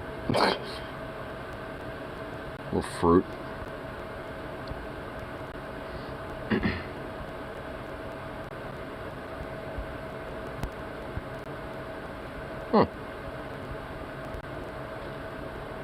It's kind of a cool little advertisement. Folk up the punk. This guy's actually from Portland, David Rovix. He's like a labor indie folk artist and shit. And I follow him on YouTube and stuff because he posts a lot of, you know, stuff on YouTube and shit.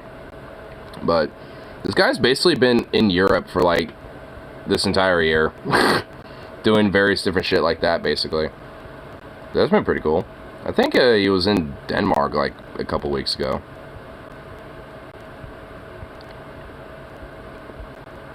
Yeah, he was. Yeah, no, yeah, it was in Europe. Went from Ireland and Denmark, and yeah. Yeah, he posts all sorts of various different shit on here. I think he has a website, doesn't he? Yeah, he does. He has like a little website where he blogs everything too. That's pretty cool. First of 2 Scotland shows. So he's out in Scotland. I'm sure he's actually going to probably have a decent crowd out there. Like, I mean, I know, like, at least in, like, Ireland, Scotland and shit, and Wales, there is a little bit more of a prominence of, like, labor agitation and shit. Especially in places like in Wales. Like, there was, like, at least especially during, like, the Dashers regime and shit, there was, like, a big-ass Welsh, specific kind of, like, a miners' strike that was going on throughout the UK and stuff, off and on. And also, there was, like, the gay rights movement that was going on, and they even, at least for some of the miners, like, collaborated with them, too. So that's a pretty big, influential point of English history and shit. Not something that is talked about as often. I don't know all the specifics, but I need to know a little bit, just based off the movie Pride, because there is at least a movie about it. Good movie, too.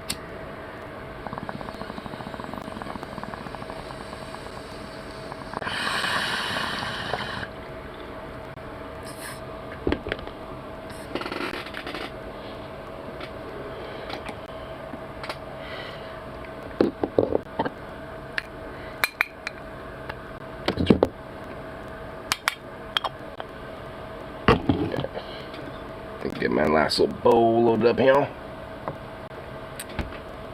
And it's almost at like the 4-hour mark on the exact dot. Getting there at least. So it's like a good little time to have a nice little bow wrapped up. Nice little wrap up on the bow. Yeah, sounds good. Sounds a good time. I'm gonna actually see if I have like pasta. Or I guess tonight on my dad if he does. Because so, the idea of having like some bacon bits, eggs, and pasta mixed together, all nice, one little bundle, sounds pretty good.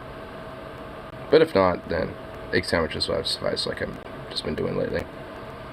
And no, I'm probably going to hear Dad complain about that, you know, tomorrow, so I'm going to have to get a bunch of eggs. I'm just going to get like a gigantic 24 pack of them now.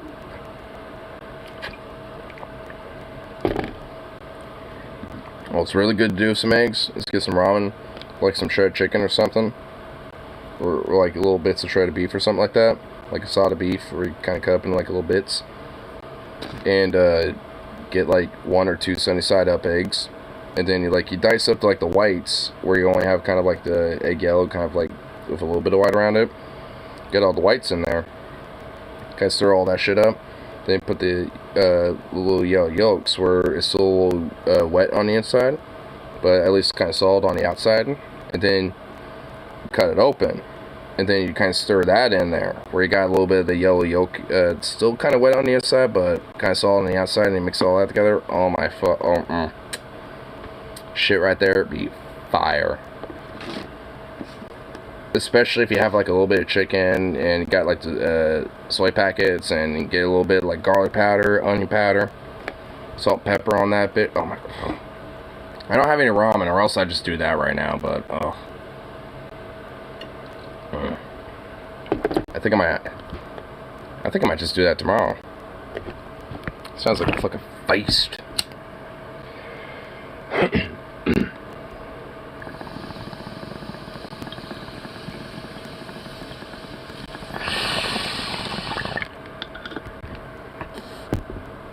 Idiot. I can't go for the rest of the lovely evening, so peace out. And of course,